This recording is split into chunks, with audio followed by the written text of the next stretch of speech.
to see your smile. Come down, sunbird, don't fly. Yes, I'm as scared as you are, but I can lie. I want you to say you're mine. I know a girl, her name is Bird, and I am hers.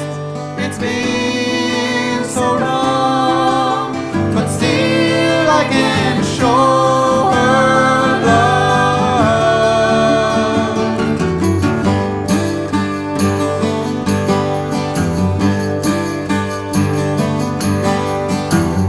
Won't you come stay with me? Won't you come stay with me? 'Cause I need somebody. I need my memories, 'cause mine are all just of me.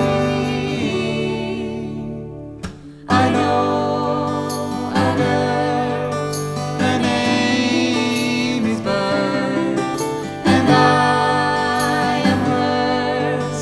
It's been so long, but still I can show her love. Oh no.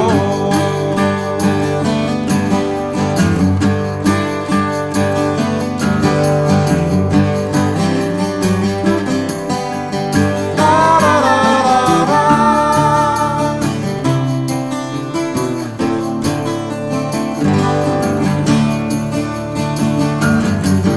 Come down, sunbird, don't fly. Come down, sunbird, don't fly. Come down, sunbird, don't fly. Come down, sunbird, don't fly.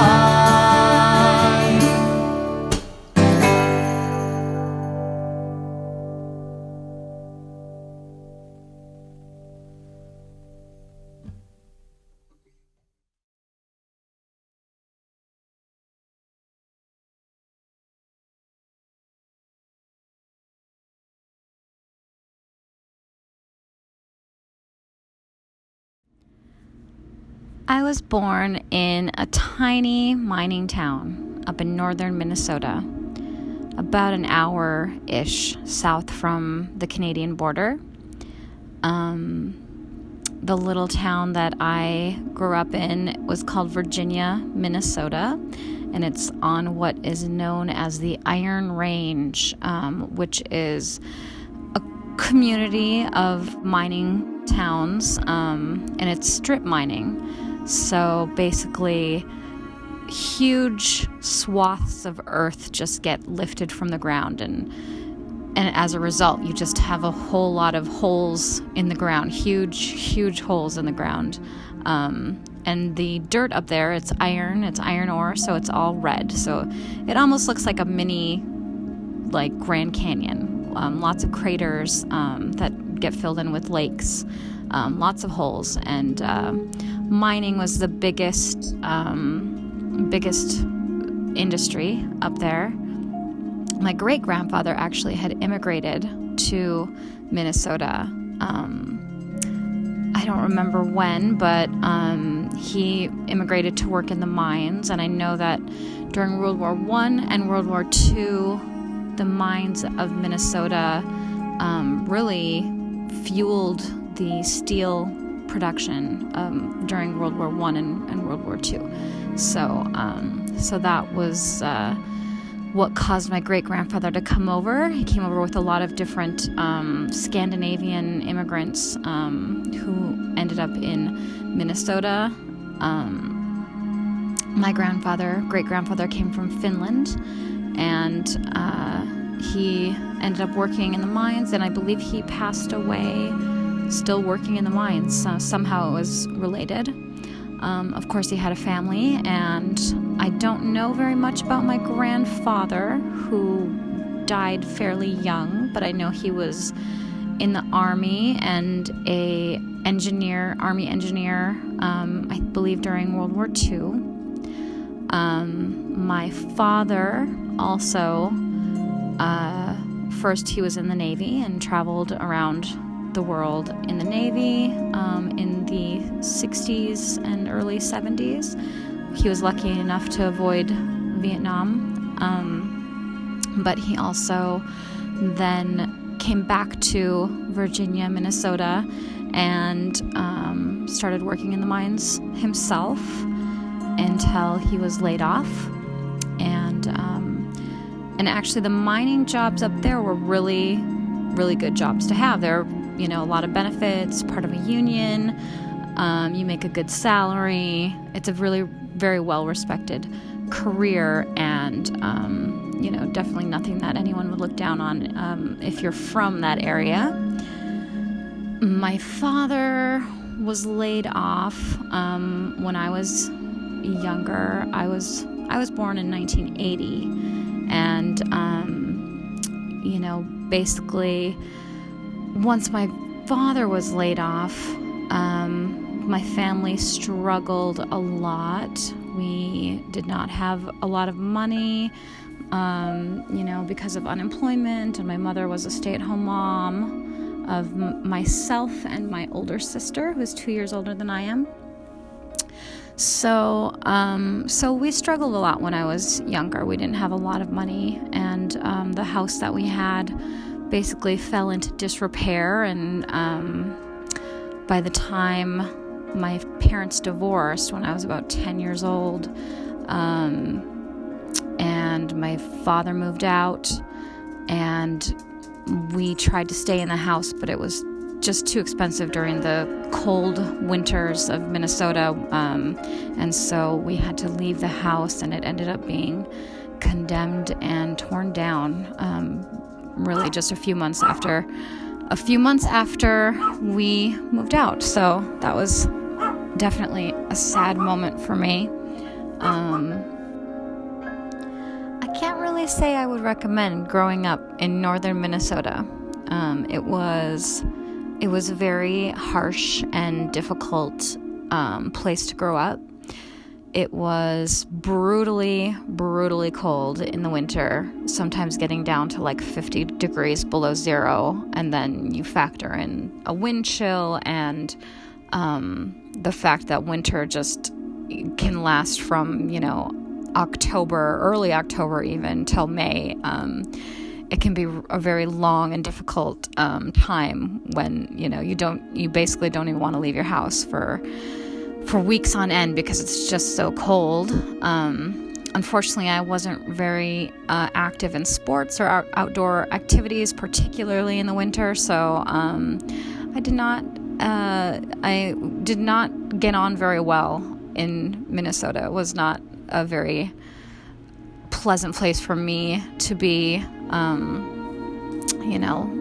Growing up, like I said, we were very poor, and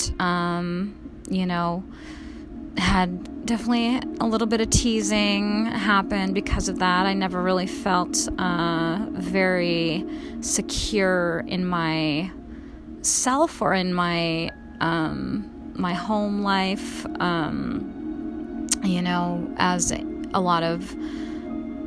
As is often the case with poverty, then there's also alcohol and drug addiction and mental illnesses. And my family, we dealt with a lot of those issues as I was growing up. And especially after my parents divorced and we lost the home that we had lived in, I ended up somewhat homeless. We lived in a housing project, government-funded housing project, and thankfully Minnesota has great public services, and we were on welfare and had access to food shelves in the food kitchen. So I'll always be a proponent of those those programs because they really helped me and my family when we were kids and when we really needed that support. And it was tough though. My mother ended up meeting someone and moving to a nearby town, and I ended up with my father. We lived in a 1-bedroom apartment, my sister and my father and I, for several years, and took turns, sleeping on the couch or on the mattress on the floor. It was a very tight space and quite difficult, but we made it work. And even though we may not be the most expressive of families, we're a close family and we all have a lot of love for each other, and so I think that helped us get through those tough years. For me, being a teenager in a small town in Minnesota was just horrible. And I got seasonal depression from the long winters that just spiraled into just full-blown year-long clinical depression, and suicidal tendencies, and suicide attempts through high school. I was also started drinking and using drugs at a very young age, and definitely had a problem with both of those things throughout my life in Minnesota.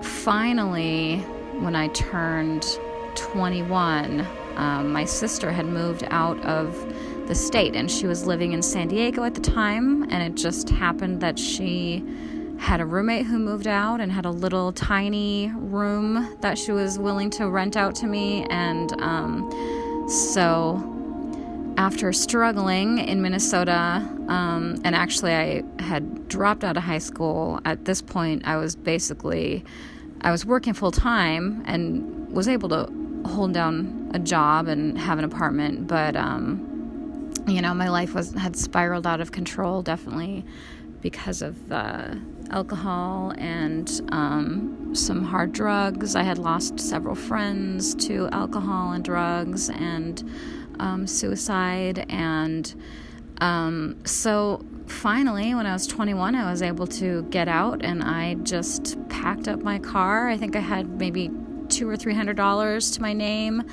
I had a couple friends who decided to come with me just for the drive, and we got in my little old, I think it was a 1990 something, 92 Oldsmobile, and drove on down to San Diego. Basically went from one of the, furthest north, coldest areas in the country, and actually my area in Minnesota would set records for being the coldest area in the lower 48 states, to sunny, beautiful, warm San Diego.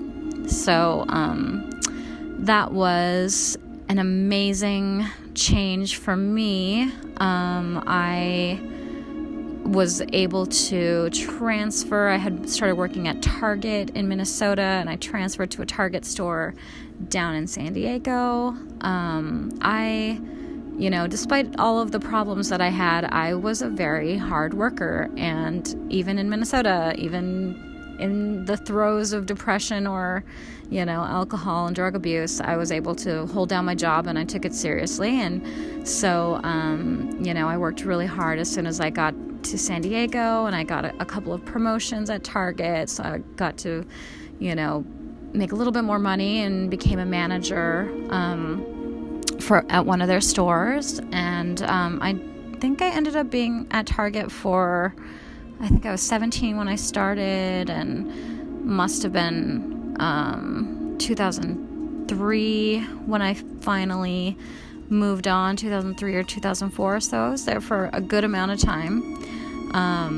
But, it always bothered me that I had not finished high school. And so I got my GED, and I just decided that I was going to go back to school and, make something of myself and make something of my life. So I started taking classes at a community college in San Diego, and really just fell in love with school and with learning. I was focusing a lot at the time on politics. I was very passionate about social justice and learning more about the way that our society works. And I was really inspired by different politicians, and Ruth Bader Ginsburg was one of my early idols. So I, went back to school, and so I started taking classes at community college, was able to really pretty easily get really good grades. Even though I, didn't even have a high school diploma, I think just the fact that I had a little bit of time in between when I had dropped out, and so I was a little bit older, and I was just really, really passionate about doing something with myself, about getting a degree. I think maybe I had a chip on my shoulder growing up, in poverty and all the struggles that I had. I think part of me just wanted to prove to myself or to the world that, I was worth something and that I could make something of myself. So I did very well in college, and I got straight A's, really with minimal effort. I was a procrastinator. I've always been a procrastinator, and so I was doing my papers, the night before they were due, staying up all night, and but I did it, and I got straight A's, and I was accepted to transfer after, I think I was in community college for about 3 years, and then I was accepted to UC Berkeley, up in Northern California, and that was obviously an amazing and life-changing event that happened. I think I had applied there just thinking maybe, as a possibility that I could get in, but I applied, and I got into law school, or into UC Berkeley, and was able to transfer. At the time, I had a partner who I was living with, and he also was going to law school, and he got into a law school in the Bay Area, so we moved up and found an apartment in San Francisco, and I got to finish my undergrad degree. I did 2 years at UC Berkeley, and undergrad was incredible. It was so amazing. I had fantastic teachers. I was so inspired. It was the first time in my life that I was just a student and, wasn't working. I was able to, I think for about a year, I focused exclusively on school. And so, except for the summers, during the semesters, I was focused exclusively on school. And that was just incredible to just be a student and not have the responsibilities of, working full time and, managing, kids at Target, So I learned so much. I was really inspired by the programs that they had at UC Berkeley. A lot of amazing things happened at UC Berkeley throughout history, and I especially, as someone who is really passionate about social justice, it was really cool to be in really, a place where the free speech movement was, kicked off. I learned a lot about different social movements. I learned a lot about the Black Panthers, and I learned a lot about systems of oppression and social justice, and took classes on race theory and queer theory and feminism, and It was just, it was really amazing, and I feel really lucky that I was able to have that experience, and that I was able to also get straight A's in UC Berkeley, and I think I ended up graduating with like a 3.7, and yeah, that was a highlight of my life, being able to, go from being a poor, girl growing up in a small town and in a mining town, to, and dropping out of high school, to being, a graduate at one of the top universities in the world. So that was an amazing thing. And I also at the time decided that I wanted to continue in school, and I wanted to, push myself as far as I could. And so I began applying to law schools, and I ended up getting into the University of California, Hastings College of the Law, which was nice because then I was able to stay in San Francisco. That school is downtown San Francisco, because by that time I was really falling in love with the city. Another thing that I hadn't mentioned that has been very important to me throughout my life is music, and I started playing guitar when I was about 13. I've been singing since I was born. My mother was also a singer and played guitar, and so, some of my first memories are musical, and it's always been incredibly important to me. Coming from a small town, getting to go to San Diego and be able to see all of these amazing musical acts that I, had grown up watching, or who, I never thought I would get the opportunity to see. I got to do that. I started playing a few open mics here and there. Unfortunately, at the time, I was in a relationship with someone who was not supportive of my musical career, and really, discouraged me from pursuing that. And so I kind of had put music on hold for a while, during this relationship, and was really focused on education. So I got into law school, and at the beginning of law school, I was incredibly idealistic. I really wanted to go to law school so that I could be one of the good guys and, fight corporations and fight racism and do good work for the world. But law school was very, very, very, very difficult. I did well my first semester, but at the time I also was slipping back into depressive episodes. My relationship was very unhappy.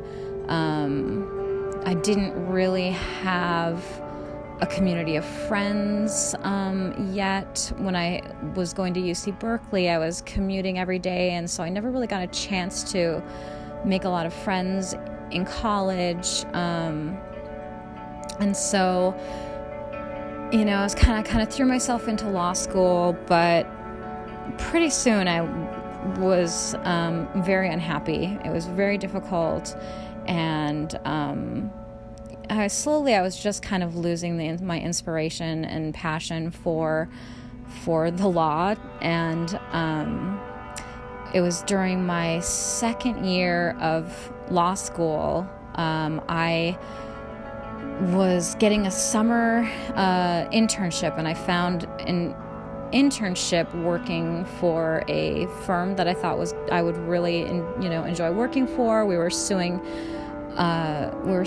insurance companies on behalf of seniors who had been who were being swindled, basically, and it was the kind of law I wanted to go into. But really, as soon as I got into this position, I really was not happy working in the legal field. And it was at this time that, because it was an internship, I needed to, work to support myself and pay for my apartment and everything. And so I found this job working for a little tiny Art Deco movie theater. It was a couple blocks from where I had been living for the last, several years. And it was my favorite theater in the city. I would go there on a weekly basis. They always had really interesting independent movies. I'm a huge movie fan, and especially anything that's off the beaten path and, interesting or weird. And this really was just ended up being perfect for me. And it really changed my life because I fell in love with working at this cinema. It was called the Bridge Theater. We, at the time, were still showing movies on film, and I thought that was fascinating. I absolutely loved my coworkers, and I kind of, for the first time since really growing up, I felt like maybe I found my community, my people, just people who had the same interests and, were interested in art and movies and making movies and being creative and music. And so I kept that job. I held on to that job all through law school. And I graduated from law school. Following graduation, I worked my ass off for several months to pass the California bar exam. And I think I was holed up in a room for about 2 months, studying and studying and studying. And I took the bar exam. And as I was awaiting for my results, I went back to working in the same law office that I had worked at before, and this time with a lot more responsibilities as a law graduate, but still not making a lot of money, which I think is something that people don't realize, that lawyers don't necessarily just make a ton of money right off the bat, especially at the time when I graduated, which, there was a recession going on. Lots of law firms had kind of gone belly up, and there was just an oversaturation of lawyers, not enough jobs. I was getting paid minimum wage and basically doing the job of a lawyer. So I also was working for a solo practitioner who was so mean, was really, really cruel, yelled at me every day. I'd never been yelled at before as an adult, and she would just yell at me and tell me how terrible my work was. And, I would go home and cry almost every day. It was just disheartening. The only other job I had in the legal field was on the other side of the aisle, I guess, so to say, working for insurance companies in defense of them.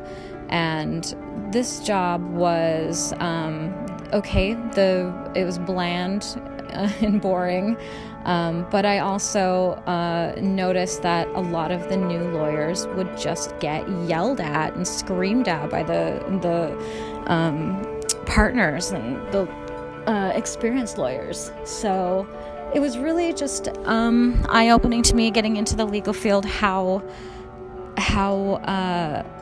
the kind of culture, it's a lot of type A people. They're just not very nice, and it's almost like you get hazed, when you're first coming in. You get yelled at, you get, kind of beat down. And I got beaten down so much after law school in this job, and then when I got my bar exam results, it was a 1,400 point test, I believe, and I did not pass it by about 40 points. I was maybe one question away from passing, and I was really, it was devastating. I spent so much money and time and effort, and I did not pass, and I just decided at that moment, I literally, as soon as I got my results, I quit my job. I decided to put law school on the back burner. I still had my job at the theater, and I really threw myself into that. I had started playing music with some of my fellow theater workers. We formed a band and had been playing out, and this really, I just feel like even though I had all this terrible, devastating stuff happening because of law school, being depressed through law school, being in a bad relationship, being, basically feeling like I wasn't good enough as a musician or a singer because of what I was being told. And then basically there was just a 180 when I left law school, and I became part of this amazing supportive community of artists and filmmakers and people who were supporting me and who were, welcoming me into that community. So I just stayed working for movie theaters. I was probably one of the last people to actually be trained on film projection, because just as I was being trained on film projection, every theater in the country just started going to digital projection. So I did a little bit of film projection, but not very much. It's such a complicated process that I couldn't say I would be able to do it now. But it was really, I'm glad I had that experience. And, my friends and I had a great time. We make movies in this little theater. Unfortunately, the theater closed, so I moved on to some other theaters.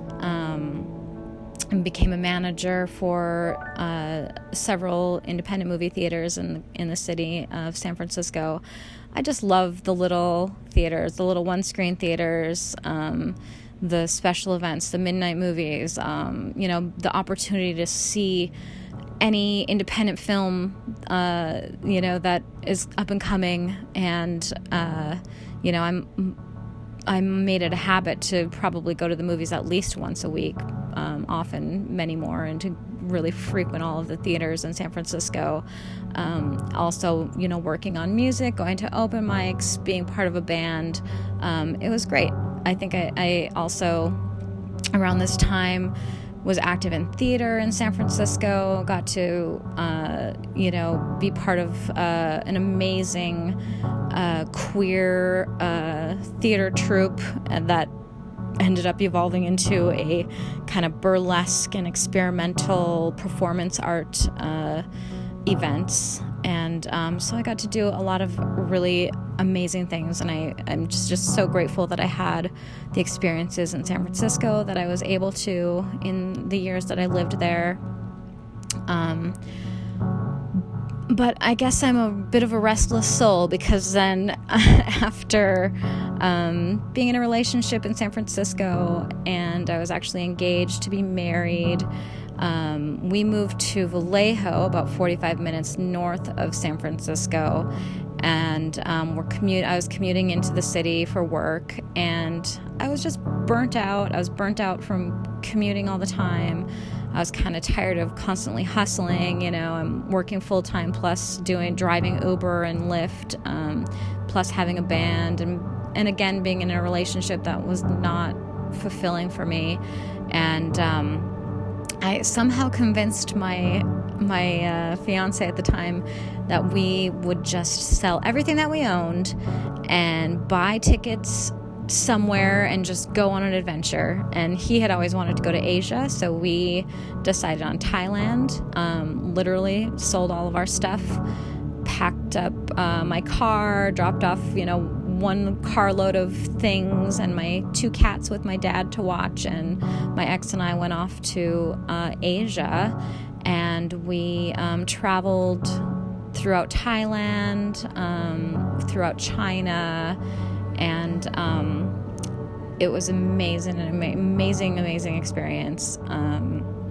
Even though, unfortunately, my relationship was falling apart, we were fighting a lot, it was still incredible to just be able to experience the world like that. And so I don't regret it for a second. We were in Hong Kong, and I got the news that my stepfather had passed away. My mother's husband of 25 years had passed away. And my mother, I knew that she was going to be on her own. And so I immediately, got on a plane, made my way back to the States, and ended up living with her in Laughlin, Nevada, to help her through the loss of her husband, and so that I could grieve my stepfather. And, I broke off the engagement with my ex, but it ended up being, very amicable, and we're great friends still. And I actually decided that I really love the desert from living in the desert. I've never, after growing up in freezing Minnesota, I knew I could never live in a place that was cold, and San Francisco was even a little bit too cold for me. And being in the desert when the sun is shining, majority of the days out of the year, and it's warm, and I really loved it. I kind of fell in love with the desert. So I stayed with my mother and helped her through her loss. She also then developed cancer, and it just kind of worked out serendipitously that I didn't have a job, I didn't have an apartment, I didn't have my fiance, I was really able to just straight up move and be with my mom and be able to help her through these difficult years of her, going through her loss, and then also dealing with cancer and surgeries and illnesses. And so, sometimes things don't work out the way that you think that they're going to, but they work out maybe the way that they needed to, or, things just have a way of working themselves out. And this is what happened. I always saw myself going back to San Francisco, but I don't want to spend, all of my waking hours worrying about paying rent and hustling to make ends meet. So I ended up in one of the cheaper areas in the country. And just this last summer, almost a year ago now, I decided to make Bullhead City, which is right next to Laughlin, Nevada, my new home, and started singing with a band out here. There's a lot of casinos where there's a lot of opportunities to play music, which is great for me. It's close to Las Vegas. It's fairly close to LA as well. So, there are entertainment opportunities, because that is really my main focus, is playing music and being able to make a living doing that. So I've been focusing on that. I've found an adorable little house, and have adopted a sweet little puppy, and leading up to today, where now I get to live in my cute little house. I've got my mom with me. Her health is up and down, and she is right now she is receiving care through hospice, because there's not much left they can do about her cancer, but she's a strong woman. And even though it's been very difficult, and it can be hard being a caretaker, and it's one of those thankless jobs that people don't think about, but having not lived with her since I was 11 or 12, it has been something that has been able to bring us closer. And I'm just so grateful that I was able to be here and be here for her, that I found a home that I love. I hope someday I can find a community, because I miss my friends who are really like family to me up in San Francisco. But, I've always really treasured being able to have outdoor space, and so I get to have a beautiful yard and lots of space to have a garden, and place for my dog to run around outside, and opportunity to maybe get more animals, and who knows. So that's where I am now, and I couldn't, I really can't complain, other than being quarantined and going through what everybody else in the world is going through in this crazy year 2020. But I really feel like everything has led me to a place that I am really happy with, and so yeah, there it is. That is me from beginning to end, and hopefully the future will be as bright, if not brighter, than what I have experienced and all the great things that I've been able to experience in my lifetime so far.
So I'm going to talk about how I met Alex Hyden, who is a really good friend of mine, and how this friendship has impacted my life for the better.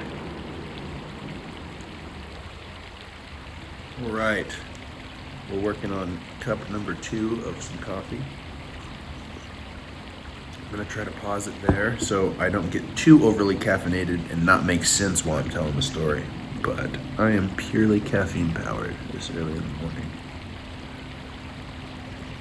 So Johnny got a hold of me and he told me that him and his brother are doing this project, and the idea for our part in the project is to explain what our friendship became and what it started as and how it changed us.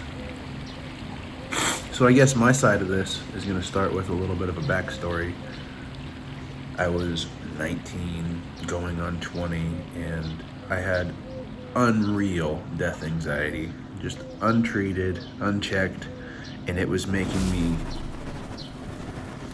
basically hard to be around because I would recluse, I would not talk to anybody about what was going on, and I would disappear for like a day to be able to go just get away from the world without distractions. And when I would return to where I was living, I would tell them I went to astronaut camp, which is it's a pretty silly joke now, but during the time it involved me driving to the hospital and sitting in the parking lot and looking at the parking lot ER and thinking to myself, if anything bad were going to happen, I'm in the best spot for something bad to happen to me.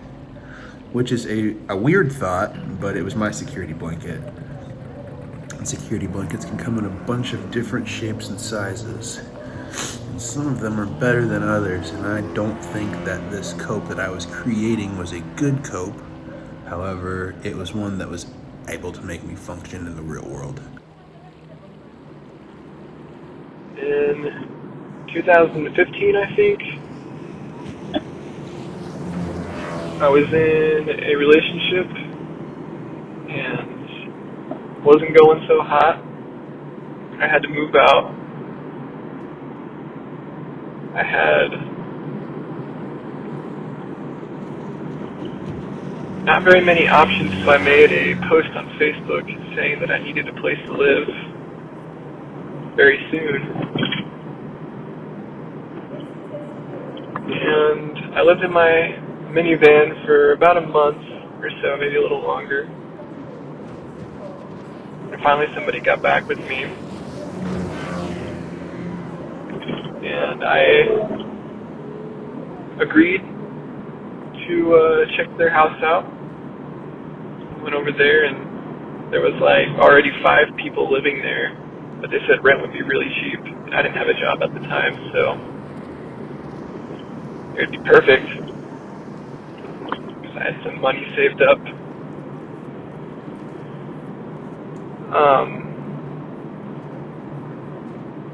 So I drove my minivan over there and with all my stuff in it and moved in. I didn't really know anyone. It was just somebody I just so happened to be friends with on Facebook that messaged me, so I was kind of hoping for the best of the situation. And it was pretty awkward at first. Not a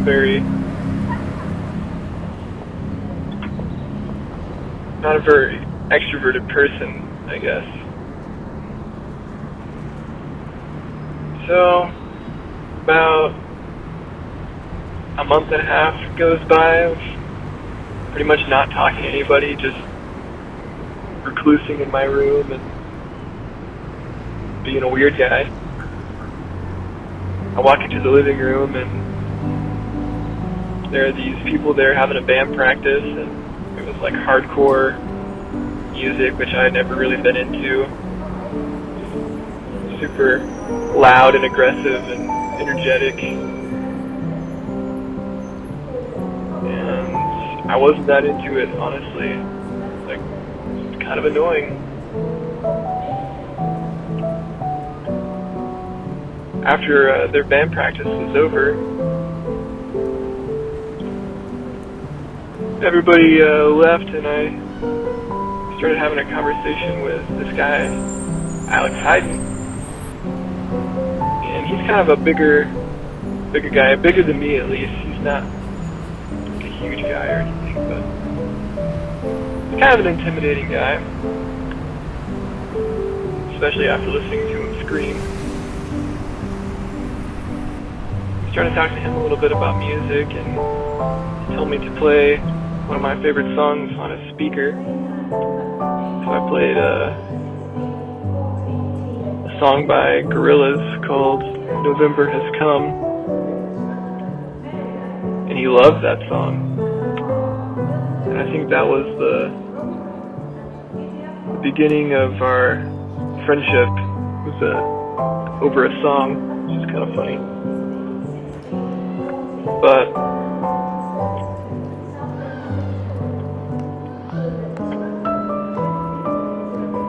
after that, we both played music that we liked back and forth, and I was honestly not expecting us to have similar tastes in music, considering I just heard him explode through a microphone.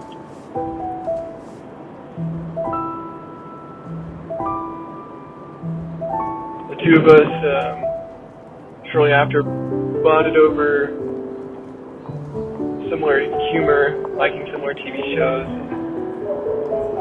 We really got to know each other over the next couple of weeks. Gotta say, it was probably some of the best times of my life that summer. We did all kinds of crazy stuff like pool hopping, skinny dipping, smoking too much weed and drinking way too much wine, throwing up. Over the course of entire summer.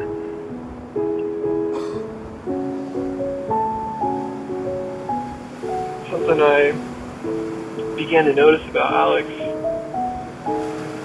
was that he was an extremely anxious person, and that was something that we had in common. But his anxiety was on an entirely different level than mine was.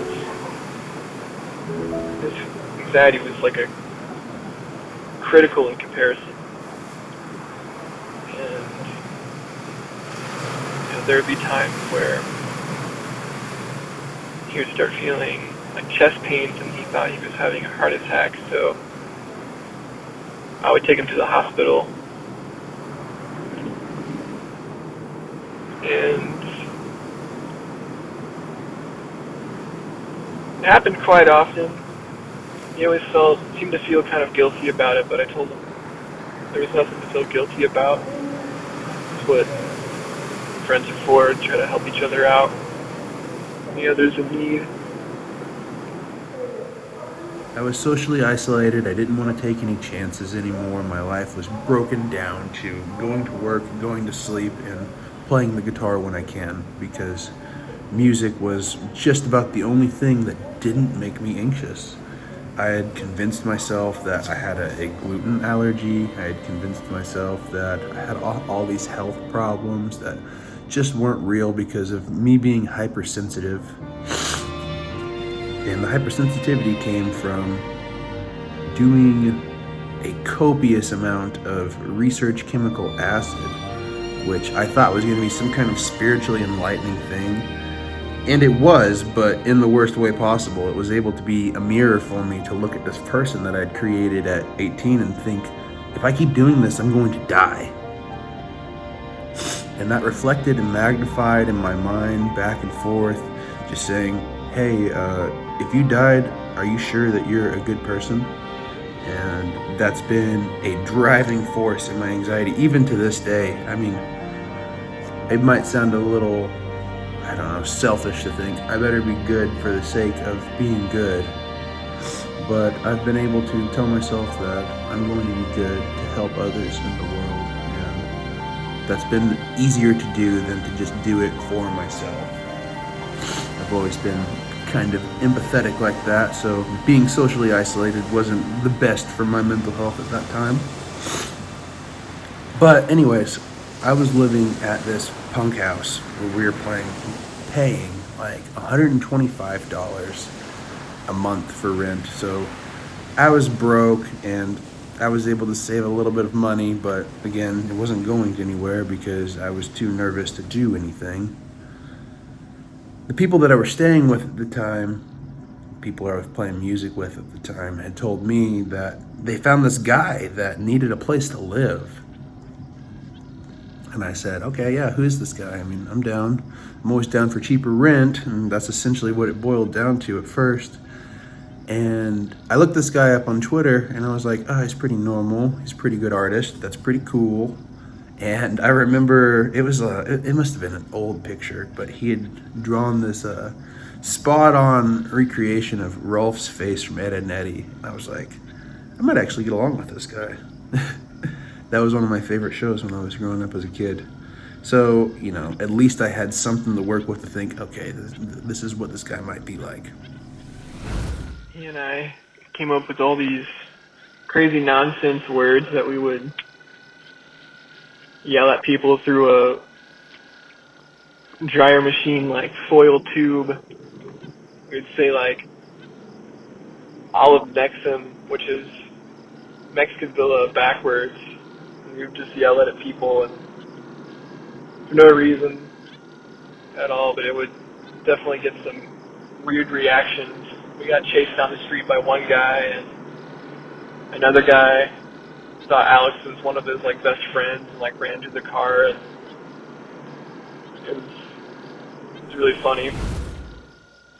So he moves in and everything's cool and everything's, you know, kosher, whatever. We don't really interact that much because I can tell that he's kind of shy too. I mean, he's getting pulled in off the street from what I understand to live with some people that he doesn't know, like at all. So there's one night I remember coming home from work and Johnny was spinning Plastic Beach by the Gorillaz. And I'd commented on like how the Gorillaz had been like my favorite band since I was a kid. I mean, the self-titled was the first CD I ever got when I was a child because it combined like my two favorite things, which was animation and music. So we bonded over that. We bonded over Plastic Beach being maybe the best Gorillaz records. You can put me on record for saying that, but it's my opinion ultimately. After we were listening to that record for a little bit, I had asked him if he'd played guitar. I don't know, it was like a synth. It was like, I bet this guy plays guitar. And surprisingly he didn't. So I do what any 19-year-old like mediocre guitar player does, and I showed him like some tapping riffs and stuff because tapping sounds super impressive to people that don't actually play the guitar, unless they're doing stuff like Johnny. But that's a story for later in the story. So I showed him this tapping riff, and he thought it was just like jaw-dropping, like, oh my gosh, this sounds so cool. And from then on out, I was like, I have an extra guitar, let's start learning stuff together, start playing. And he was gung-ho. I mean, he had told me that his grandparents played music and his grandpa was a big guitar collector. So I think my intuition paid off with that question. And we started playing nearly every day, if not, every time I got home from work. And that would be a big binding force for us, is to play Broke by Modest Mouse. We would play Explosions in the Sky songs, which was, I remember always laughing about that because I do like that band, but it sounds like we were creating a motivational speech in the other room for a house that was very demotivational. So it was ironic in a way.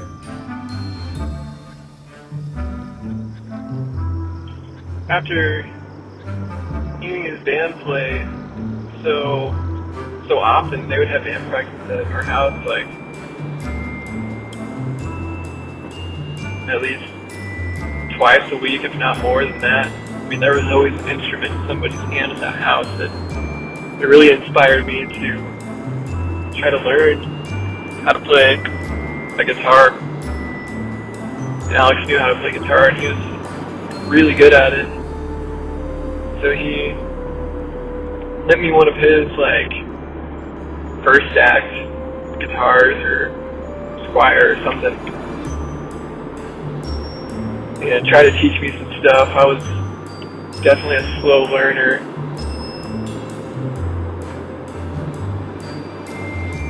but I think today I could say it paid off. I don't think I would be playing guitar today if it wasn't for him teaching me then. But yeah, I never really spoke to anybody about like my death anxiety or like when I would like disappear off into astronaut camp. And one day I told my roommate and Johnny, I was just leaving. I was like, hey, I'm gonna go. And they were like, okay. And I left and I went to the hospital and I sat there for almost all night because I was afraid. I don't necessarily know what I was afraid of, but the fear was consuming enough to where I wanted to be able to be completely alone somewhere where I can know that I was safe. And when I returned, my roommate was concerned, and Johnny was still with my roommate, and they were like, where'd you go? And I said, astronaut camp. And Johnny thought that was pretty funny. I don't know if that's because he was fresh off of seeing 2001: A Space Odyssey, or if it was just absurd. Because I guess that's our sense of humor. Nothing that could be pegged down as absurdism. But I don't know. I don't know if it was something that he read on me, or if I don't know if it was something that he was able to just like sense. But there was another time, it had to be not much later, that I said, hey, I'm gonna go for a car ride to my roommates again. And Johnny offered to come with me. I was surprised about that because I'd never wanted to like push my insecurities or project any of my crap on somebody else. I think that was a lot of the social isolation, is I don't want to make my problem somebody else's problem. So what better way to do that than to just not interact with people in a deep level, only surface level stuff. But Johnny offered to go on this car ride with me, and he didn't know where I was going, but I knew exactly where I was going. I was going to the fucking hospital to go sit there and stare at the building and have this weird meditation off of this, acid flashback that I was essentially having, thinking about, dying prematurely at 19 or 20 years old. So I kind of give him the lowdown. I tell him, hey, I'm really anxious. I don't know if I'm breathing correctly. I don't know if I'm going to die. And the look on his face didn't say judgment, and it didn't say understanding. It mostly just, said, I'm trying to figure this out, but I'm not going to go away. Which is about all I could ever ask for out of somebody, honestly. So we went to the parking lot and we sat in the car and we talked and we talked and we talked about spiritualism, about dying, about living, about being young, about where we were in life. And I mean, it was almost a moment that made me shed a tear, because I haven't been close to anybody since high school due to my own defense mechanisms, and letting my walls come down like that was therapeutic in a way that I hadn't had before. I remember we talked about this thing called the egg theory, which is something that I won't explain on camera, but if you want to look up the egg theory, I'm sure you can find it on Reddit. When I was a kid, I glanced over it on this website called Hydias, because I would steal Facebook statuses from Hydias and get all the likes, because I was 15 years old and an idiot. But anyways, we talked more about, spiritualism, where we thought we were going, where we were, and after that, we were inseparable. I mean, Johnny and I did just about everything together. Johnny was always really well liked. Johnny was, his girlfriend will even tell you that he seems like the perfect human, with being unfazed and controlling his emotions, which is awesome, and I think that's why people gravitated towards him. And I had been just isolated from everybody, so hanging out with Johnny helped me hang out with people that I wouldn't normally hang out with, and it would kind of reassure me that I was like, oh, okay, yeah, I'm doing this correctly. I'm interacting. This is nice, and you don't really have to entertain or be any type of way to hang out with somebody. And yeah, it was therapeutic, and it slowly made me come out of my shell again to where I started to feel normal. And I mean, off the record, this never happened for legal reasons, but we would go pool hopping to just random rich neighborhoods with random assortments of people, and I started to feel alive again. I started to feel young again. I started to feel rejuvenated, and kind of, that feeling that you're 10 foot tall and you're not going to be broken down so easily.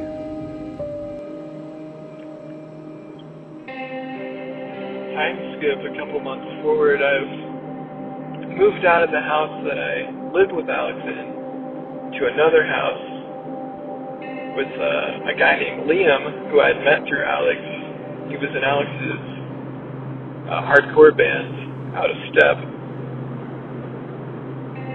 And I'm now living with Liam at his mom's house.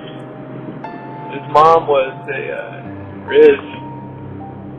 truck driver, a semi-truck driver, so they were never home.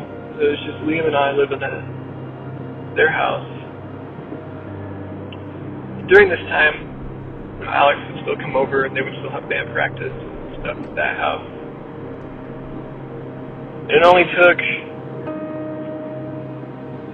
probably a month or so before Liam and I decided that we wanted to spontaneously move to Florida, where my parents lived at the time.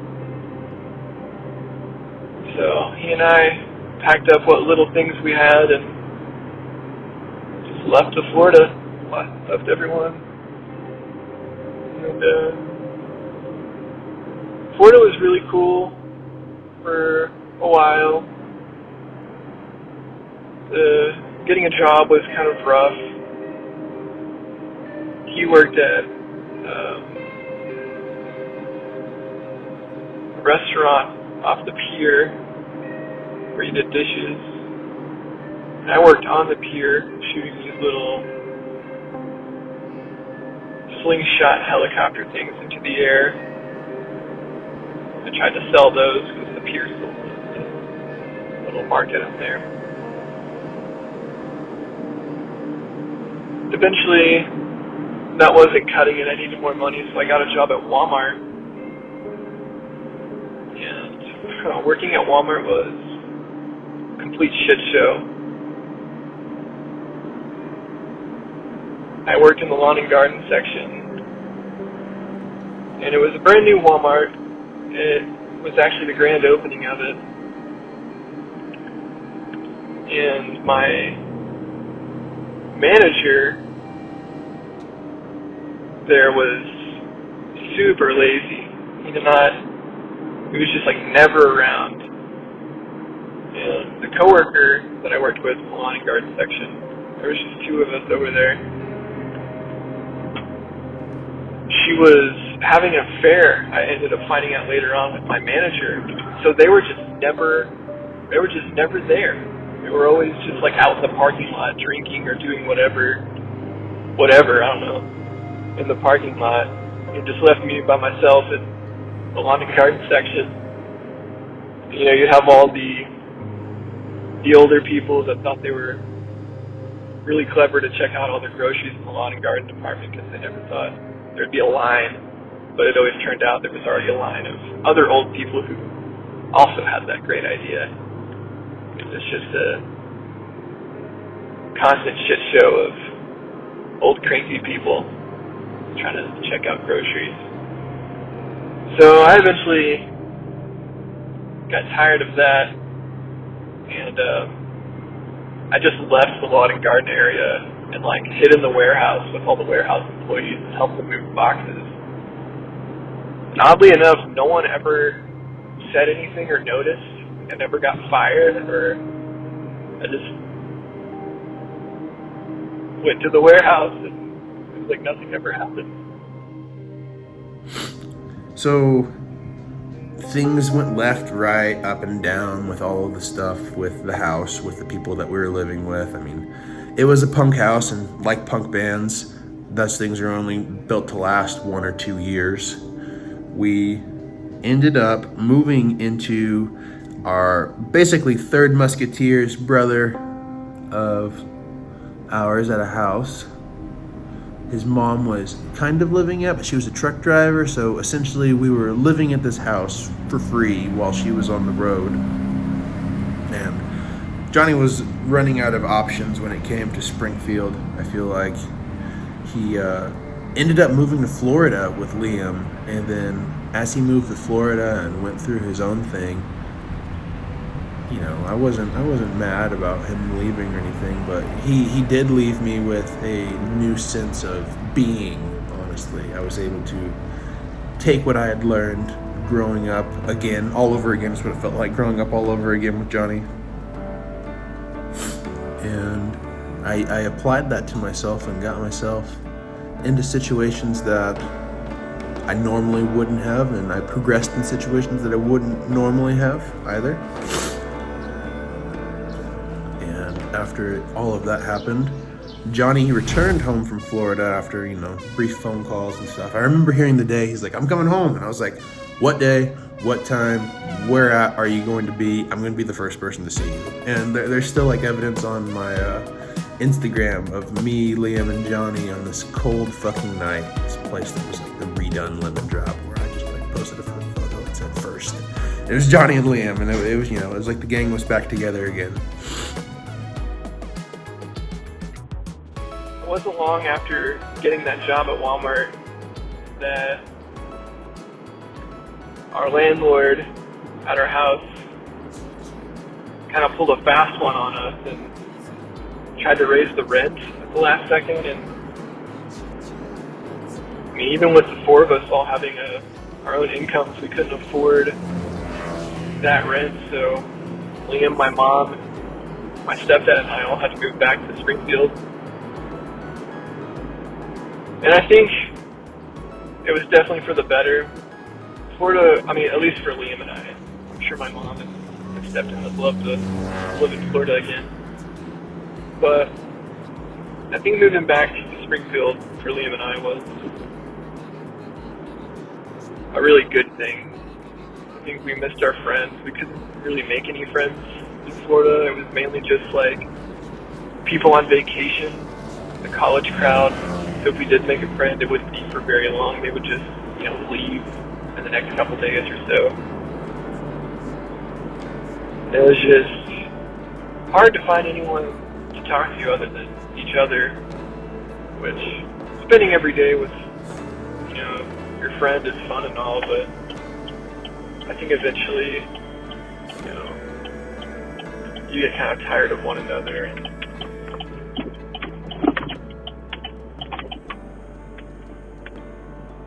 It's pretty normal.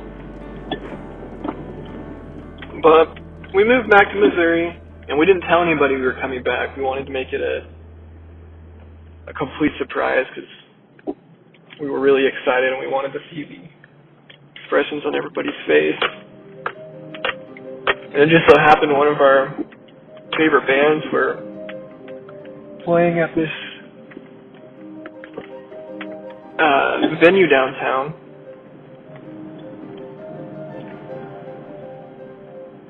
So we decided to go there because we knew all our friends would be there. And we showed up and Alex was there and I gave him a big old hug. All our friends were there. It was a really heartwarming and great moment. When we got back to Missouri though, Liam and I didn't really have much of a place to stay. My mom got an apartment complex that had a spare bedroom, but there were bunk beds in the spare bedroom for my sister's kids for when they needed to stay the night. So there really wasn't a great place for Liam and I to stay. We didn't really feel comfortable taking up the space that was for somebody else. It just didn't feel right. So he and I went to Walmart and bought some sleeping bags and started sleeping in my little geo prison that I got in Florida, brought back with us. And it wasn't too bad. That didn't last for very long until we ended up finding a house next to the MSU campus that he and I and this guy named Matt all went down on. During this time, I didn't really see Alex very much anymore. He was here and there occasionally, but I think this was one of the times where he and I didn't see each other as much, and for no reason in particular. I think we were just both really busy at the time. I had just gotten a job at an Italian restaurant called Bambino's, and I was working there pretty much full time. During that time, Liam and I started a band together. And it was just more or less a jam band. We wanted to turn into something, but it was just two of us, so it was really hard to do.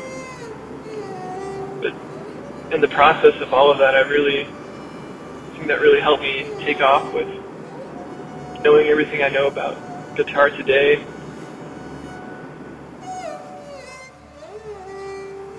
Not even a full year of living in this house, though, there was a pretty big dispute amongst roommates. Liam didn't have a job at the time. He was working at a donut shop, and so he wasn't able to pay for rent. So Matt and I, we were paying for rent, and Liam was just crashing there, which I never really minded. Like, I've always felt like if he could pay rent, he would. It's not like he was holding out on us or anything. He just got fired and couldn't really do anything. On the other hand, Matt was really upset with Liam because Liam wasn't paying bills and wanted Liam to get a job like immediately or else leave. And it's not always as easy as it is to say, like, get a job. You can't just magically get a job. But that ended up being the demise. It really broke our friendships down, and I ended up telling Matt that I was moving out for he was just being an asshole at the time. And Liam ended up moving out as well. I ended up getting a place on the north side of town with a couple of my other friends. And Liam went off and did his own thing, and I never really heard from him much more after that. Only occasionally. And I especially hardly ever heard from Alex. I think he was just working full time, doing his thing. Well, a year goes by, living in this house with my other friends.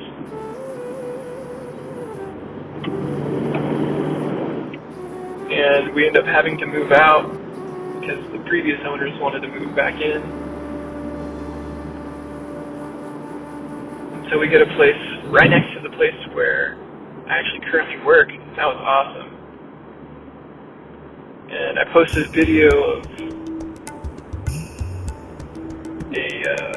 me playing guitar, and I got a message from Alex, and he was like, "Hey man, we should do something with this." I was like, "Yeah, for sure." So he started coming over more often, and we started playing music together. We decided that we wanted to get a band going, and I had a coworker named Max, and he previously played guitar and did vocals in a band called Grammar, which was an awesome band. And Alex and I invited him to do bass and vocals. And then our dishwasher at Bambino's said he knew how to play drums, so it all just kind of came together right there. And we formed a band, called it Mobin. And it was awesome. We practiced like twice a week, and everything was good. We played our first show, and it was huge. There was over 100 people there, and it was really exciting.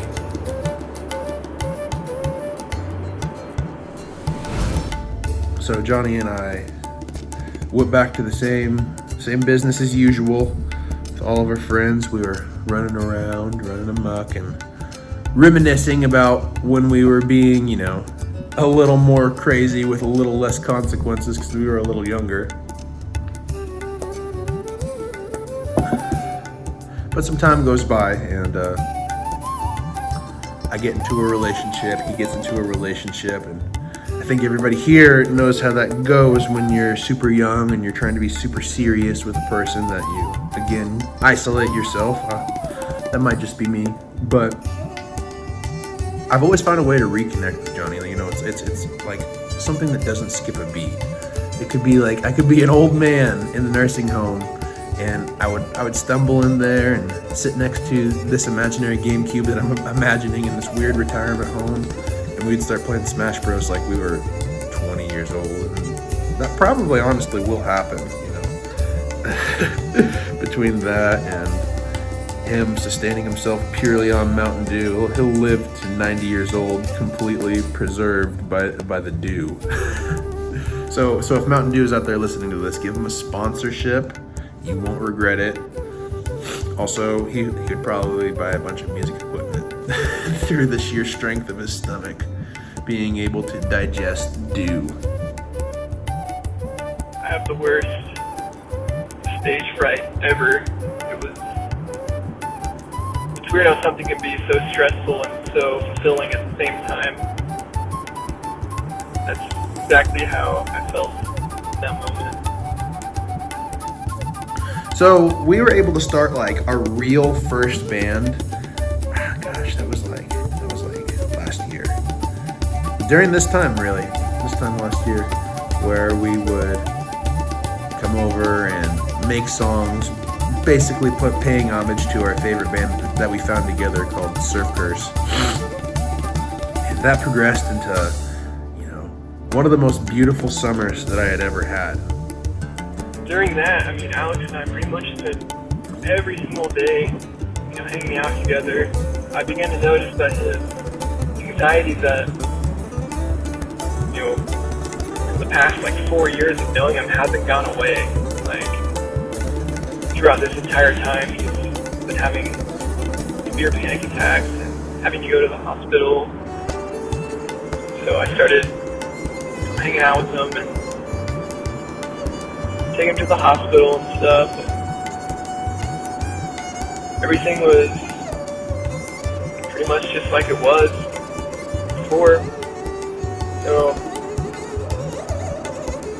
just trying to, be there for him. Try to be the best friend I could. I think something that I reflect on a lot, though, being Alex's friend, has really taught me a lot about myself. He's opened up so much to the way I think now. I mean, during all the times, our trips to the hospital, we hardly ever would even go in the hospital. We would just sit in the parking lot, and we would just talk for hours. Or we would, grab a ball and kick it around in the parking lot. Make people there angry at us who were actually there for a reason.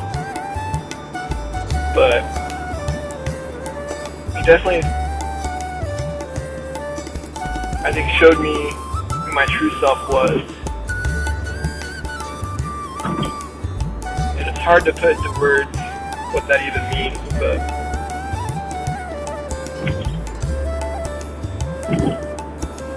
that's another overarching thing about this friendship is every summer, if I spend it with Johnny, it's one of the most memorable summers of my life. And although our band, Mobim, didn't end up working out due to creative differences between the people that we got to play in the band with us, I still feel like our music journey is far from over. I guess it's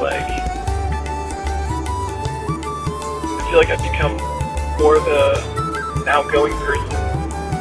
I can approach people and have conversations with them, even if I don't know them very well. And, before I met him, I was entirely introverted. I didn't talk to anybody except for 2 other friends. And just being able to learn how to socialize with people I don't know very well really helped my confidence in myself. Going back to our band, which is now not really a band anymore. Our drummer is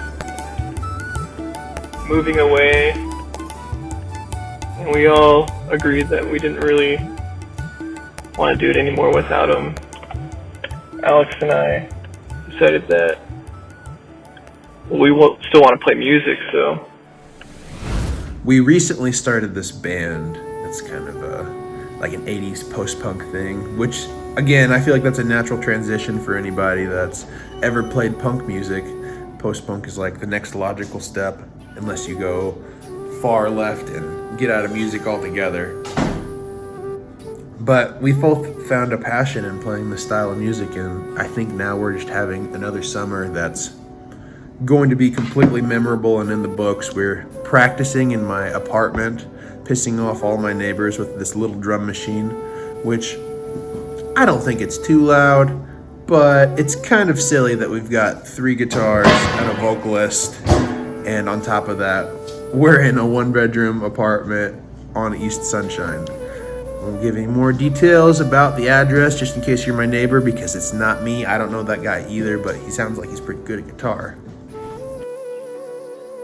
And that brings us to pretty much today. And I've really noticed that Alex has conquered his anxiety at this point, and it's awesome. He doesn't go to the hospital anymore. It doesn't affect his social skills like it used to or anything, and it's really cool to see that happen pretty much in front of your eyes, somebody conquering such a a difficult thing to deal with. It's inspiring. I'm really happy for him. But, you know, Johnny's kind of always been the brother that I'd never had. And I don't know, you know, if that's what a real friendship is like, or if that is what everybody feels like a real friendship is, to have somebody that you could, like, undoubtedly rely on no matter what, somebody that's always going to hear you out. And Johnny was just somebody that's always been that for me. He's always been able to understand me when I feel like I am incomprehensible, and not like a big brain way, in like a way that like all my little neurons are firing all at once and I can't speak a correct thought. I think one really cool thing about our friendship is that we both have seen each other at our lowest. We've also both seen each other at our best. And I think it's great, honestly. We've been there to help each other out through the worst times. And honestly, if that isn't defined a perfect friendship, I don't really know what does. But yeah, I mean, I'm probably going to go see him and make some music today for this video. So I hope you guys enjoy that, and I hope you guys enjoy this little bromance story that I made. And lastly, Jonny Coker, man, I love you. You're a great guy. And I hope we're friends for the rest of our lives.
My name is Jacey Suda. I am 27 years old. I was born in November of 1992.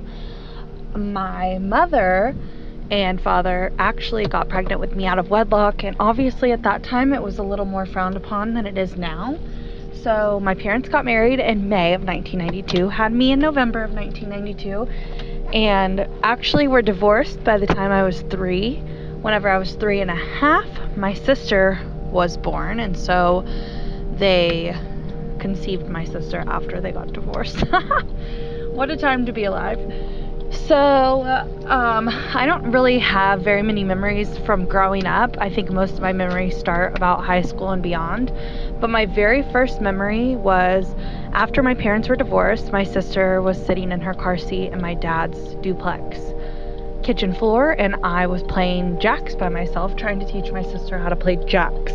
I always think that that's really creative because, you know, at the time most people my age were busy playing Barbies and playing dress up, and don't get me wrong, I played dress up a lot, but I just thought that it was so cool that I learned how to play jacks at such a young age, and also that I just have always been a big game fan since then. Some of my all-time favorite memories are literally every holiday, my grandmother would invite everyone over that she knew, and we would have big Thanksgiving dinners. And of course, there was kids' tables, and I just remember all of the kids like thinking we were so fancy because we had a tablecloth on our table and all this fine china, and it was the best time. But my favorite memories are Easter. We would always so my grandparents and my mom would always hide Easter eggs leading out of our bedrooms, an egg alongside the wall for each kid out of the bedroom. So a line for me, a line for my sister out of each of our bedrooms. And the eggs would be filled with like a quarter or a dime or a penny and like maybe a piece of candy. But every single egg had a little treasure in it. And then the treasures, all of the eggs would line up to go to like a big Easter basket that was full of like crap, mostly. Like usually just a bunch of junk. But when you're a kid and you get candy and frisbees and jump ropes and all this new cool stuff, everyone wants to have new cool stuff. But that would be how our Easter mornings would start.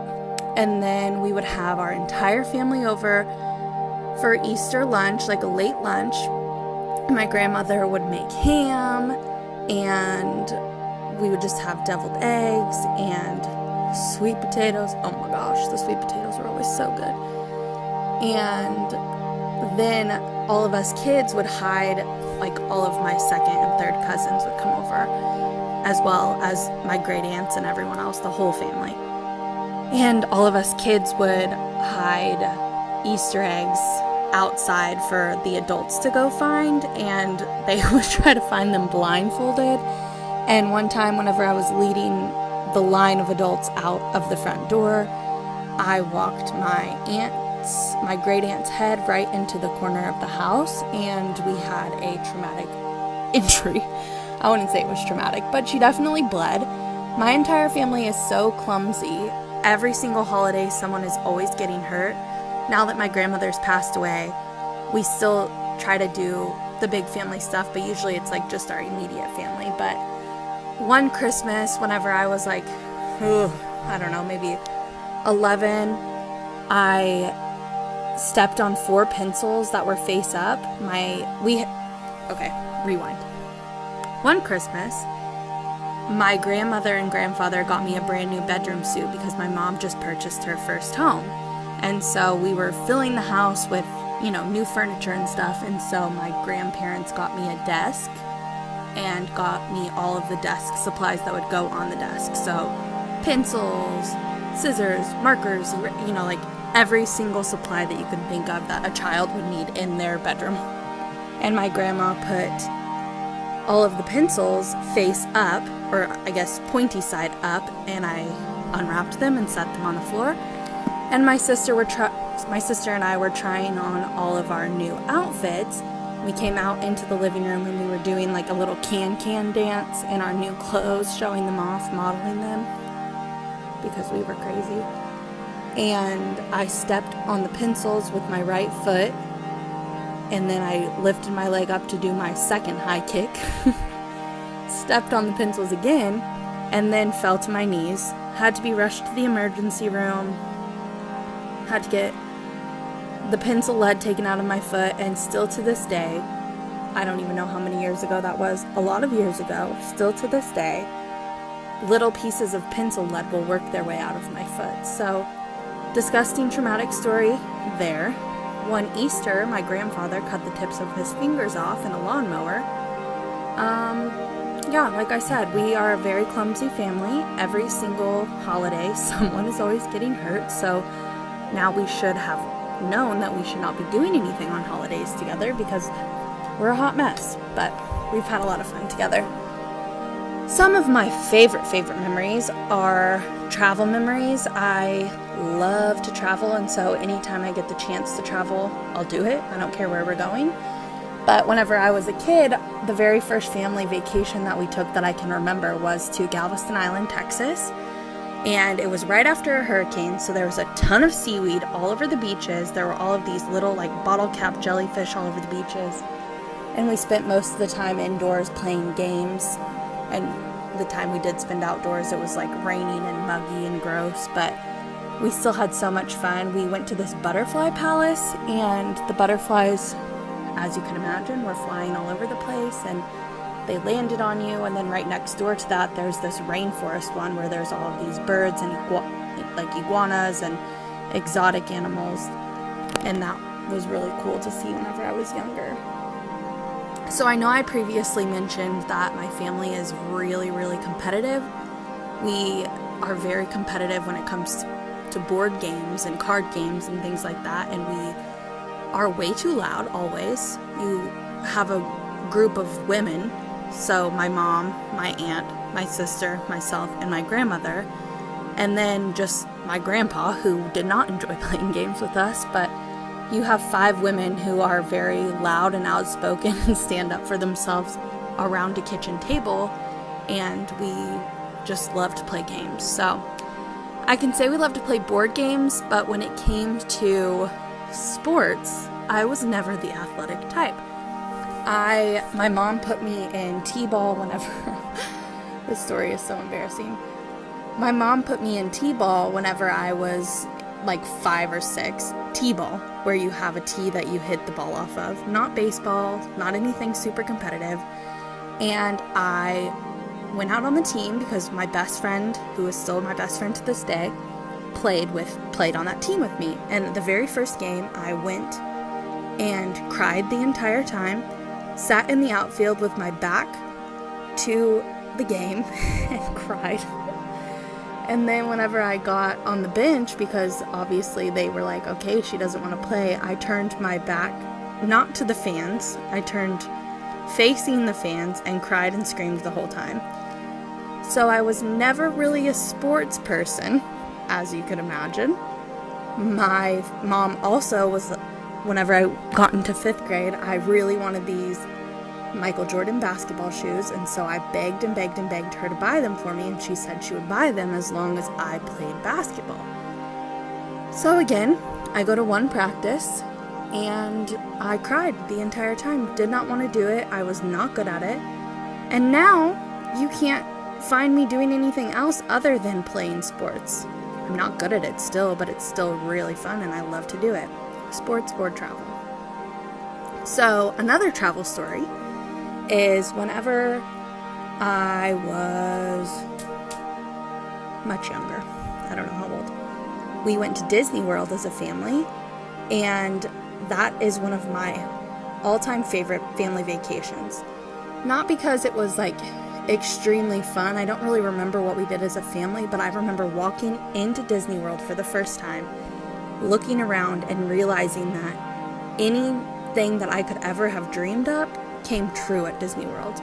When you're a kid and you're watching all of these shows and experiencing all of these things, and like everyone wants their favorite characters to be real, that is what happened at Disney. And I remember the entire time we were there, we woke up early, we got there as soon as the parks opened and left when the parks closed. And as a kid, of course, you're so excited that you're staying up past your bedtime, but also that Disney World is the most incredible place. I love going still to this day, but it's just really fun to see things that you fantasize and dream about. Everywhere you look is real. It's really happening in front of you, and it was a really, really fun vacation. One of my favorites. I really loved seeing all of the water shows. I love being around water in general, so any of those were really cool. I also remember we went to see the Lion King show, and it rained the entire day, so we didn't get to see that. But we did get to see the Indiana Jones show, and I still to this day can remember every single part about it because I loved it so much. I do remember one time when we were in elementary school, both my sister and I, she was in Girl Scouts, and I wouldn't do it because I was too much of a chicken shit, but she was in Girl Scouts, and her Girl Scouts troop went to go see the Capitol.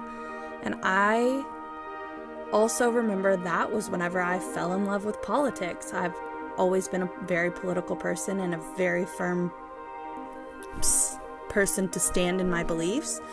And so walking into the Capitol and then seeing all of the pictures of women that were up on the walls, I was like, oh shit, I can do this too. And so that was a really fun trip that we did. We got to tour the Capitol building and see all of the murals and paintings and pictures of past senators and not senators, why did I say that? I guess Missouri state senators and leaders of our state. That was cool too. But one of my all-time favorite memories is my mom woke me up for school one day. This was when we lived on our own, just me, my mom, and my sister. She woke my sister and I up for school, told us to get our school outfits on, and then as we were driving to school, we realized that it was taking a lot longer than normal, and my mom made this huge joke and said, "I'm just kidding, guys, we're not going to school." She pulled us out of school for the day to take us to Silver Dollar City, and we had never had so much fun. It was just the three of us, and we rode all of the rides. I used to be too scared to ride Fire in the Hole too, so she bribed me to get on Fire in the Hole, and we rode all of the rides, walked around, went to all of the shows. That was also one of my favorite places because you get those little umbrellas with your name drawn on them and all of the souvenirs that you can get. It was always so much fun. We never didn't have fun when we were kids. We always were on the go, always traveling. We grew up at the lake in Branson. My grandfather never graduated from high school, and so for a man who didn't really have a lot growing up, he really provided for our family.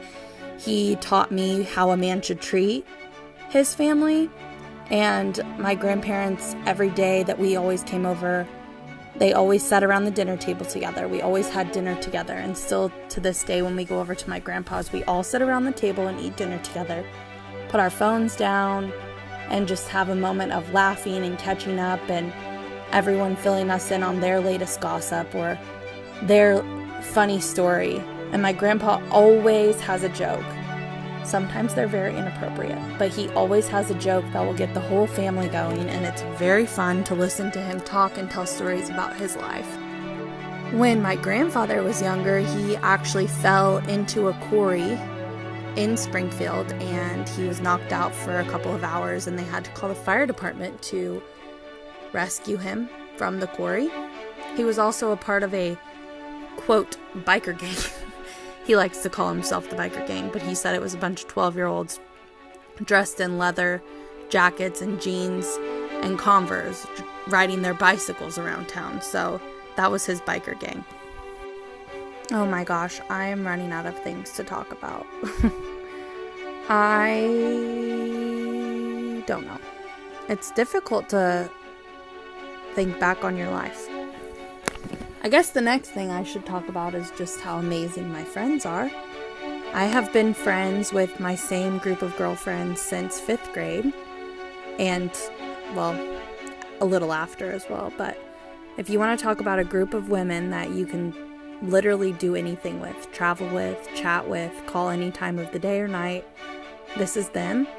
I feel like whenever I was younger, I would always see girls out in groups and be like, oh, I want to be like them. I want to have close friends like them. And I can honestly say that my friends and I are your typical travel buddies. We're like connected at the hip, can tell each other anything, and really just have the best type of friendship. And I'm just really thankful for them. I also just remembered a fun story that I have. One Christmas, I wrote a letter to Santa and asked Santa if he would bring me a cat. Santa wrote back to me and declined my offer, but instead left me a stuffed cat. And a few weeks later, a baby kitten came to our door, and my mom and sister and I fed it, cut up hot dogs and a can of tuna. And this baby kitten kept coming back every single day, and my mom fell in love with the kitten, my sister fell in love with the kitten, and it was the middle of winter, so obviously we had to keep the kitten. So my mom named the kitten KC, K.C. after the Kansas City Chiefs, and that cat lived with us for almost 19 years. She was the first pet that my family ever had, and the best cat we will ever have also. I now have 2 cats of my own. One of them was my grandmother's cat. The other one I rescued from the Humane Society. And they are both jerks. They're like the typical cats. If you put something on the edge of the table, they'll knock it off. I have a couple more memories, and if I think of more, I'll share them as well. But I remember in high school, I used to, I wouldn't say sneak out, but I would leave my house in high school right after I turned 18. And one of my friends and I would sit at the park, and we would buy a pack of cigarettes, sit at the park, and hold cigarettes in our hands. We were too chicken to smoke them, but we thought it looked cool if we had them. So we would sit there, catch up, talk about all of our boy problems, and not smoke our cigarettes in the park. My friends and I have a ton of just crazy memories from high school where we would go camping overnight together. We would go on all of these excursions and adventures and sneak through forest and definitely not trespass anywhere we went, but we had a lot of fun. That's another thing we always did with my family too. We went on camping trips almost every single weekend at the lake. We always stayed at Ann's Creek, and we would put our boat in the water on Saturday morning, and we wouldn't leave until Sunday night. And we would stay up all night camping, making s'mores around the fire. My grandpa back at it again with the jokes. My sister and I would go on all of these miniature hunts around the camping area for fairies, and we would try to find fairies and make up all of these crazy stories about how there were all of these fairies hiding in the trees, and we would climb trees to try to find them. I was always very dramatic, and I still kind of am, but I wouldn't even say dramatic. I have always been a really great storyteller, someone to egg on the adventure and find more. And everyone always tells me that my 2 greatest qualities are that I always look for more out of something. I always look for the greater meaning, and that I am very dramatic, which makes for a good story.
Okay, so this is my audio clip entry. I'm going to go over 3 different things, 3 different points, the first and second leading into the third.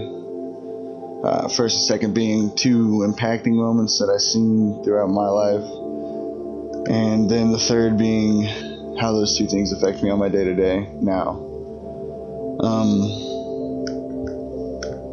When I was younger, growing up, with the leadership that I was, the father that I had, it was really your cliche bad dad, just father-son relationship, you know. A lot of getting yelled at, a lot of fighting growing up, seeing things that no child should really ever see. Whenever your leadership role consists of somebody doing things that you blatantly know are incorrect and morally broken at a young age, you don't fully comprehend the effect of the cause. So you end up leading into it more often than not, even if everybody warns you of it. When I was 15 years old, I'd switched into alternative school from normal high school, getting in fights. I was smoking a lot of weed. I wasn't focused on what I should have been focused on. I was more focused on the popularity aspect of it all. In the town I grew up in, getting high was the way to be cool. I ended up with a more extreme set or environment, if you will, of friends because of where I was, being pulled from the normality of a high school schedule and routine and going into an alternative school and having the freedom and leniency to break off. I'd spend all my free time hanging out with the people that I really shouldn't have been around. So at 15, this is kind of the beginning, the first use, if you will.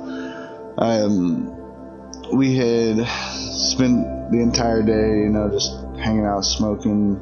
We had began drinking. I was hanging out with some older kids, freshly graduated for the most part.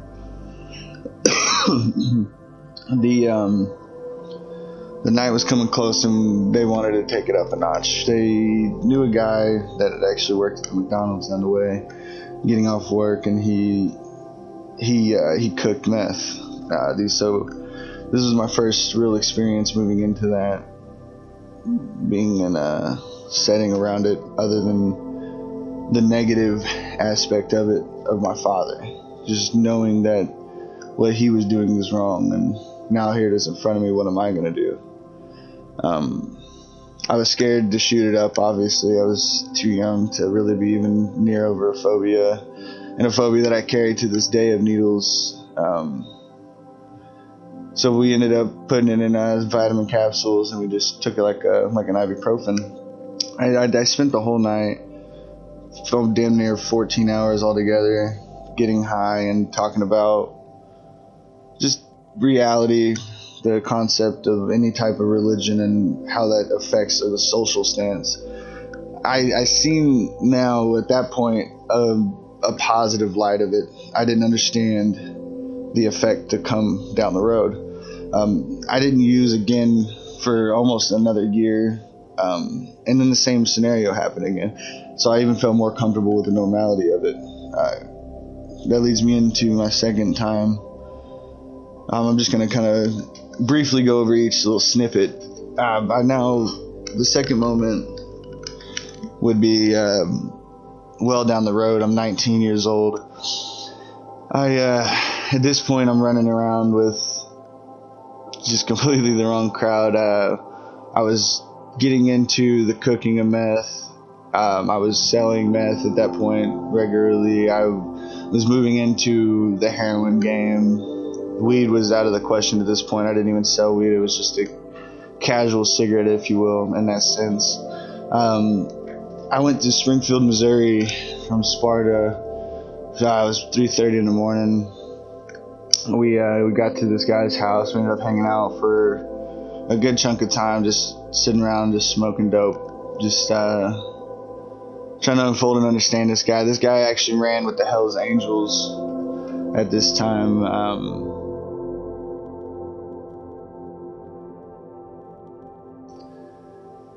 This was the pivotal point. I had seen this similar moment 2 times beforehand, but didn't truly let it sink in those moments. So I never really felt the effect of this one until this one came. I remember helping her get her shot ready. Me and a couple buddies. She was shaking too bad. She couldn't keep her spoon still. We loaded a shot for her. She went to the kitchen, and 15 minutes later, you just hear a thud.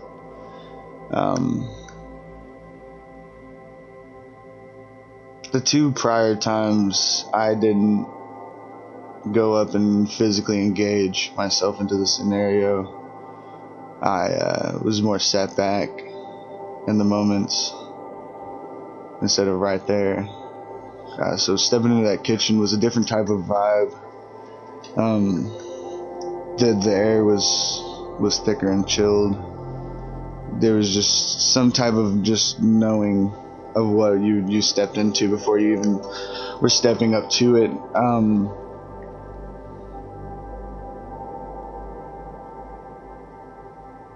Seeing her on the floor was a different type of thing than being asked to leave. We just kind of stood there for a little bit. Her boyfriend or fiance, husband, whatever he was, kept trying to check for a pulse. She was gone. She was just kind of seized up at this point. So just called 911 and put the phone down and just kind of walked on with it. That was kind of the tick moment, something that I felt change within me. And at that time, I had to consciously make the decision of whether or not that was a lifestyle that I was okay with and felt comfortable to be around and engage, or if I wanted to make my move away from it all. I decided not to get out of it, and that was the issue. I ended up in a different assortment of scenarios, similar, and somewhere my life was even on the line, and even at that point I was cold and numb to my own existence and my own well-being. It just didn't feel fit to me to worry about at that time. But coming up onto 21, I had some life-changing moment where I had an opportunity to escape. I had the option to just leave completely and drop that entire life behind me. And so I did. I moved down to Arkansas from Springfield, Missouri, to start up a completely new life. And it was the best thing that I've ever could have done for myself. I get down here, I stepped into a few different jobs. I ended up landing a position with Walmart, and I've just dug completely into that. I've dedicated myself completely to work and ensuring that my daughter can move up into life as best she possibly can, and give examples that I was never given. One thing that my entire past had ever taught me was everything that I needed and everything I didn't get. I was no longer concerned with what I wanted, but what I actually needed. And it was refreshing. The way that can actually affect me on my day-to-day, just something as simple as normal conversation with individuals, feels aggressive at points that I clearly know it's not. It's caused mass depression in my life. It's caused anxiety out the wazoo, different assortments of weekly meltdowns and breakdowns, but something that comes with that is strength as well. If it wasn't for these moments that brought to me now, I wouldn't have an appreciation anywhere near as great as I do for life itself, and not only my existence, but any existence, period. There was points where I just felt completely ice cold to any emotion that I ever should have felt, and I felt comfort in it. And it disgusts me now. A real big kick into something that was a moment of a big step back in reevaluation of my mentality and my mental state whatsoever. At this point, I'm a supervisor at Walmart, and I'm sitting there and I'm doing my rounds. I got to walk the floor every so often, just to make sure my people are doing what they're supposed to be doing. Except this time, I round the corner, and a friend of mine and an associate of mine, she had a heart attack, and she was in the floor of my produce, in between my apples and my potatoes.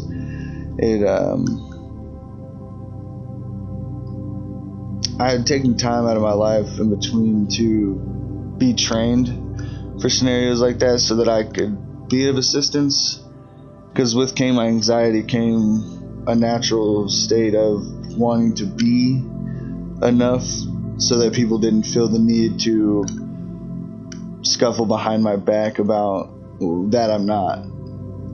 So I always push for that. In that moment, though, I froze. The time had finally come for that where I could be on the other end of it and it'd be a positive thing, and I froze.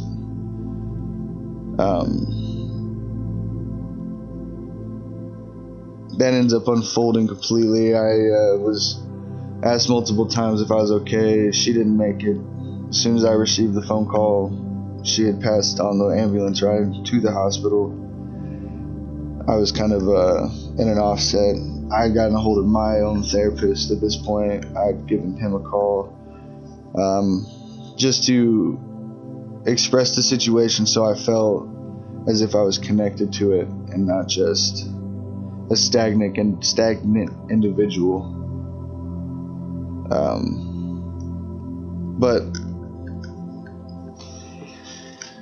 But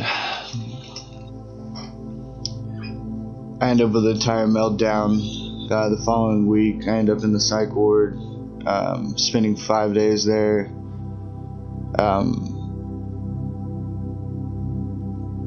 Just torment, truly. I'm manic. I fluctuate severely when it comes to my depression and my just general mood. By the time I was even beginning to be checked in, essentially, I was calm and ready to escape, and end up being sent to another manic episode meltdown because I wasn't allowed at that point. Arkansas holds a law of 72-hour self-help hold, I think it's called. Basically meaning unless the doctor says that you're good to go, then you're going to be there until they see fit. Minimum of 72 hours. The doctor can reinstate that at any point, and it was reinstated on me twice. That's why I ended up spending that 5, almost 6, basically. If you count me just staying the night, that 5th night, and leaving in the morning. I'd actually gotten there very, very late, 3 to 5-ish a.m. When I had come out of that situation, though, I had an understanding that I was the only one that was going to be able to help me, and self-help was going to be the best option. What I've gathered from all that and push forward with my day-to-day is self-help to the max. I genuinely think if you just feel you're doing the right thing, you're going to be just fine no matter what the scenario may be. Because of all the negative, I feel the positive needs to be outweighing it. I spend most of my time trying to help, trying to build others. I've always had a natural leadership ability, and so I feel as if this is my moment, if you will, the calling for me to step into. Like, no matter what I sit at, my happiness, my pure happiness would be knowing that anybody around me is just a better person for being around me.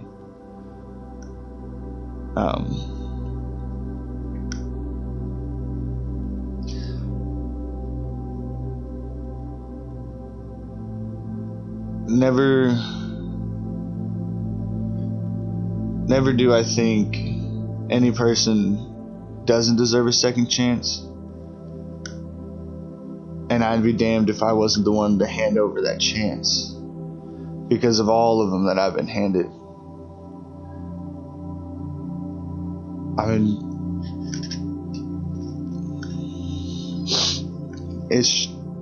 life is simply give and get. Every relationship is driven off of a mutual benefit, whether that's love, money, general compassion, education, gaining intellect. Everybody deserves to get something. And I just live like I have so much to give. Why wouldn't I give it all away? People will go every day saying, what do you have to lose? And I think everybody has everything to lose, and I think that you should lose it. You should give it right up every single time.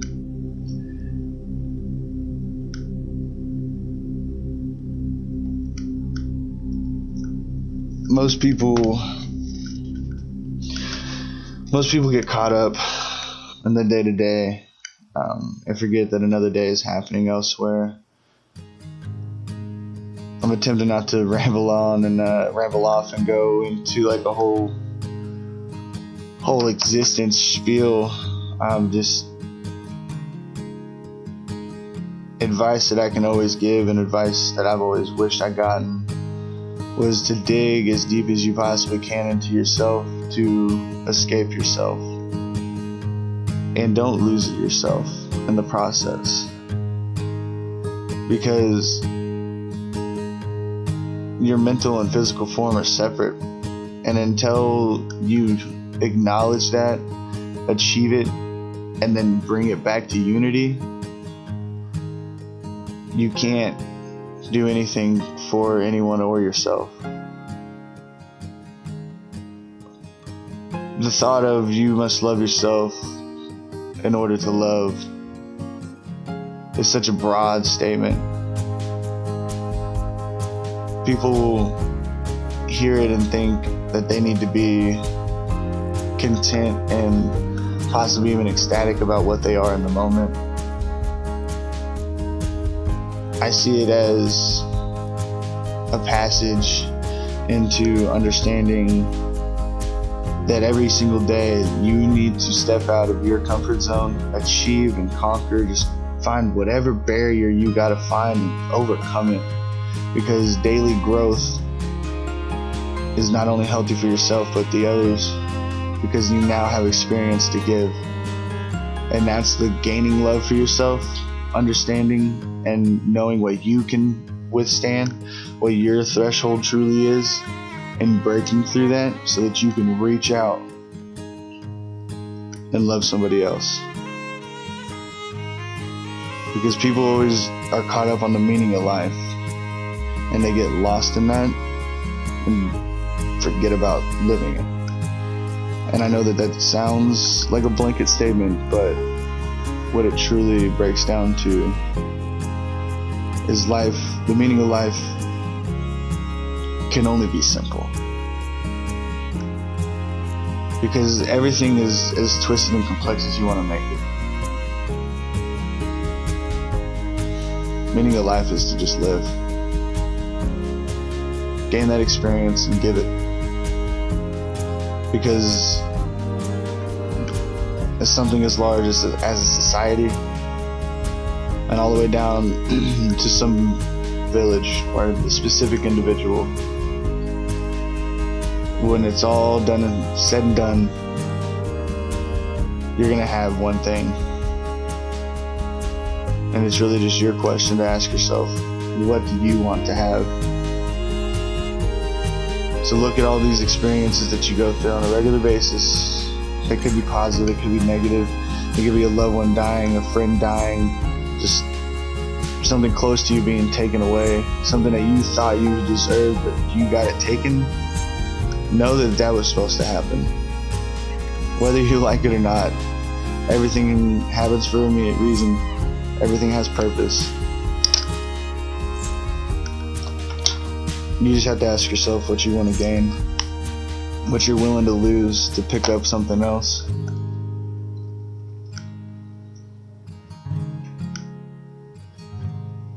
What is it that you have to offer?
is this working?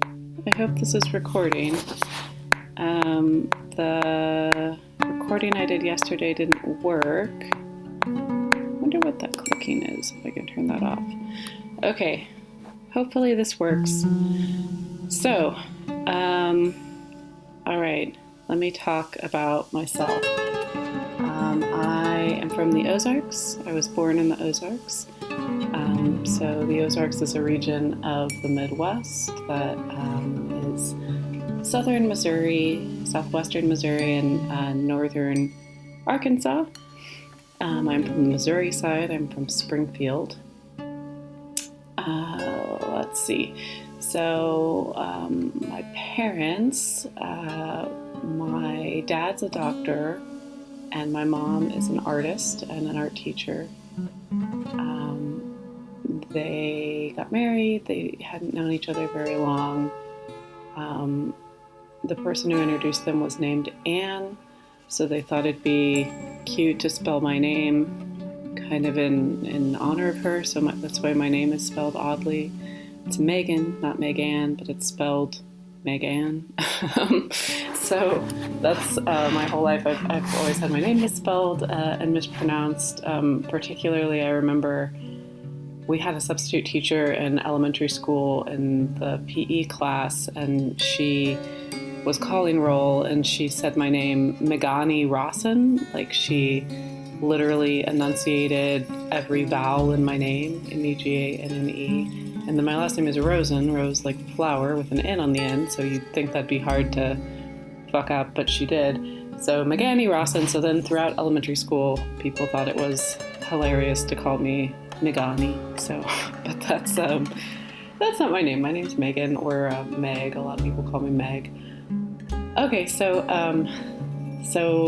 when I'm little, my earliest memory, which I don't know, like, memory is such a funny thing, because over the years, I think our memories get conflated and kind of mixed up with the stories people tell about us and tell us about our own experiences. And that's true of my earliest memory, because it's a favorite story in the family of my parents. So I've heard it from their perspective so much and for my whole life that I don't know how much of it is mine, really. But basically, I was little, I was a toddler. I could walk, so I don't know how kids work exactly. I was maybe like 2. And we had this big orange cat, which was named Key, K-E-Y, because that's how I said kitty. So he was Key Cat, Kitty Cat, because that's how I said kitty, and I named him.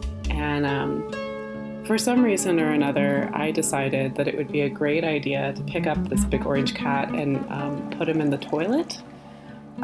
So I put this poor kitty in the toilet, and then my mom was standing at the end of the hallway, and I came out of the bathroom and kind of walked around the corner and said, "Mommy, Key Cat in Toy Toy," which is how I said toilet. So, and then this wet, very angry, dripping cat came up behind me, shaking the water off its feet. So that's what I perceive as my earliest memory, but I don't know if it's really my memory or if it's just that I've been told that so much that it's what's kind of stuck with me. But you know, it's kind of funny and kind of cute. So I don't know exactly what happened to that cat. I think my dad gave him away at some point. We also had a dog. We had a black lab named Lobo, and he was my dad's wedding present to my mom. My mom had always wanted a dog, and her parents wouldn't let her have a dog. They didn't really believe in pets. So Lobo, the black lab, was our dog, and he lived to be very old. I think he was like, I don't even know, like 15 or something when he died, and he was kind of a cool dog. Okay, so we lived over on a street called Roanoke, in a house in a neighborhood kind of close to where I live now, actually. And then my parents got divorced. They later remarry each other, which sounds strange. People always think that's kind of odd. But my dad's parents did the same thing. They had gotten divorced and remarried each other eventually, so maybe it's like a family thing. I don't know. But so they get divorced. and I moved with my mom over to Fremont Street, and my dad moves in with his sister Marty, who was a gifted educator for the WINGS program in town. It's a program for gifted, smart elementary students. She later becomes a librarian. Anyway, so Dad lived with Marty over in the attic of our house, and Mom and I lived on Fremont in this little brick house. My best friend in preschool, Heather, lived a couple blocks away from me. And I remember I'd go to Heather's house and we would walk to the convenience store at the corner of Grand and National. It's like right across from MSU there, and we'd walk barefoot there, and we'd buy candy and walk back. This was when we were like, 4 or 5, and that was perfectly fine because it was the 80s and people didn't think about things like kidnapping children, I guess. So Heather and I were best friends. She lived kind of in my neighborhood, and her little sister Jillian would kind of tag along with us sometimes. And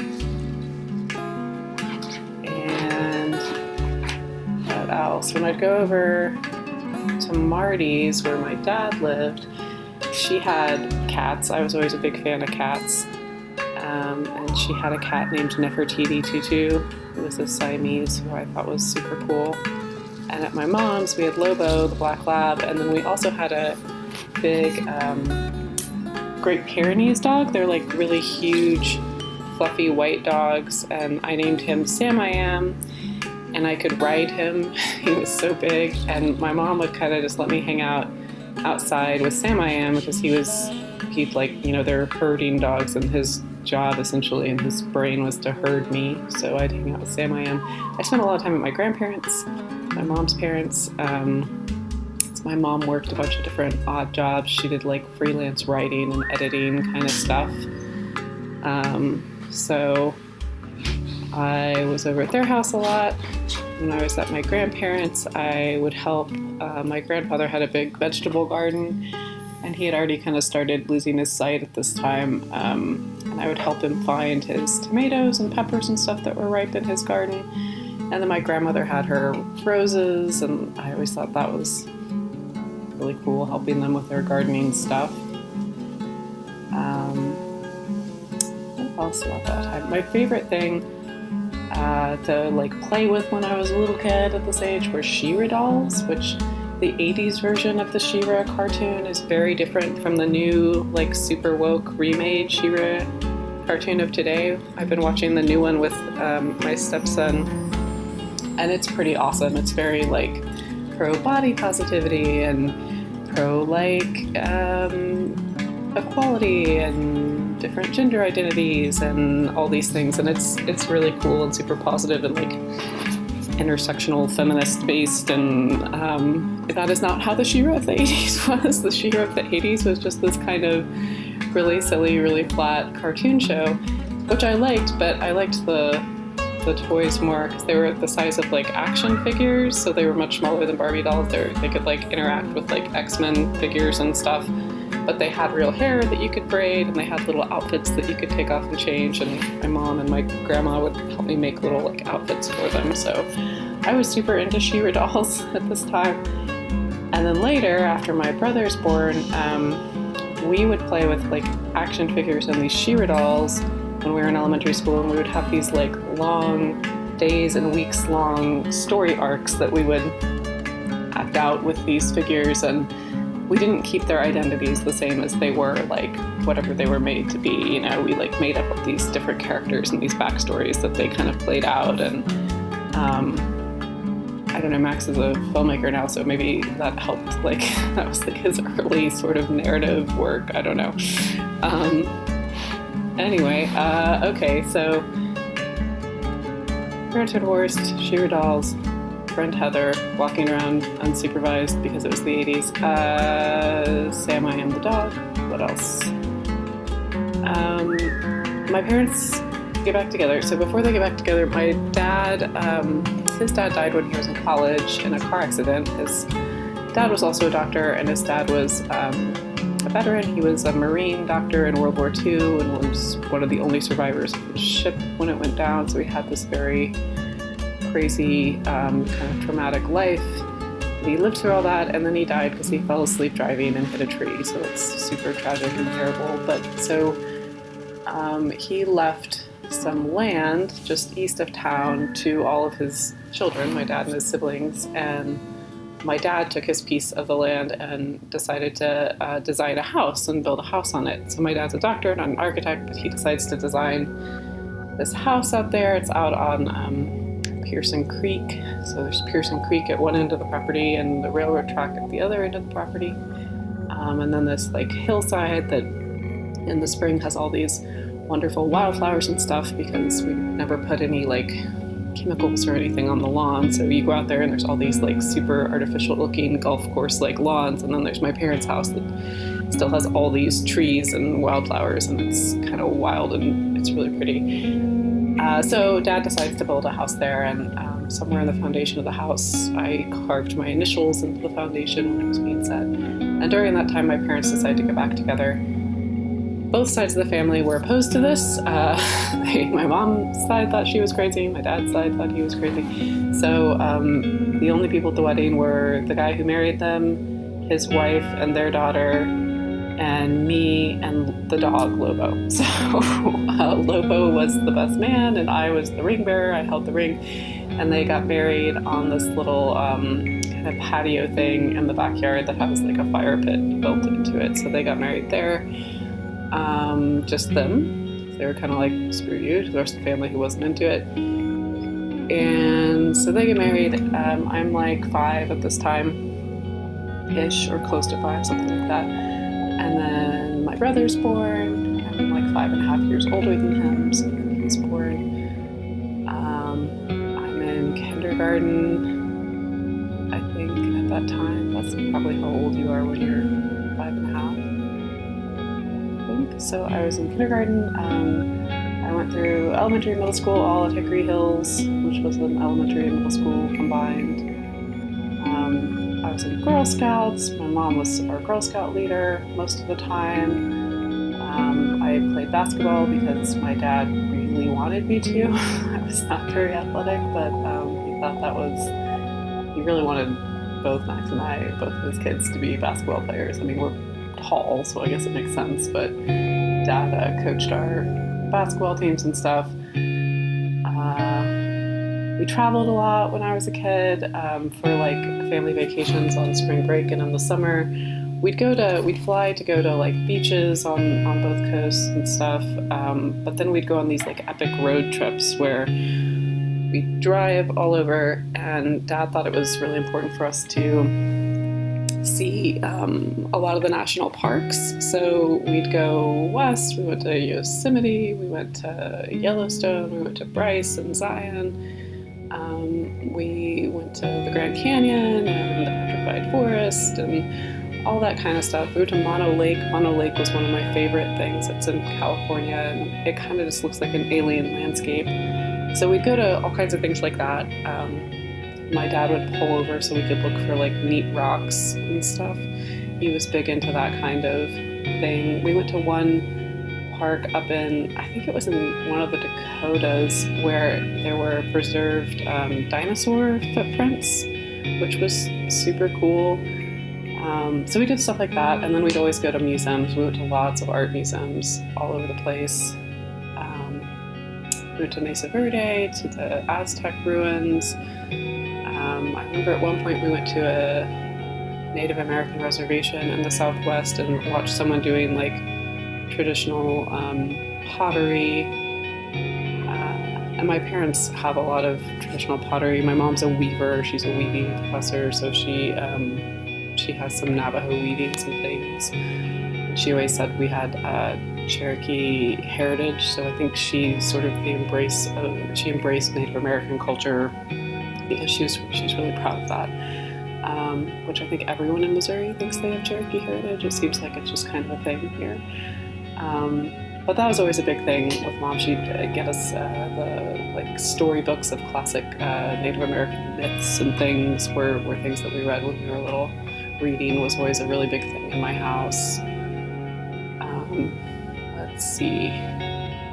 Yeah, so elementary school. I did horseback riding, I did ballet, I played the cello, I played the piano, so I did all kinds of different activities, and I was really mediocre at all of them. The thing that I ended up being good at later is art, and then debate. I was super into debate in high school. I was on the debate team, and I loved that. I made a lot of friends that way, and I was just I've always been a big nerd, so debate was pretty awesome. And then I took like all the art classes you could take in high school. And let's see, I remember in high school, my high school art teacher, who was kind of terrible.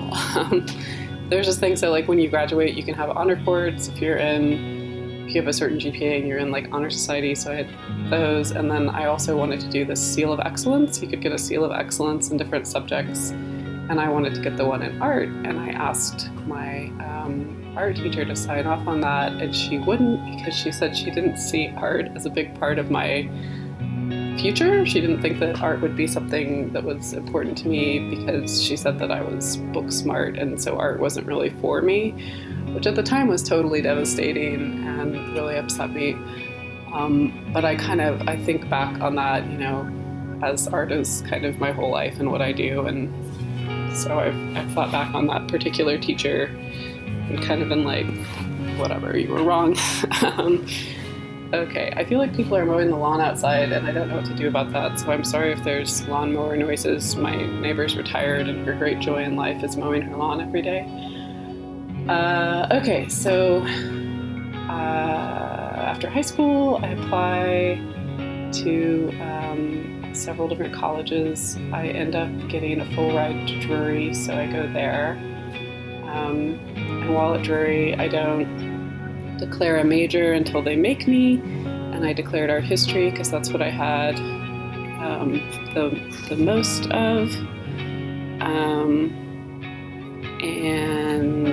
I studied abroad twice while I was in college. I went to London for 6 months and studied art and architectural history, which was super rad. I took this class with Dr. David Brady, where we went to all these castles and palaces and grand manors all over the English countryside. I took another class with him, which was England post 1066, where we walked all over England, all over England. We walked all over London and looked at different examples of architecture, which was pretty awesome. It was like a walking tour class for a semester. I took another class that was in Italian Renaissance painting, and it was taught at the National Gallery in the Italian Renaissance wing, which is probably the best collection of high Italian Renaissance paintings outside of Italy, outside of Florence.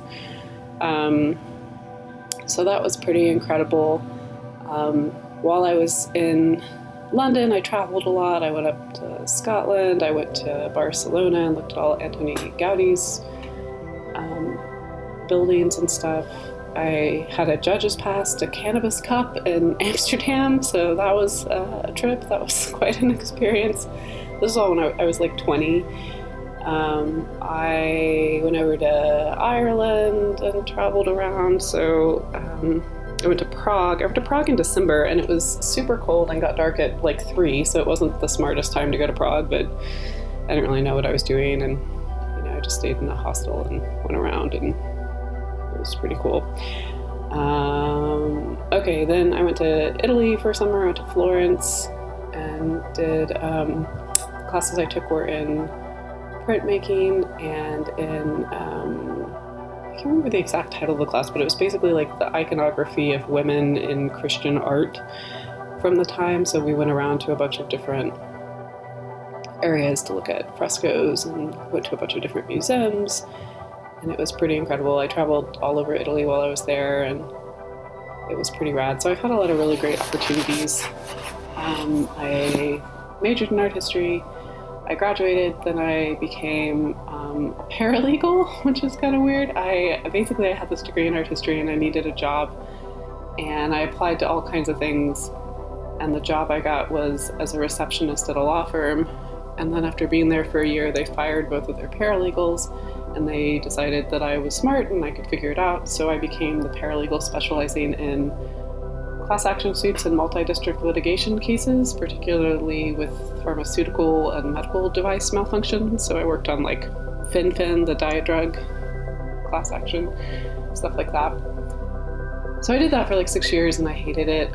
I had really cool bosses. I loved my bosses, but I was super miserable. It was really, really stressful and I wasn't doing anything creative at all. I just kind of like worked and then went to music festivals in the summer and I drank too much all the time and I was really unhappy. And then my kind of life mentor and favorite professor, Tom Parker, from undergrad, contacted me and said that he was starting a graduate program at Drury that was a Master of Arts in Studio Art and Theory. And it was low residency, so it was just classes in the summer. And he wanted me to do it. So I didn't do the first year of that, but the second year he called me again and I was like, okay. So I did that for 3 years and it kind of saved my life. It really helped me a lot. I started painting again and started painting really seriously and became really interested in that as like my pursuit.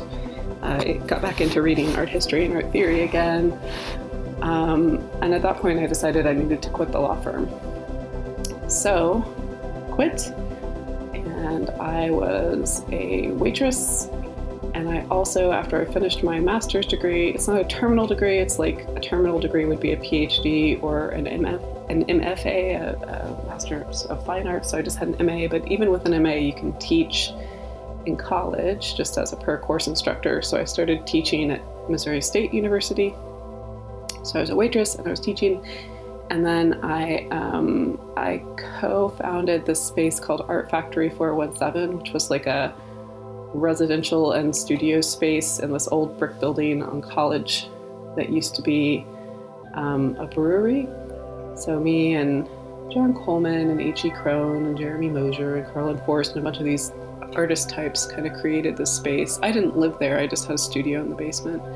But we had all kinds of events and stuff, and I was painting all the time. I was painting, there and in school and all this. And I got involved with a group on Commercial Street called Lemon Drop.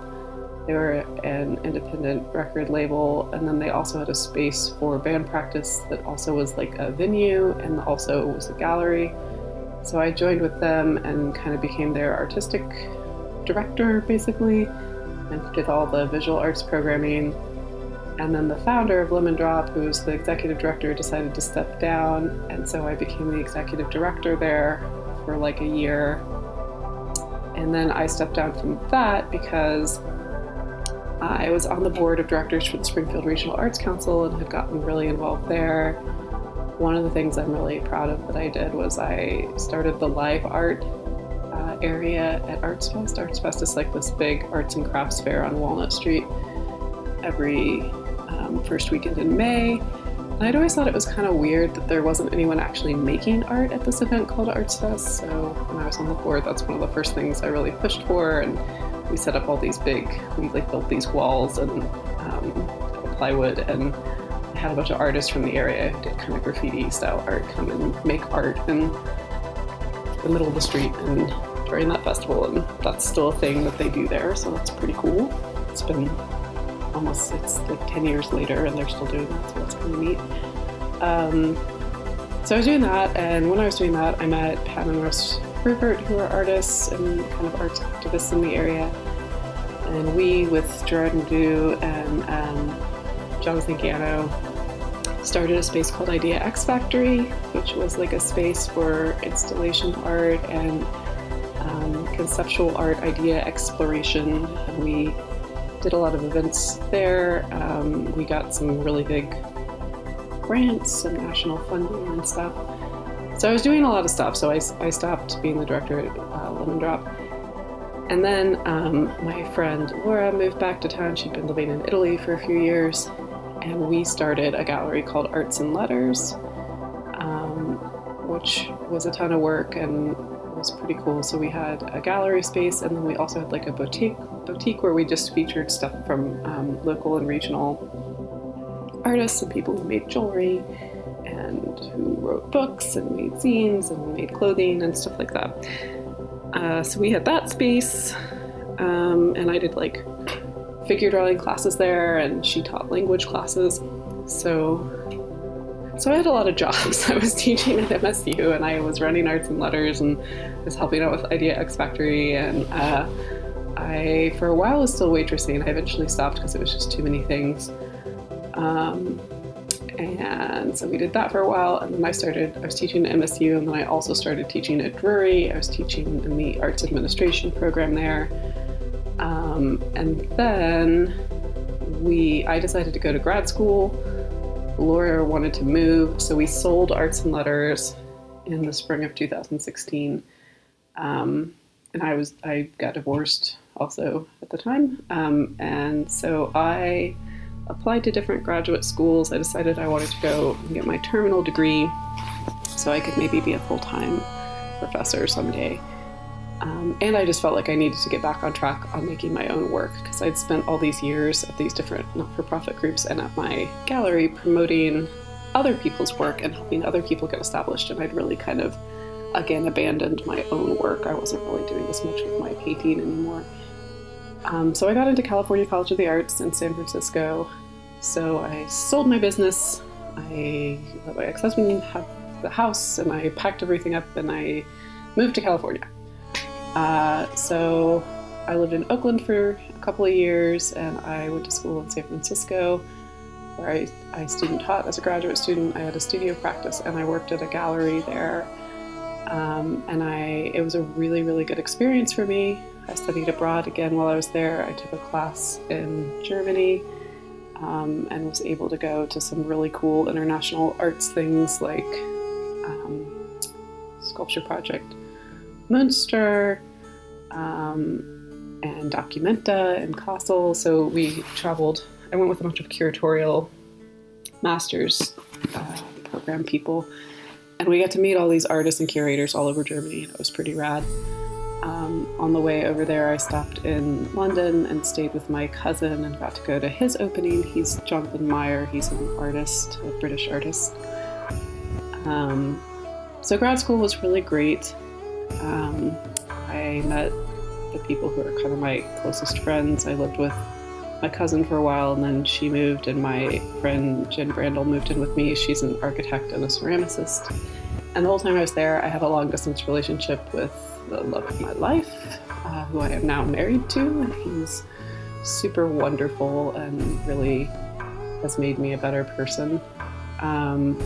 So I was in California for a while. I met all these incredible people and really, really honed my painting technique and my writing. I've had this great advisor who suggested that in my last semester of graduate school out there, I should apply to 3 things a week. So exhibitions and publications and residencies. So out of that, I was in several group shows in different places around the country. I did 2 artist residencies, one in Pennsylvania and one in Woodstock, New York. I had a couple of things published in different national publications. I was on a panel about one of my publications. And I basically just got a lot of really good experience. I booked a solo exhibition at a place called Art Link in Fort Wayne, Indiana, of these paintings. So I started doing these paintings on clear acetate. So they're oil and acrylic paintings on really large sheets of clear acetate that I then drape within spaces to create these kind of 3-dimensional painted installations. So I did a solo exhibition of that kind of work that I booked when I was in grad school, and it was in January of 2019, I think, in Fort Wayne, Indiana. So that was great. So then I moved back to Springfield, and then did a couple of residencies, and then I was back here, and I started teaching at MSU again. And then I also teach at Ozarks Technical Community College, OTC, which is kind of great. I teach fiber arts and also 2D design, which is kind of the first prerequisite studio class at MSU. And then at OTC, I teach all kinds of stuff. I teach drawing 1 and 2. I teach art appreciation, And then I teach Art History 1 and Art History 2, which is kind of my favorite. I really like teaching the art history classes, so that's been pretty awesome to be able to do that. So I do those things. I signed with a gallery and had a solo exhibition of canvas paintings last March, and they ended up doing pretty well. They sold a lot of them, which was a cool experience for me. I actually was making money directly from my art, which, you know, I'd sold a painting here and there over the years, but this was the first time it was like a substantial thing, like, for me, which is pretty cool. And so that's what I do now. I teach at a couple of places. I'm married to a wonderful person that's fantastic. I have these 2 great stepkids. I have 3 cats. Cats are very important. And we have lots of plants and art and books. My husband and I met, we were just friends. We were on a trivia team for like 6 years, and that's how we met. So it's a Patton Alley club every Sunday. It's called Trivia Binge, and our team is called The Plague. We are very feared. We get booed because we win a lot. So I was on that team with him, and my friend Neil, who I've been friends with since I was 6 years old. So when we got married at Idea X Factory, which is that space I co-founded for installation art, and we were married by Laurel Wagner, who's one of the hosts of Trivia, where we met, and one of our witnesses was Neil, my friend I've been friends with since we were 6, so for 30 years, was our witness, and he's also our trivia teammate, so it was kind of like tied everything in together. And yeah, so I paint, and I read, and I teach, and those are pretty much the things that I do. I hope this time is actually recorded. I've never used the software before, so we'll see.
So, this is the story of when my childhood home burned down.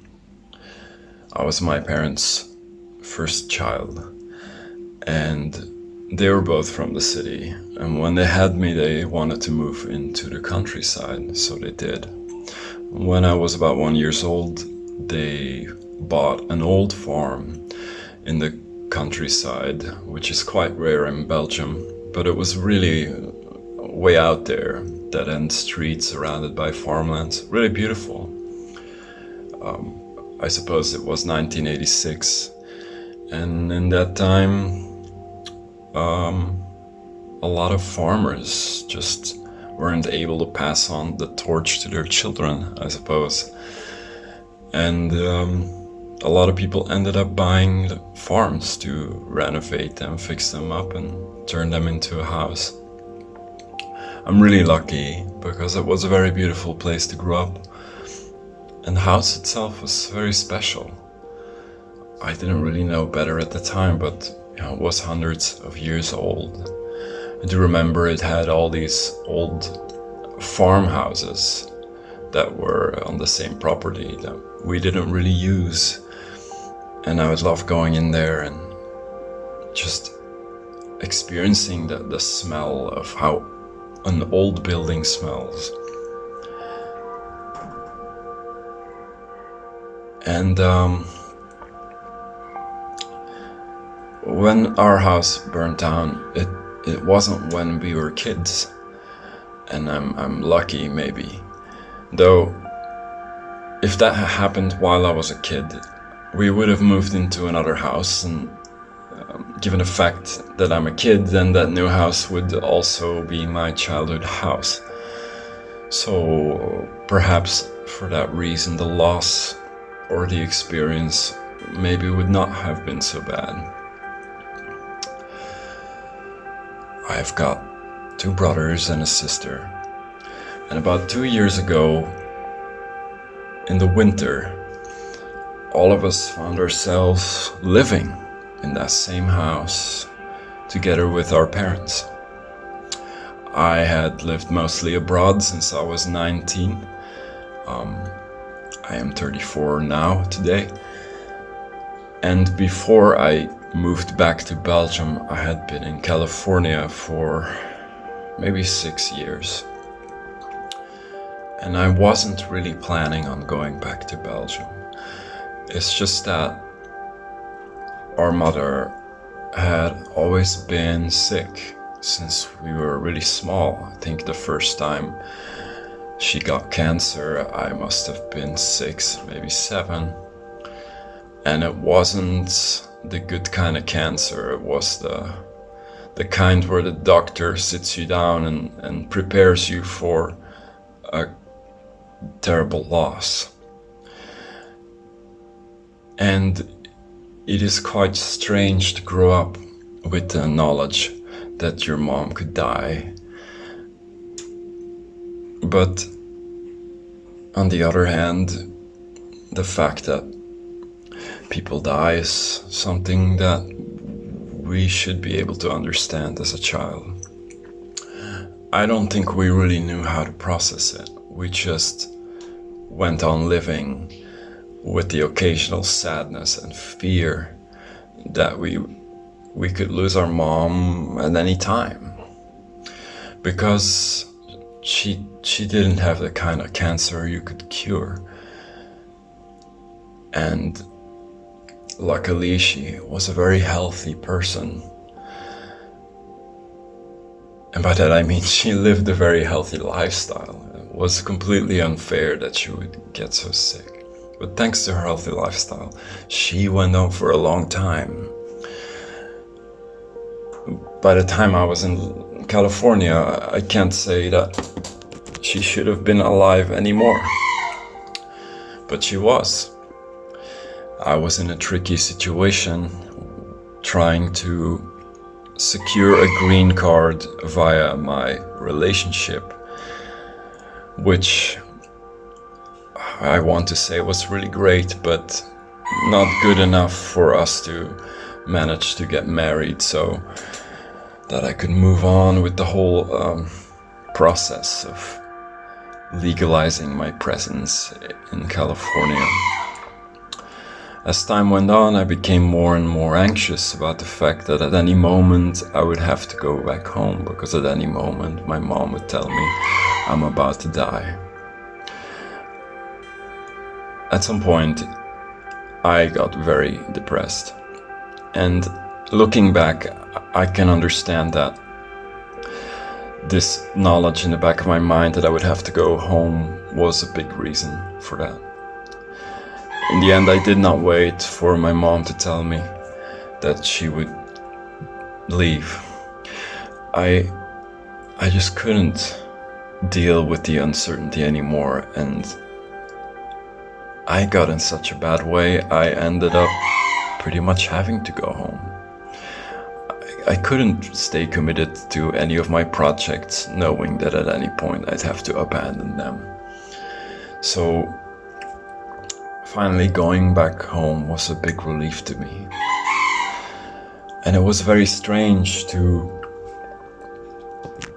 be back in my old home, to be back in my bedroom that really had been untouched. It was like stepping into a time capsule.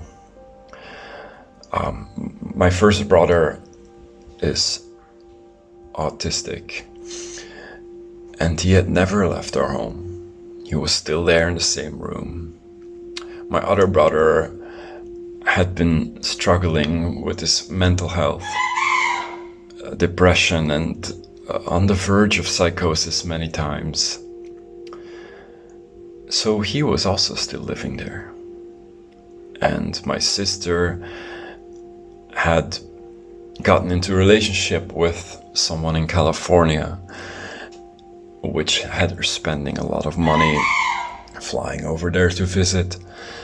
And as it happened at the time, she was also living with my parents so that she could save more money for her trips back to California. So that is the situation. All of us were home. It was very surreal for me just to be there. And my mom got really bad. She couldn't eat anymore, so they put a hospital bed in the living room. One of those big, semi-automated, solid steel monstrosities of a hospital bed, which we were lucky to be able to have, thanks to our healthcare system, I suppose, which after spending 6 years in California, I had a newfound appreciation for.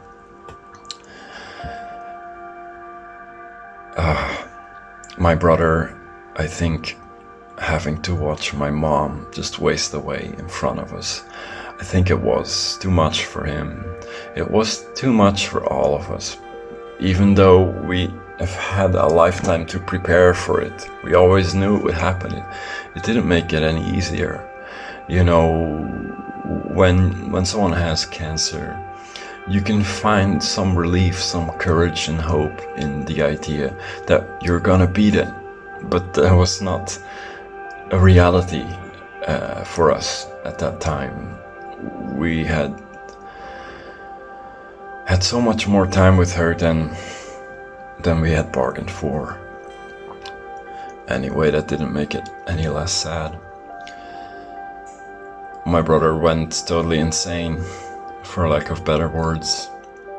It's very frightening to watch a loved one get lost in psychosis. At some point he was convinced that all of us were secret operatives of ISIS and that we weren't actually family, but that all of this was some clandestine operation that he was kept in the dark of. So for a while it just kept getting worse. I think my parents didn't have the heart to have him hospitalized, and he would be terrorizing her at night. She couldn't get up from the bed because she had to receive food intravenously with a big needle, not in the little vein in the nook of your elbow, but you know, one of those big veins in your thigh. She was strapped with a big catheter and receiving her meals directly into her bloodstream. And even that she couldn't really stomach, so instead of the transfusion taking 12 hours, it would be dialed down to 18. So she was stuck on a bed, and at night my brother would go apeshit and he would go downstairs and just terrorize her. That was really messed up. That was really messed up. It was so bad we couldn't really properly grieve the situation with my mom's health. We were being terrorized. I was angry at my parents for not hospitalizing him, and I warned them that I had seen some friends in the same condition and that I knew for a fact it wouldn't get better. You can't talk him out of this, it's going to get worse. And it did. In fact, one day I was lying in bed. I remember feeling awful, not knowing what to do with myself. I didn't really want to live in Belgium. I missed my life in California. And I should have been creating a new life for myself, but at the same time I thought, I don't want to be here. So I guess I'm just waiting for my mom to die. And I remember just feeling so awful with those thoughts. And it was one of many days that I would stay in bed just feeling sorry for myself. And in one moment I'm hearing all this noise upstairs. My brother had a bedroom in the attic, right on top of my parents' bedroom in the old part of the house. And my bedroom was on the part of the house my dad had built in solid concrete. The rest of the house was in wood, old-time construction style wood, and cement with horsehair mixed into it. Some parts of the house, just the sheer oldness of the building would make your nose itch.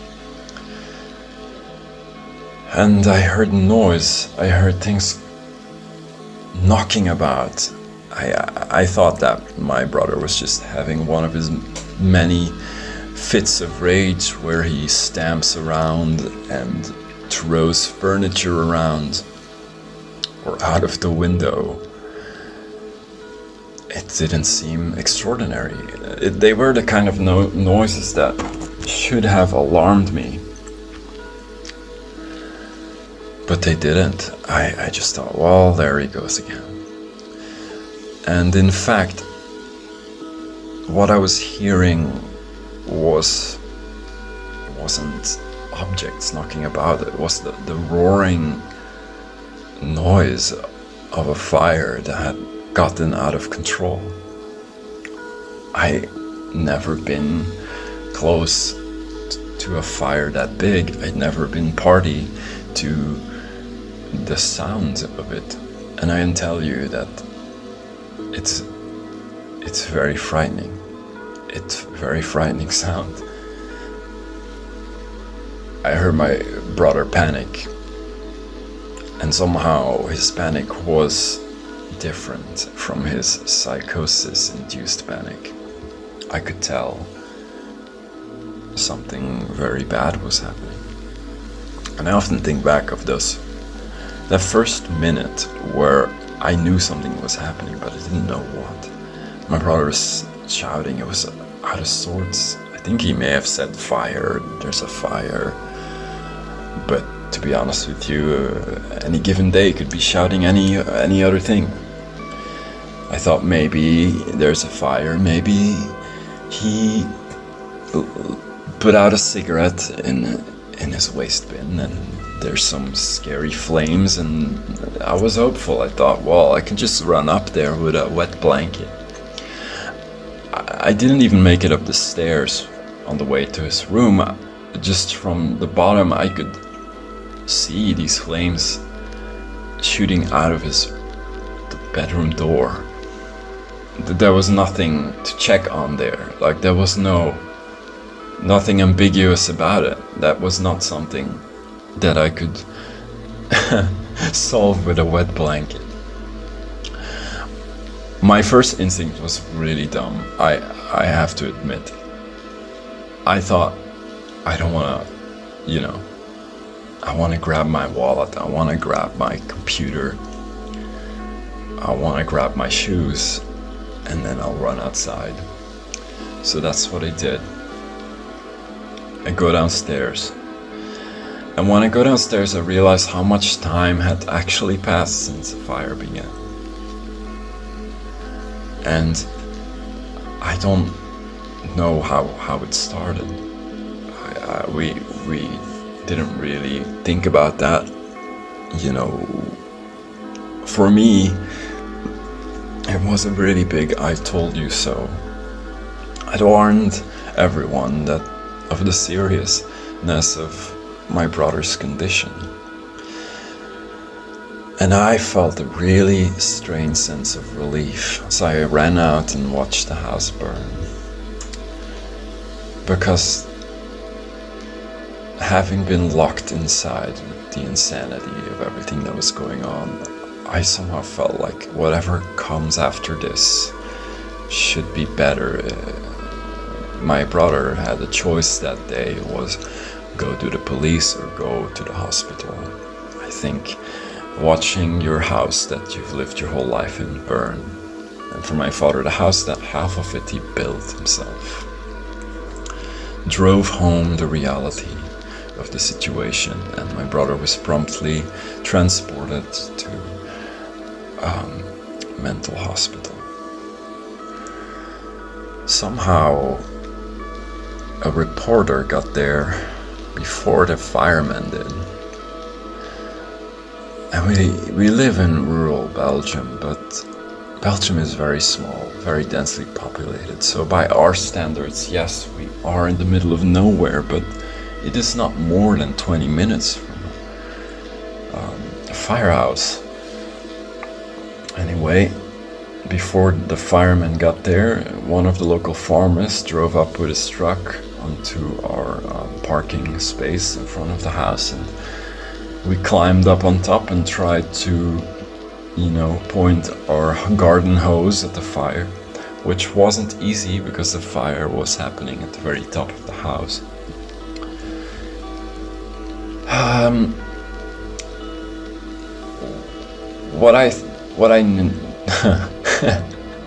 Again, I thought, well, all my stuff is in the concrete part of the house, so it'd probably be fine.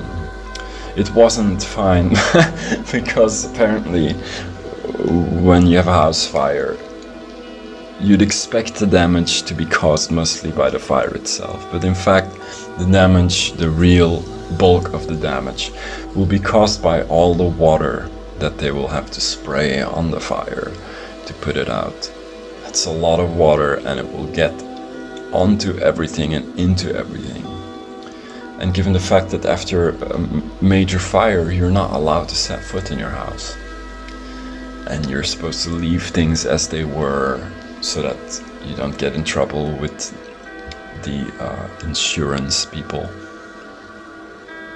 So everything was messed up, for sure.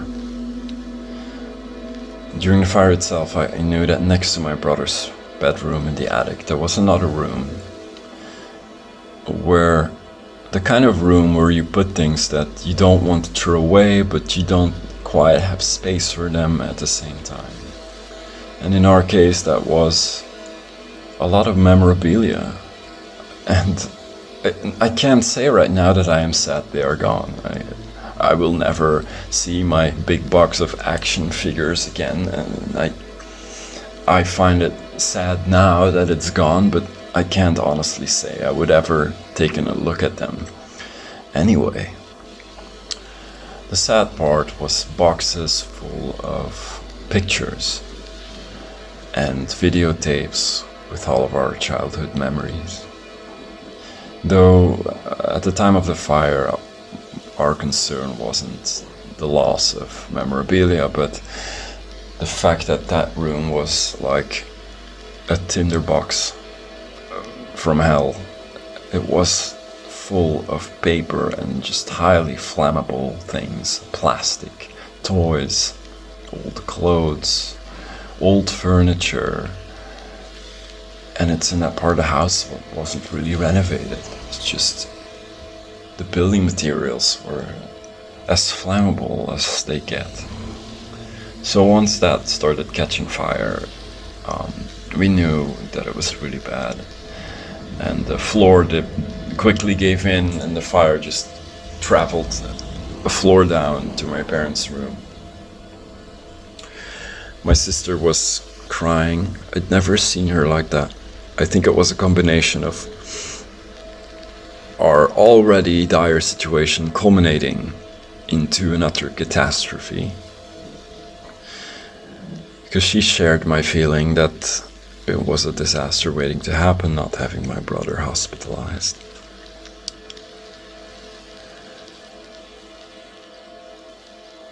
And I think it's just what fire does.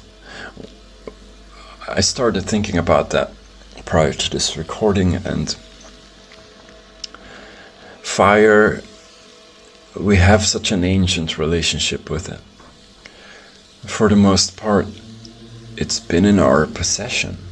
It's a dangerous thing, and yet in mastering it, in becoming intimate with fire and learning how to use it, it became a fixture of society, and it became the beating heart of our little households, the family microcosm.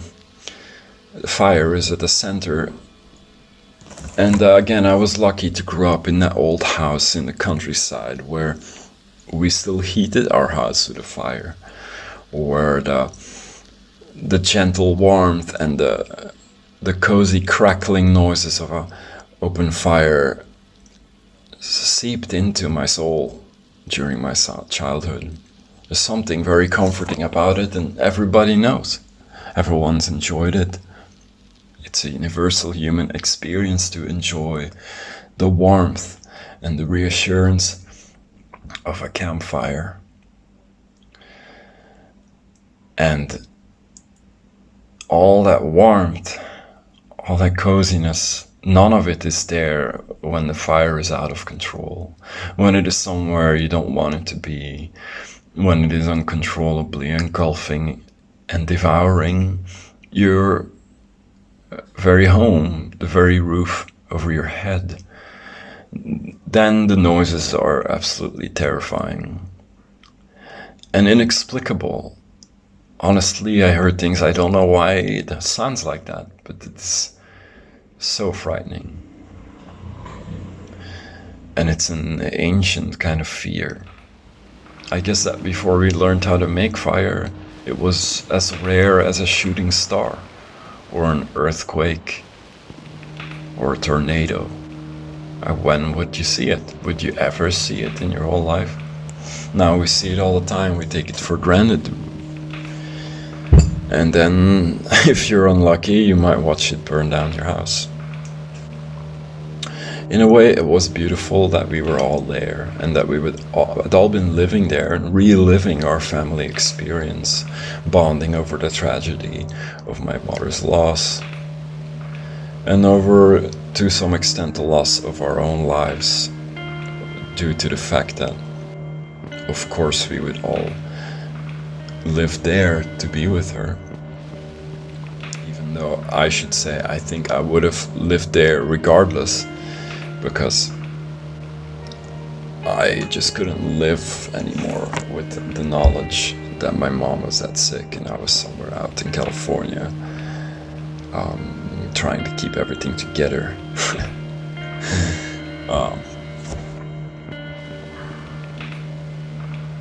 The timing was interesting because, as you may know, in Europe there was a big refugee crisis.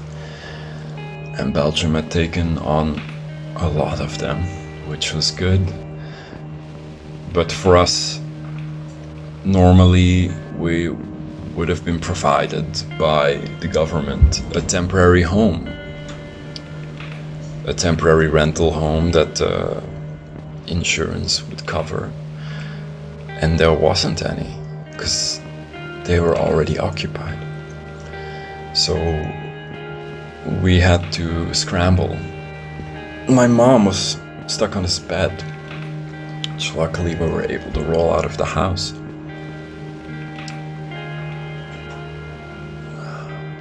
Actually, I just remember one of the worst parts was that my brother was going so crazy. He kept running back inside to grab the dogs. We had 3 little chihuahuas and he didn't know where they were. I was sure that they would instinctively run outside. Anyway, the fire was still up in the upper floor, and the living room wasn't really looking all that hazardous yet.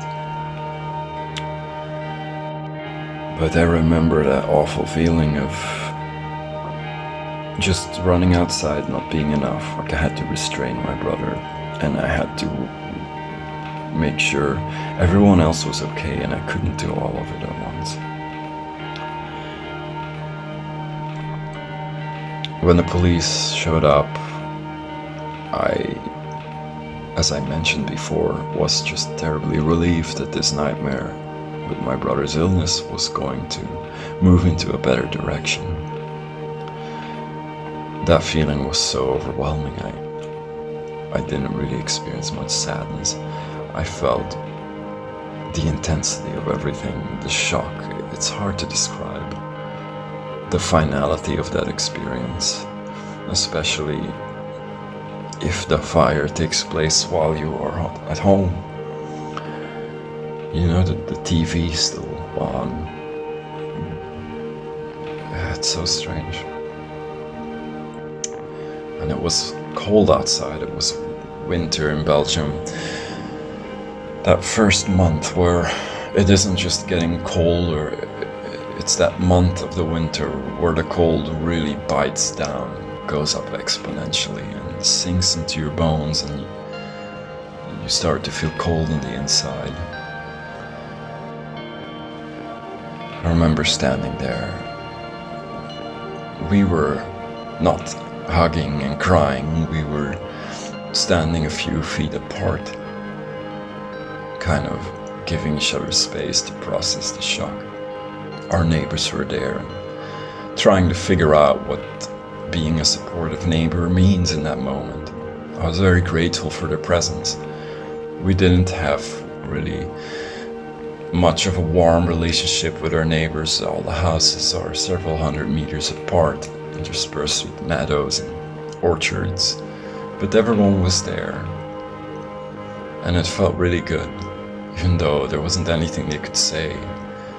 But just that they were there gave us all an innate feeling that they do care, even though we don't talk much.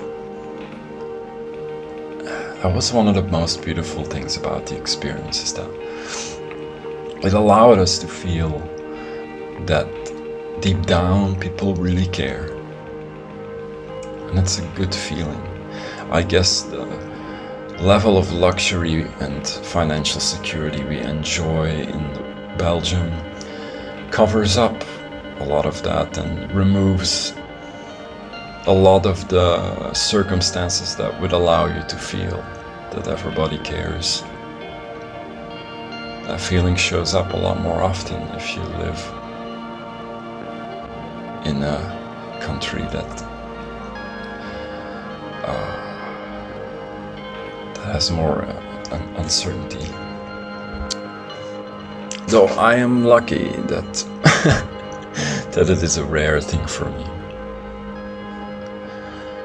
I couldn't really allow myself to wallow too much in the frightening ordeal of not knowing where we were going to sleep that night, because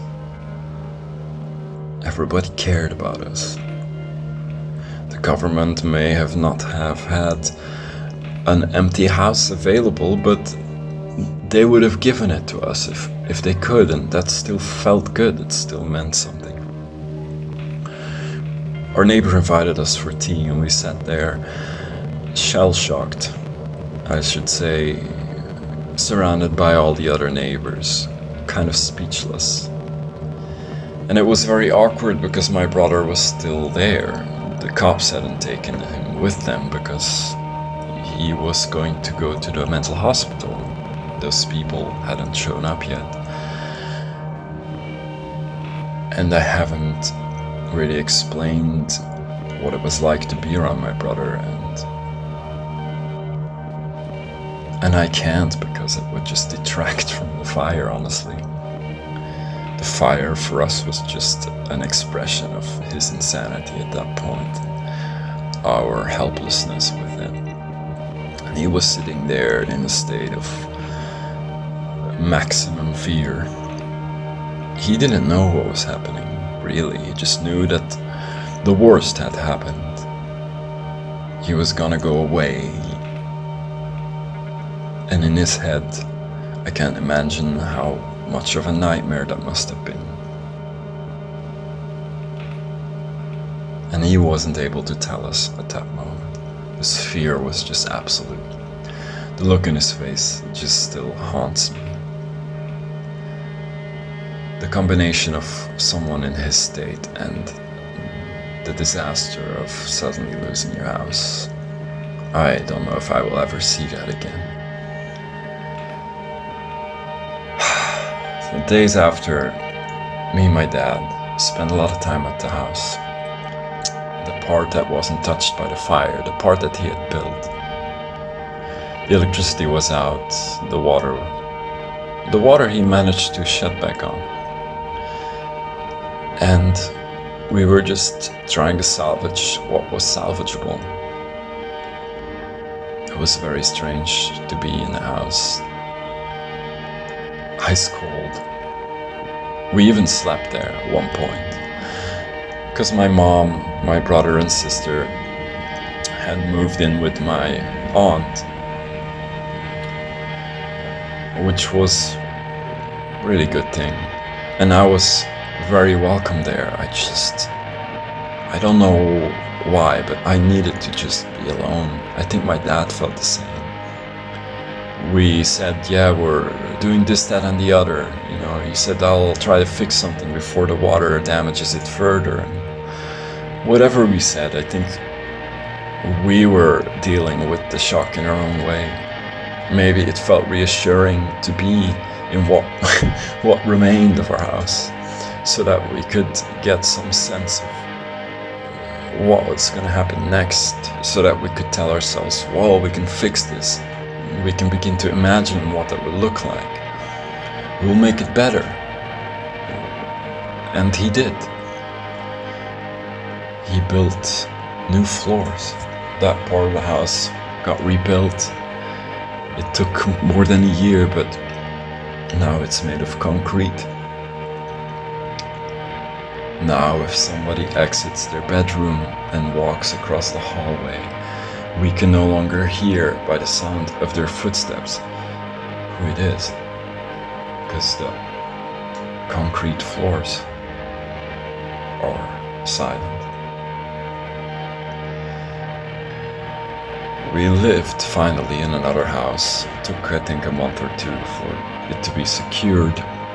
We rented this house in a neighborhood about a 15-minute bike ride away.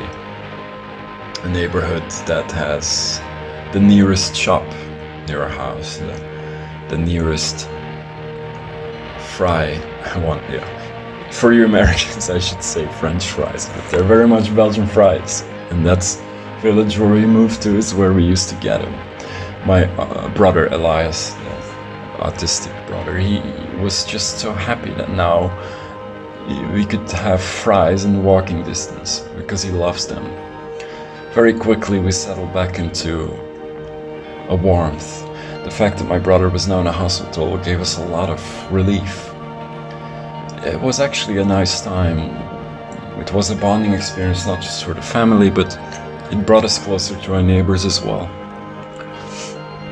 And now everything would get better. My mom had a strange bouncing back of health. I guess the chemo roulette had landed on a type of chemo that wasn't as utterly poisonous as the other one. And she started to feel better. She could walk again, she could eat again, she could cook again. It was a beautiful thing. And we were there for almost a year. It was very strange. And we still talk about it, how strange it was to live in that place. It was strange to begin with that all of us in our late 20s were living with our parents. And we all went through this together. It was a blessing in that sense. Can't say we've had terrible troubles in our family, but we weren't super close, and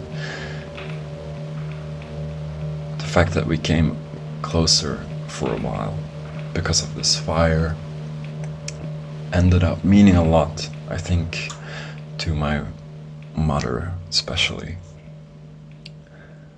She only ever wanted us to be happy with each other.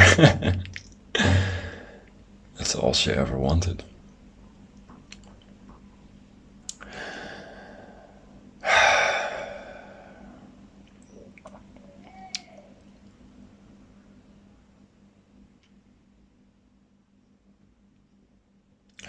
It's easy to say that you're not attached to a place, or that you're not attached to things. It's also easy to part with your house or to part with your things when you do it voluntarily, because even though it may be difficult, and even though it may be admirable to let go of things and places, if you have the time to prepare for it, it's a lot easier. And in some ways, maybe it is also harder, because when things disappear suddenly, you don't have that much time to feel bad about it. But you spend more time dealing with the emptiness. And it is a kind of emptiness that I don't think I would ordinarily experience. It's an emptiness that you've had time to prepare for. Is easy to fill up because that's part of the preparation. As you prepare to let go of one thing, you prepared its replacement. When you lose something suddenly, you can't do that. And it's a different experience. We had a new place to live in. That was good. There were a lot of nice things about that place. Things we didn't have in our home. Like proximity to a little shop, or proximity to the pharmacist, or a French fries. We could all imagine what our life would have been like had we grown up there. And the environment was familiar enough to us, and which was great for my brother, who, due to his autism, struggled with the change of scenery. He really does need things to be the same. We were very worried for him. But the awfulness of the situation with my brother was a silver lining, in that when the fire removed it, there was so much relief that it really masked all of the unpleasantness.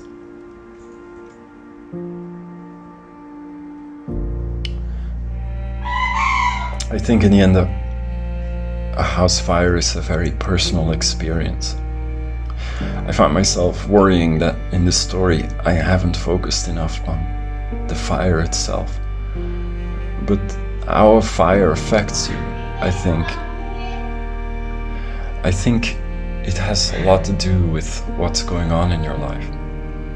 So whatever it is you're losing as a relationship with you, and the experience of the loss is characterized by the relationship you had with it. And for us, this was the house we all grew up in, the only house we ever knew, that we swore we would never let go of. We would never sell, we would never rent out.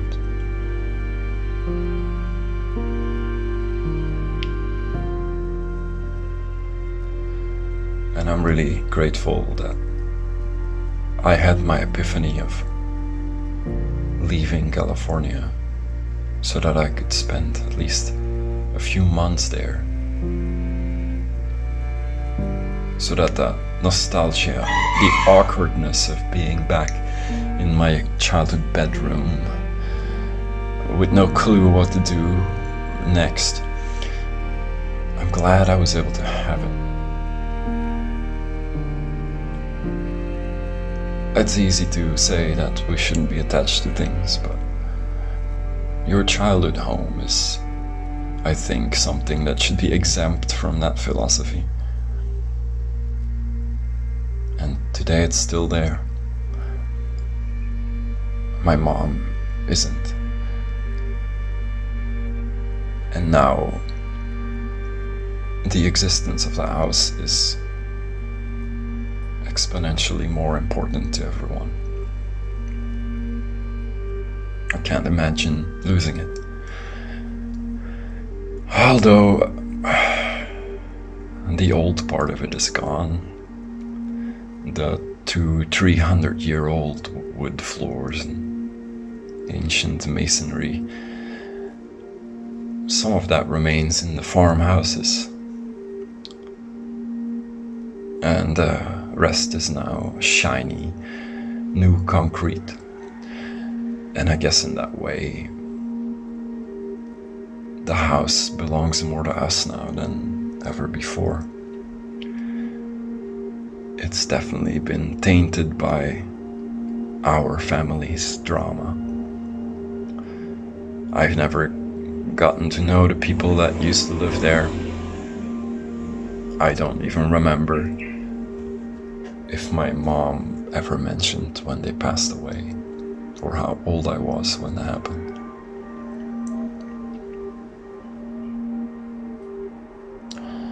Most people in our neighborhood knock everything down and rebuild it. For good reasons, because it's a fire hazard, I suppose. I don't know if it's even legal to let those old buildings remain the way they are.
Okay, Christopher, I don't know really where to begin, so I'll begin with some highlights in my life. The biggest highlight in my life is when my son was born. He has been a joy throughout my life. I really didn't want kids, but he is amazing. I'm proud of him. He does an amazing job just being amazing. He's got his dream job, married, got a little farm, as you know.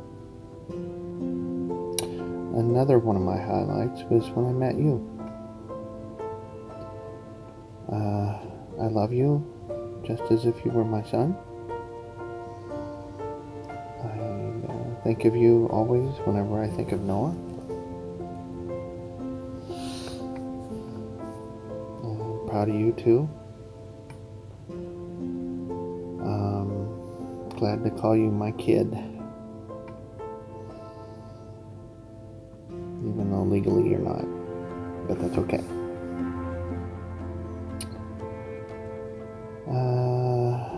So, some rough spots in my life. In 2008, I ended up losing everything. I lost my job. I was making very good money. I'd always had good jobs, always made pretty decent money.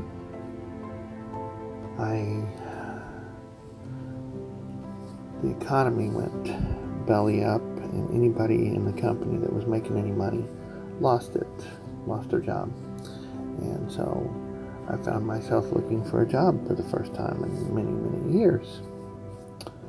I applied many different places and many different times to different companies, and always got either I was overqualified, or I wouldn't be happy here, or that my degree was too old, or the job wasn't right for me. They didn't have anything for my advanced position, just one excuse after another. So I ended up working at Walmart, which kind of sucked, but That's where I was at. I was a cashier there for a while, and ended up going back to school in my late 40s and becoming a nurse. That has been an amazing adventure. I love it and I hate it some days. It's hard, very hard. I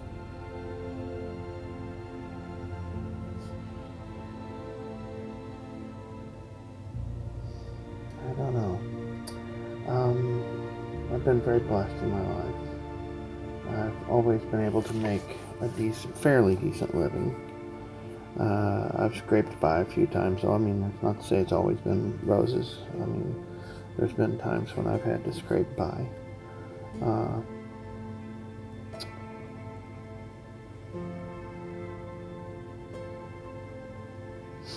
looking towards retirement now. It's going to be several years off still, but trying to figure out how I'm going to retire since I lost everything just a few years ago. I have almost nothing right now.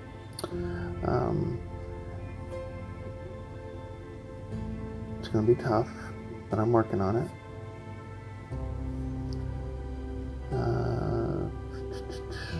I've got my parents that live with me. Okay, I don't know where to go. As a child, my dad liked to move us around a lot. By the time I was in the 8th grade, I went to more schools than I did grades. Graduated in a little town. It's not so little anymore, but I graduated in a little town. I was in a class of 150 or so, which at the time was the largest class to ever graduate from there. But that was during a time of growth. So, but I know the classes are way bigger than that now. I grew up in the country. Kind of, we were out on a little bit of acreage by ourselves. We didn't live in town or anything like that. I had a goat when I was little. Well, I shouldn't say little. I was a teenager. She was really cool. I've had several dogs throughout the years. The most amazing little dog I've ever had was Einstein. And I had him for 14 years. Lost him last year. I have another little poodle now. He's a lover. He just loves me to pieces, and that's something that I needed. I live in Florida now. I've always wanted to live in Florida. I do. I do go fishing from time to time, and getting ready. A friend of mine's coming down, and we're going to go on some deep sea fishing trips. Love the beach, love the sun, love just being out in the weather. I hated the cold weather back in Missouri.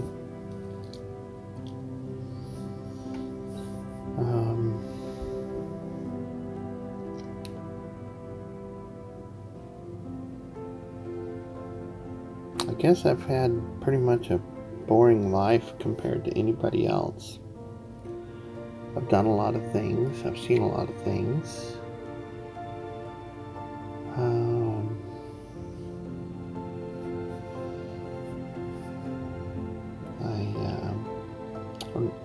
don't know where to go from here. I've lived in many states. I've lived in Illinois, Ohio, West Virginia, Kentucky, Texas, Missouri, Utah, and now Florida.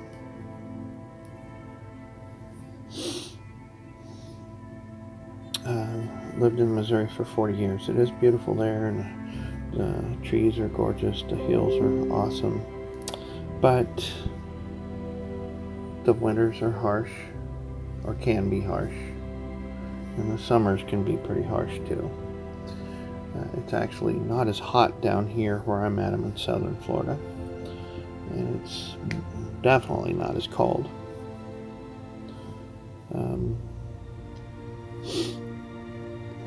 I try to be a good person. I try to help people when I can.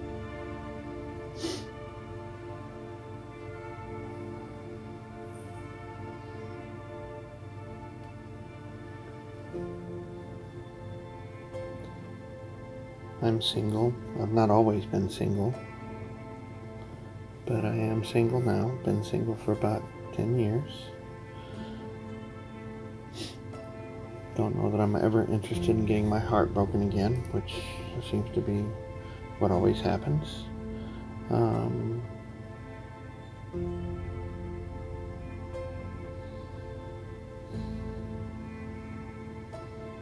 Brings us back to my son, I guess. He is just pretty much the highlight of my life. I try to talk to him about once a week or more, maybe twice sometimes. Sometimes I don't get that done, but I try. He's a pretty amazing kid, as you know. You know him, so. But I guess I shouldn't say kid, man. Unfortunately, he's not going to have any kids. I was hoping for a grandbaby, but that's not going to happen, so I just don't know where to go from here. I've had my own business a couple of times, and that was probably the best ever. My life was, except I was always very busy.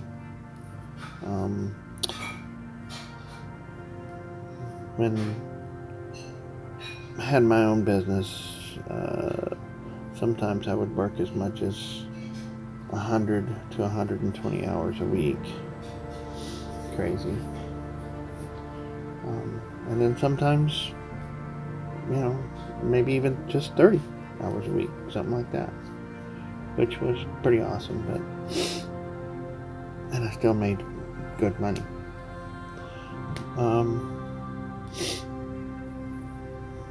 As a nurse, I work about 36 hours a week.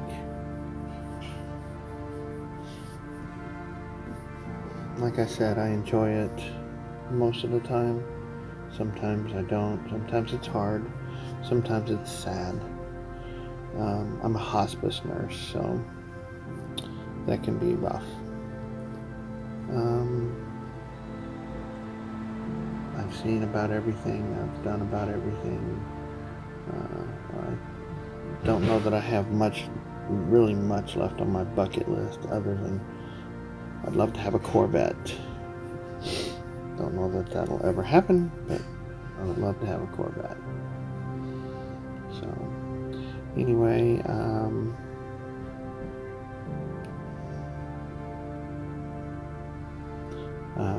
I ride motorcycles. I've ridden for many, many years, basically since I was 18 years old. Bought my first motorcycle when I was 18. I was riding with some friends, and I really liked it, but they scared me to death. They were kind of insane. And so I decided, when I was 18, I was still living at home with mom and dad. I decided if I was going to do this, I'm going to have to be the one driving. I can't ride behind these crazy guys, because they were just crazy. So I asked mom and dad, and they said, no, you can't have a motorcycle, no. And finally I wore them down enough.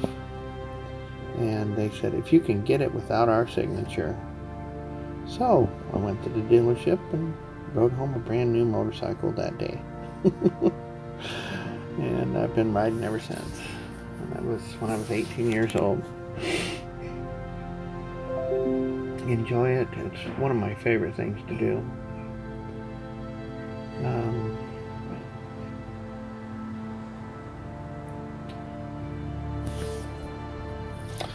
And I know this is chronologically completely out of order, but nursing school was probably the hardest thing I ever did in my life. I was a great student. I actually earned the Florence Nightingale Award, which means that you were like one of the very top students. But the thing of it is they made you feel like you're failing all the time. Even though I made close to straight A's, I didn't make straight A's. I made a few B's in there, but most of my grades were A's, and I never made anything less than a B. But it was the hardest thing I ever did. I was in so much stress. It was horrible.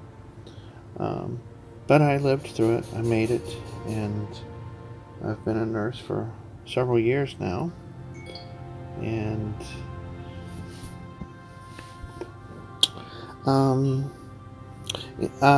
some things I enjoy. I enjoy cooking. I enjoy spending time with my dog. I think I've already mentioned fishing. I enjoy fishing. I like to shoot. I shoot some.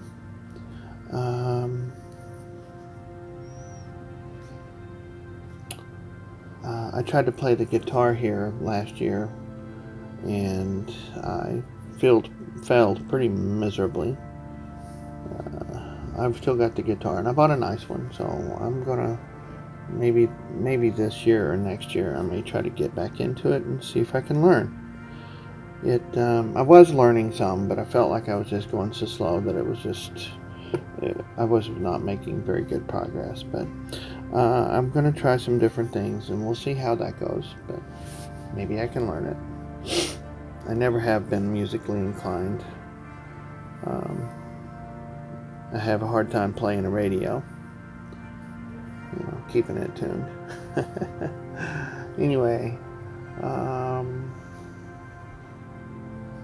gonna come back to Missouri here in September, so I hope to get to see you, and I'm gonna see some friends and hang out with friends and spend some days with Noah, my son.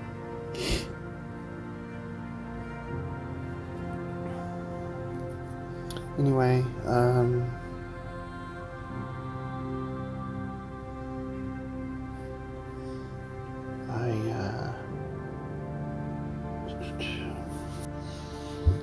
when Noah was a young boy, I can't remember, he was probably, let's see,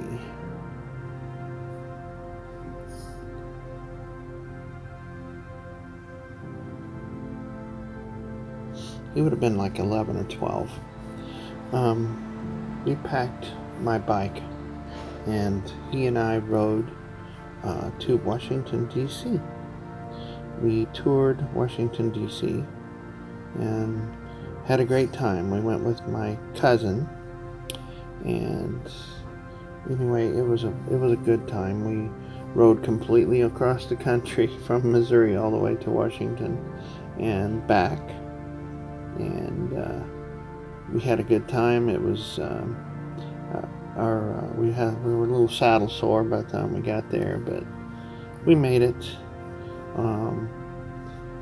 Noah had gotten so comfortable on the back of my bike that he fell asleep once, and I had to wake him up because I thought he was going to fall off. Anyway, it was a good trip. Can't get him to ride with me anymore. He thinks he's too big for that, but that's okay. The longest trip I ever took, I rode from Missouri to southern Florida and back, and I went via Mississippi, Alabama, down through there, both directions. I went down through that way and back that way, so it ended up being like 2,875 miles, and we did that in just over a week. So that was quite a lot of riding. Very enjoyable. And the bike I have now is super comfortable, so by the time I got back, I was ready to keep right on going. No saddle sores that time, for sure. Oh, I used to scuba dive. We can talk about that. That was one of the most amazing things I've ever done. I've been scuba diving down in the Keys. I've been down to 120 feet. Had a close call. I won't go into all of that, but I love to scuba dive. It's fantastic. The reefs are amazing. It's amazing to watch all the fish interact in the reef, and it's just like another world. Totally, completely amazing. I would love to get back into that, but I'm getting too old pretty quick, so I need to do it if I'm going to do it. We'll see. Probably won't be able to do it, but that's okay.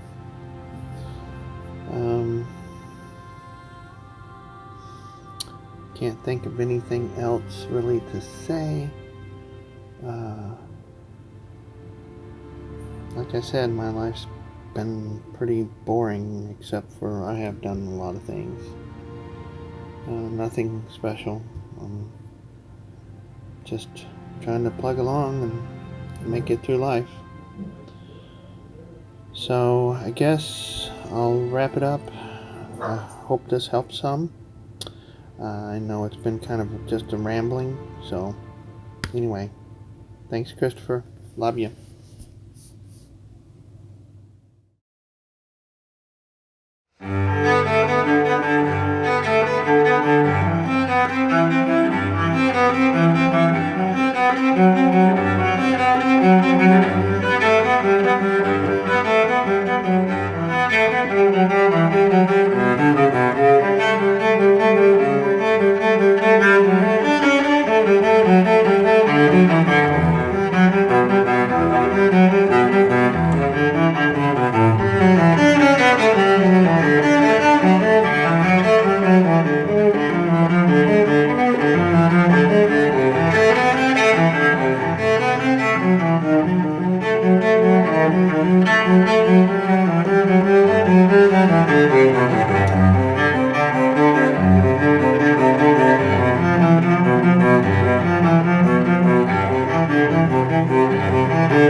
Hi there.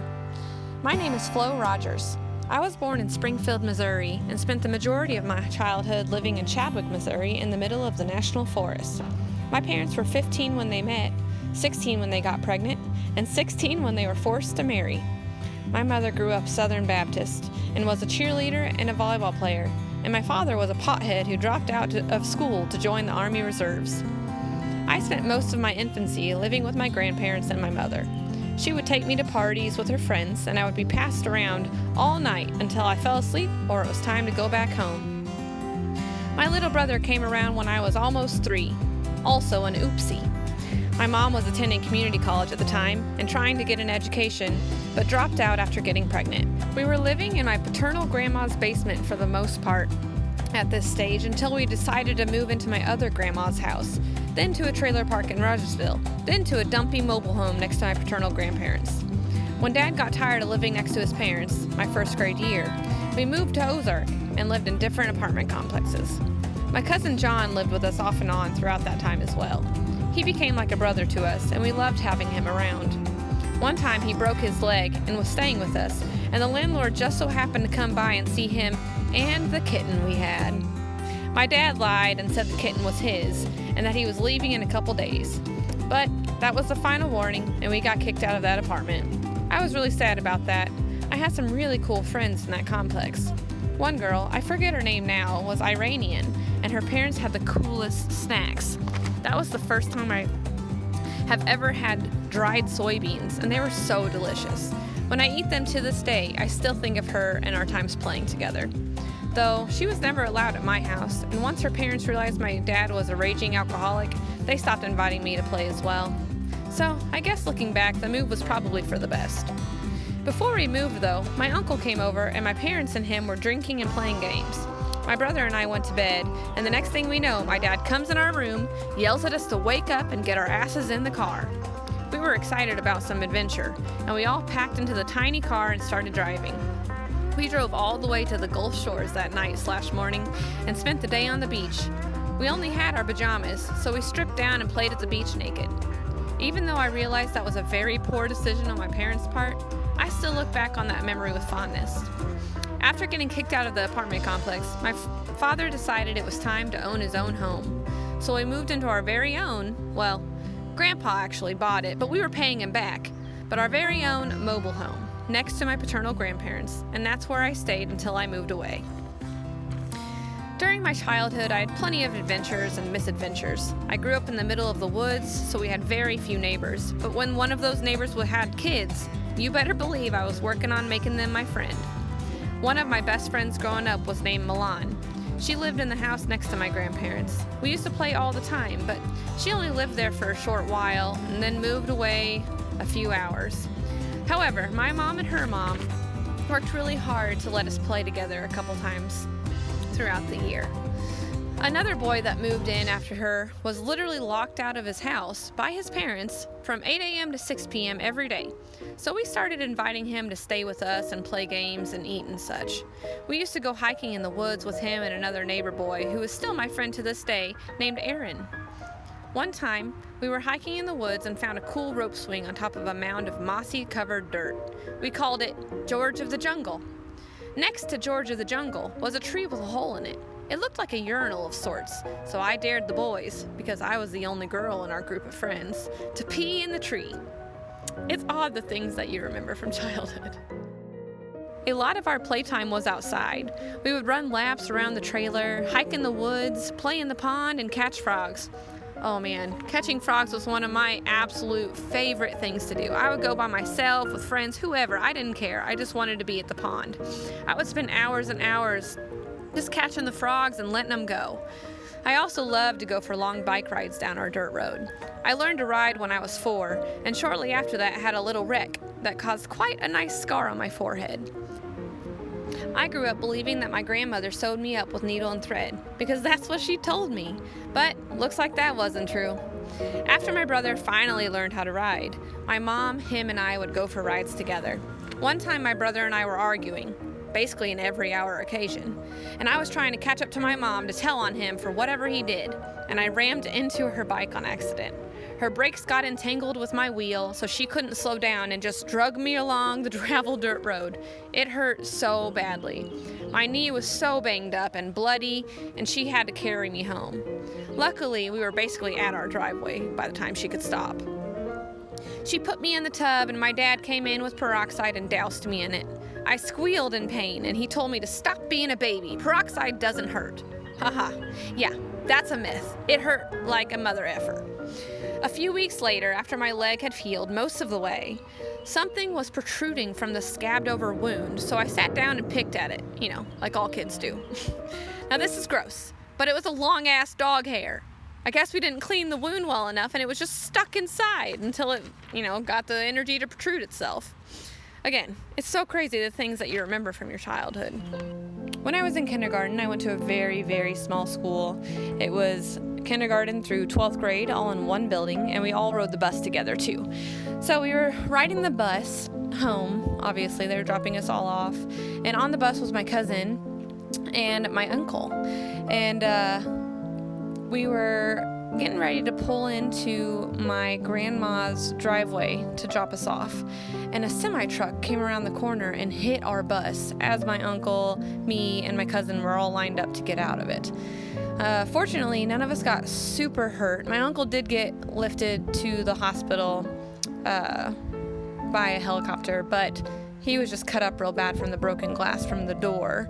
My cousin Missy was thrown off the ledge she was sitting on behind the bus driver edge. And then I just had pretty bad whiplash, but thankfully none of us got hurt. But I still remember that day and still remember the impact of the truck hitting the bus. It was quite a tragic, traumatic, I guess, event. Also, when I was younger, I had a dog who was a German Shepherd mix, and her name was Shelby. And I loved that dog fiercely, and she loved me as well. She was my little protector. I hear stories, I don't necessarily recall this, but we would go swimming in the creek, and I would have my diaper pull up on, and I'd be swimming in, and the dog would come in and grab me by the butt and drag me out of the water, no matter if I wanted to stay or not, because she was saving me from what she thought was drowning. And one time my cousin and I were in a hammock together and swinging around, playing and laughing real loud. And I guess we started giggling too loud for Shelby, and so she came up and bit my cousin right on the butt and made her bleed and get out of the hammock real fast. Growing up, I always really, really loved animals. I wanted to have a farm, but we lived in the middle of the country, or middle of the woods, and so we didn't really have any farmland around, but I made the most of it. I always wanted to be a veterinarian, and so I joined 4-H, if y'all know what that is. It's kind of like an extracurricular club, and I joined the veterinarian science portion of the club, and I shadowed a vet quite often and went out on vet calls and all kinds of vet-related duties I experienced there.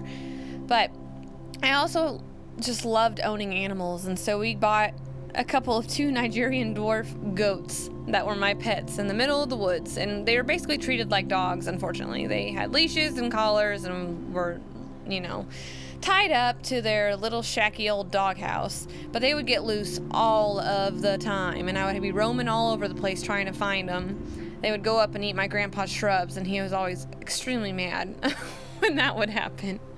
But one time they got loose, and I went chasing after them, and it was night, so it was like basically dusk, hard to see, and I completely forgot that we had installed a barbed wire fence separating property, and I ran square into that damn thing. Oh my God, it hurt so bad. I almost flipped over it, but luckily I wasn't real bad hurt, just a couple pokes and scratches there and here, but finally got those goats tied up.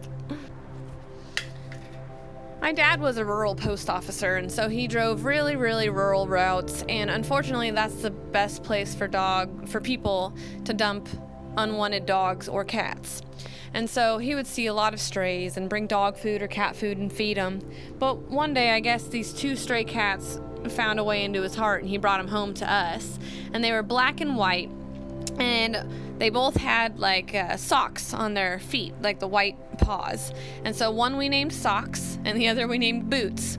And so it was Boots and Socks until they earned their other nicknames. Socks was a wild thing. He loved to chase things. He would catch mice and bring them to us or put them in the trash can. He would do all kinds of silly stuff. He would run into things, and so he got the nickname Stupid Cat. So that's what we called him for years while we had him. And unfortunately, Stupid Cat died trying to kill a copperhead, and he got bit about 6 times, and there was just no bringing him back. He died pretty quickly, which was sad. We did the best we could. But anyway, on a lighter note, Boots was the sweetest little cat. Oh my gosh, he was so sweet. But we had another cat named Dodger, and he would always try and hump him. And so when we were little, we were like, what is going on? And so he got the nickname from my dad to be Queer Kitty, because Dodger was also a male. Obviously not the most politically correct naming system, but that's just what we called him. Boots, or Stupid Cat and Queer Kitty growing up. And Queer Kitty ended up going outside to a neighbor's house, I think, and came back to us real fat and plumped up. So he was living the life, I'm sure. Another part of being in 4-H, besides the veterinarian science, I was also in the horse club. And so I really loved taking care of horses, and 4-H our chapter was donated a foal. And so basically there was a competition going on, and we had to sign up for times to go to the barn and take care of this foal. We named him Clover. And we would shovel and groom and feed and water, all of the necessary tasks to owning a horse. And so basically you put in so many hours, and you proved your worthiness by taking care of the horse. And at the end of the competition, I think it was just a few months, someone was chosen to take that horse home. And so my dad said that if I went around all of our property and fixed up the fence and I won that competition, that I could bring that horse home. So I worked my ass off fixing up holes in the fence surrounding our property. Like I said, we live in the middle of the woods, and trying to get it good enough to have a horse. Looking back now, it probably would not have been a good idea for us to get a horse at all. But that was a promise my dad made, so I was gonna do it because I've been wanting a horse for forever. So I worked my butt off for the competition as well, and I went and volunteered as much as I could to clean up after Clover and take care of him. But at the end of the competition, of course, I did not win. My other friend did. However, it turned out to be a blessing in disguise because the horse died like 3 weeks after she won him from some intestinal issue. So I was like, I can't imagine winning a horse and then having it die right when you get it. That would be awful.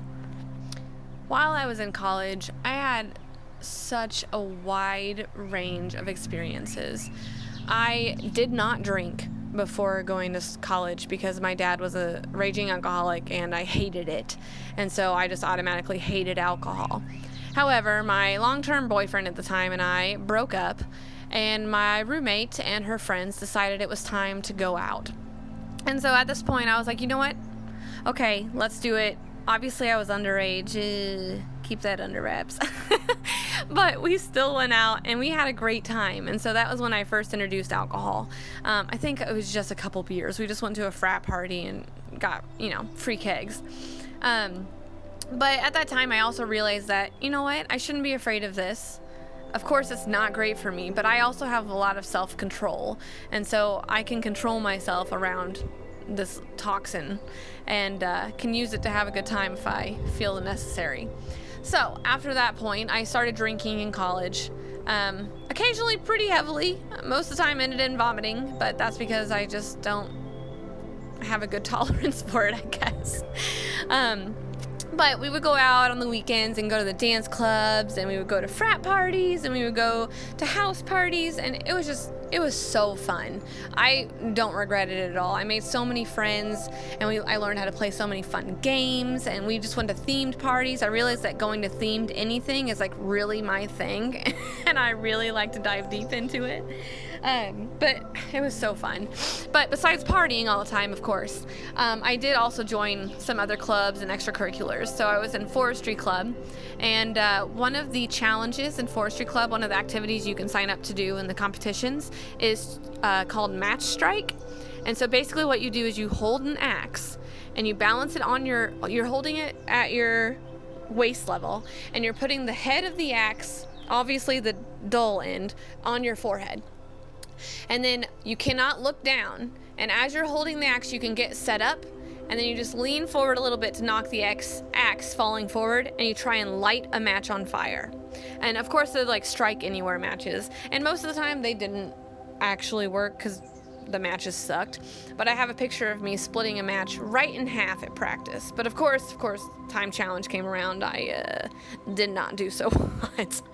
But there are a lot of awesome kind of activities to do in forestry club, and I met a lot of friends, and actually my partner and I kind of met in that club as well, so it has a lot of great memories. But another one I was in a Fisheries and Aquatic Sciences Society, and I really loved that club, and I really tried to do the best I could for that club. I became president my junior year and really wanted to make it thrive. I worked hard to get different different activities going, different kind of experiences to help increase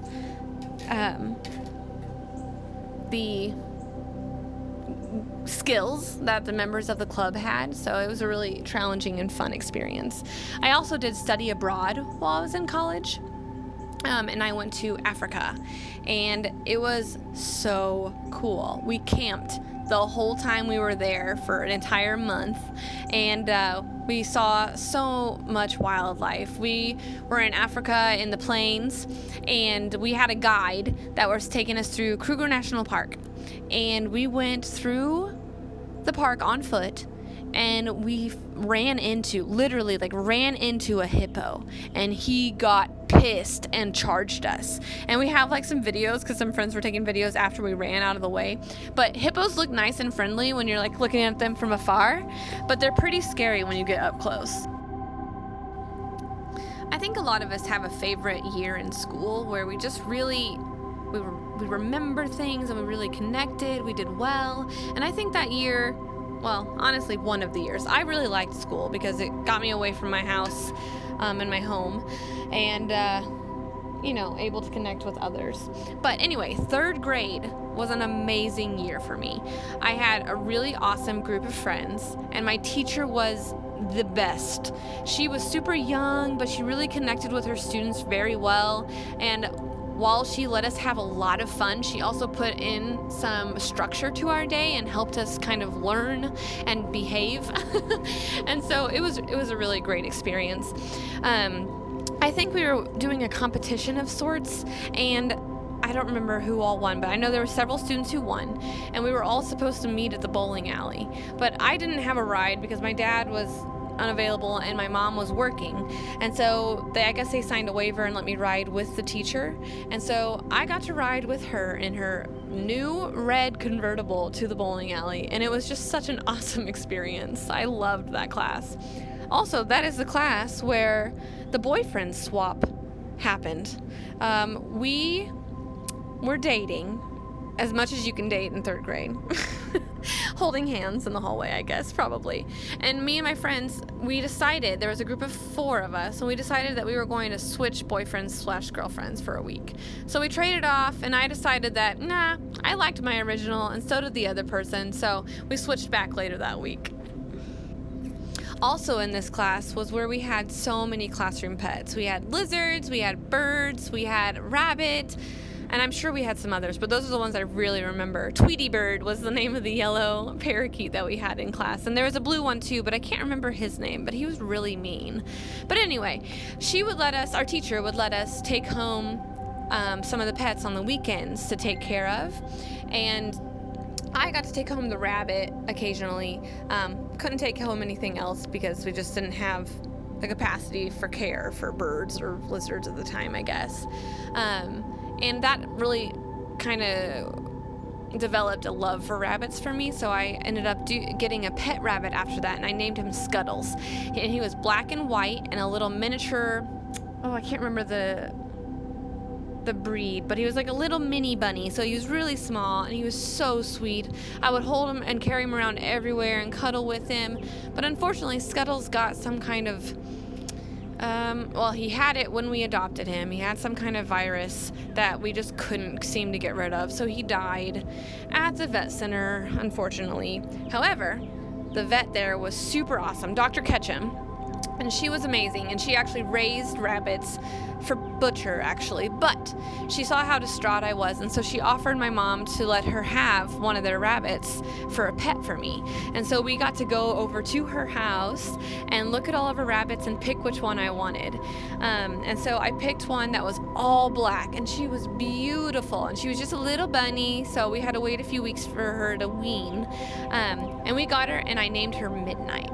And she was the best bunny. I would put her on a harness and take her for walks in our backyard, and she would play with us and jump around. And when she would get pissed, she would bite or kick us with her leg. But she was a beautiful rabbit. And she finally got very big and kind of outgrew her tiny cage. And so I worked with my grandpa, who lived next door at the time, to build a hutch, an outdoor hutch that was in a kind of shelter of sorts, an open-faced shelter for her to live in. And so she lived in the hutch for many, many years until one day I go down to feed her and realize that a fox, coyote, raccoon, possum, whatever, had torn a hole in the wiring and tore her through it. That was definitely a gruesome memory of mine. But before that happened, I would show her at the fair in 4-H. And I remember specifically one year I showed her in the rabbits division, and I got grand champion. And I was so proud of that. I'm pretty sure I still have that ribbon somewhere floating around. I guess growing up, probably through my preteen years, you could say that I was a girl of many desires, but I was lacking a little in skills.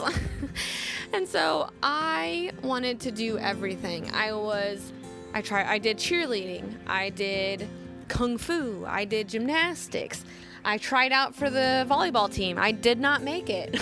I tried out for the dance team. I did not make it. However, since I didn't make dance, that means I got to try out for theater, and I did make that as a chorus girl.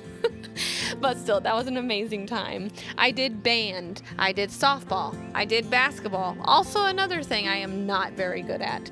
I did choir, I did agriculture, and I was in 4-H like I mentioned previously. I did cross country, I was in track for hurdles and shot put and discus. I wanted to do pole vaulting, but I was too big of a wuss and I could never get off the ground.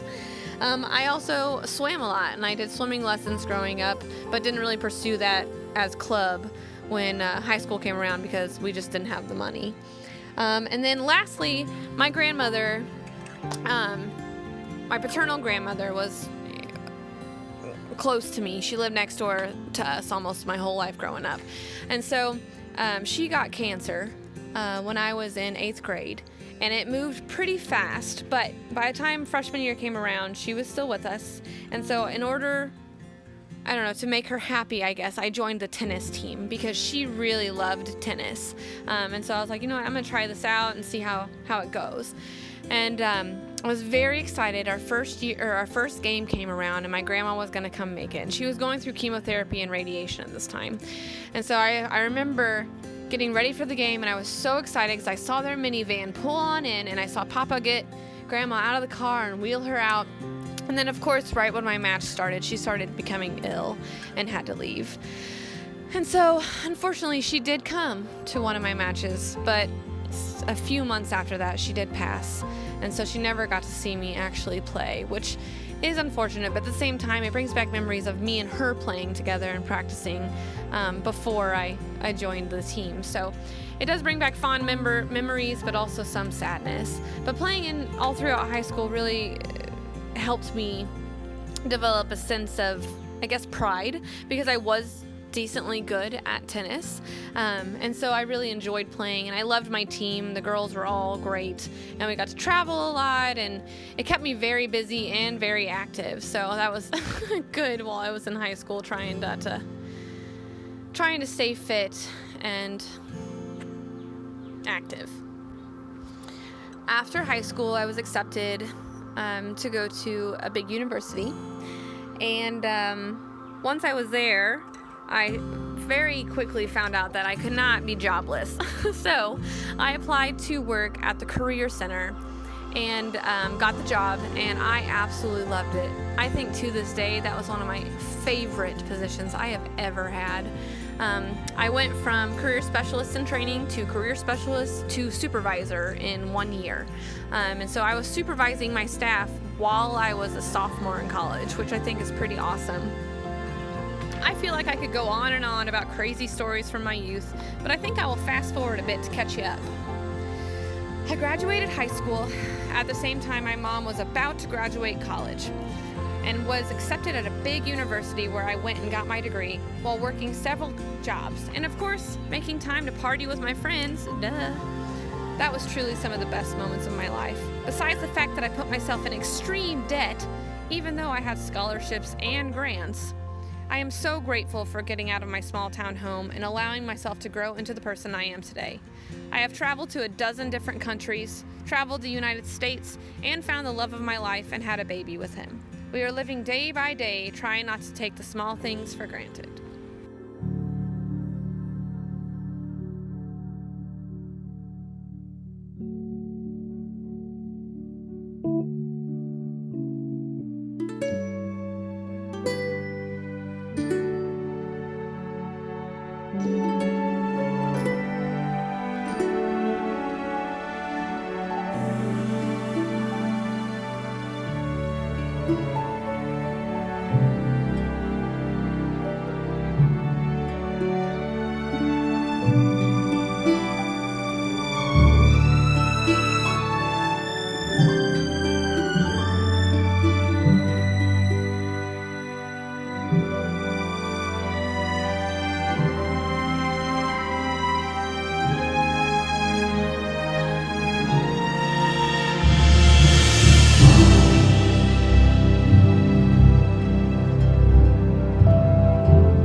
Hi, I am Jillian Nicole. We'll go with Lily Strike. That's my gamer tag last name.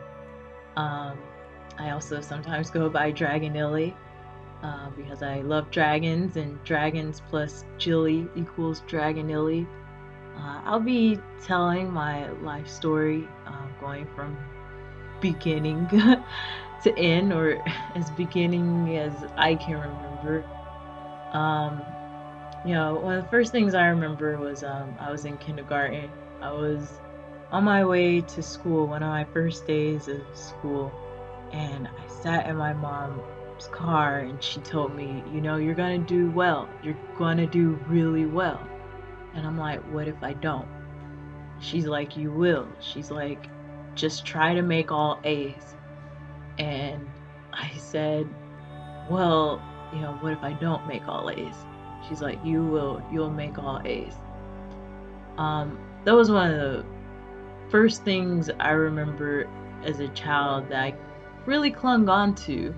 And I clung on to that through middle school, through high school. I ultimately ended up graduating third in my class in high school, getting one of the highest SAT scores, like not trying to be all haughty-taughty. Ultimately going to an engineering school, Georgia Tech, majoring in chemical engineering, was part of the honors program, and then graduated and now work and do reliability engineering for hydrogen fueling stations, go figure. Alternative energy, alternative fuel in the state of California. So I often think, like, how did I get here? How did I get to this point? And it really started with my mom telling me that, and there was one other nugget she told me when I was younger, in around kindergarten or first grade. I was in these external camps and classes where you could get additional schooling just during the summertime, and I looked around me, and I remember I said, Ma, there's so many white people here. And she's like, that's okay. She's like, you're gonna have to get used to it, because you're going a lot of places where you'll be the only black person. And that was the second thing she told me in my life that really, really stuck, that really struck me as something that I wouldn't only hold on to then, but I would have to hold on to throughout the course of my high school career and my college career, especially being the only black face in a room and not being uncomfortable to be that only face. And not only that, learning that as the only one in that room, I might not have another person that necessarily relates to my struggles, my past, what I've been through, what I am, who I am as a black person. So really at a young age, my mom set me on this path, on this journey, so that I would really work towards becoming really academically successful, and she tried to like get me involved in sports and twirling and different things like that, and I wasn't that great at it. And I had to realize that a little bit older than a kid, but in my teenage years, I really came to the realization that if I wanted to achieve, that if I wanted to succeed and go far, I needed to work with the tools I had. I need to work with the cards I was dealt. So, I've spoken a bit so far about my mom and the feedback she's given me and kind of how she set me up, and then there was my dad, then there was my father. When I was younger, I didn't realize how different he was.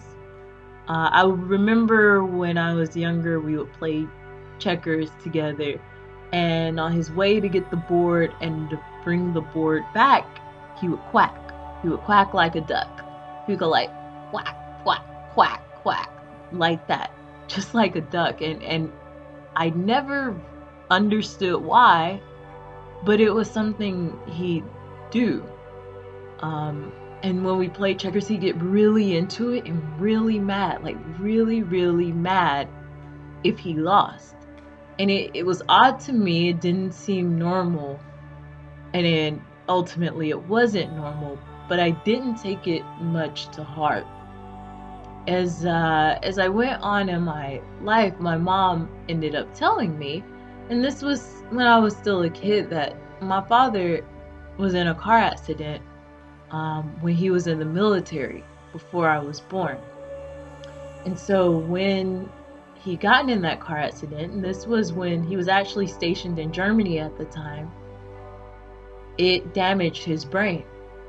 And so the damage that it did to his brain affected how he interacted with people. It affected his mood. It affected everything. And at one point, he would go to rehabilitation and go to therapy, but he stopped doing that, and he wasn't taking medication, and he didn't want to get help anymore. So over the years, my home life really started to deteriorate with my father being in the house. And I started going through a lot of really strange, dark things that took what really was this bright, guided journey, and it took me a lot of dark places before I actually made it out to the other side, where I am in a better mental, physical, spiritual place. So I grew up in Gainesville, Georgia. It's a really small town, really country, not very open-minded. And my household was very Christian, very religious, even with the mental issues my father had. And so it was really weird for me, because as I was 9, 10 years old, I started having these weird interactions with my father. We had a lot of arguments. He would have a lot of mood swings, to the point that I couldn't even ask him for lunch money without him screaming at me and getting mad at me. And at this time, lunch was $1.50. So I would ask him for $1.50 for lunch money, and he would yell and be like, "Why are you always asking me for money? Why are you always trying to get money from me?" He dealt with a lot of paranoia. I would call my friends on the phone, because I am getting to that age where you start calling your friends and stuff. And when I called them on the phone, he would do star 69 after we hung up. So ultimately, he didn't realize that, like, I was talking to my friends. He thought that my mom was talking to another man. He thought that my mom was cheating on him. So he really started becoming like paranoid. And even though it wasn't officially diagnosed, I do believe in living with him and the few psychology classes I took in college, for what it's worth, that he probably was a version of paranoid schizophrenic. It got to the point where he even though he held the job, his job was pushing buggies. He freaked out the people at work because of his erratic behavior. He'd freak out the people that we went to church with. And it really affected me growing up, because I could never have friends over the house. I was an only child, so I just never got the opportunity to socialize as much. And I started closing off and started going into a bit of depression, between being yelled at, not knowing who I'm going to have as a father, because it was like Dr. Jekyll and Dr. Hyde. Sometimes he was there, sometimes he was present, sometimes he was great, other times he wasn't. I went through like a huge turning point, for the worst, unfortunately. I was around 12 years old, and coolest thing for my cousin, she had won a car. So my mom had went to my aunt's house, and I stayed at home. And I went outside, and then I got locked out some kind of way. And so I was trying to knock on the door to get my father to let me back in. So the door I was knocking on was the screen door, and it had a glass on it. So I was knocking on this glass. I wasn't really thinking this through, of course, if I'm knocking on glass. And I bust the glass. I bust the door. So my mom's gone. She's gone to meet up with my cousin who just won a car. And I just bust the glass and I'm cut. And I start bleeding. And I'm freaking out because I'm like in 7th grade. I'm 12, I'm 13 or so. I'm freaking out. Like, my father comes, he's screaming at me. He's yelling at me. He's yelling, "Why did you bust that glass? Why did you break that? What did you do? What's going on? What are you doing?" And he's yelling and angry about the glass. And he never checks on me. He never sees how I'm doing. He never tries to understand me. He never tries to see, what's wrong, what's going on, why are you hurting? Is my daughter okay? So ultimately, I rinse my arm and I call, and this is back when we don't have, my family wasn't big on cell phones, so I'm calling my aunt, busy tone. And finally get through to my mom, who gets to the call, and then she takes me, or she answers my call, I'm sorry. She comes back home and then rushes me to a quick care facility, and I get stitches. And so this leads to a huge argument with my father, because she's like, "Why didn't you care about your daughter? Why didn't you?" And he's stuck and fixated on me breaking the glass. So at that point, I really had a huge shot to my self-worth. And I really started seeing myself as worthless. I didn't understand why I existed. And as a Christian at the time, I really thought that, frankly, God hated me and God didn't love me. And so I went through this phase of darkness, and I started cutting myself because it felt good. And for me, it was symbolic. It was symbolic of the reprieve of just these pent up feelings, but also symbolic of the glass being broken, the glass that broke my heart, that really showed me my relationship with my father was non-existent. So I went through this phase, and honestly, I cut for the greater part of 10 to 15 years after that moment, because it had became my outlet. My mom started becoming more reclusive, especially as she saw I was cutting, and she started going through her own depression, triggered even more so by the loss of her mother, my grandmother. So there's a period of time where, even though I was cutting, she couldn't be found, and she knew what was happening, but she would stay in her room and she would, in a sense, hide. Or at least that's how I perceived it at that age. And my father was only getting worse and worse, to where he would sing to himself, he would talk to himself, he would have these wilder mood swings, and was becoming more violent. And it got to a point where he was actually becoming more physical towards my mom. And so I intervened. And it was in that time of intervention, my mom had prayed about it. My mom had talked to pastors about it. And again, it's a small town. A lot of people don't know about therapy and counseling. And she realized, like, we just can't keep going through this. So my mom decided she would file for divorce when I was around 16, 17 years old. Now, I'd been holding a job since I was 14 years old because, again, my father would yell at me if I asked for money, even lunch money. But him leaving the house really did affect us financially. And so I was working at Chick-fil-A. I would unabashedly, I would take home chicken. And there was one time in particular where my mom, I wanted to bring her some home, and one of the managers, I remember, was like, "You can't take chicken home." And I almost, with tears, was like, "I am going to take some home for my mom." And they let it go.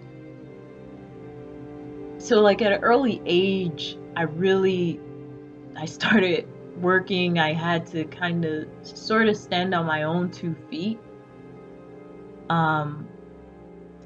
And going through the divorce was hard because for me, I thought my father would change his mind.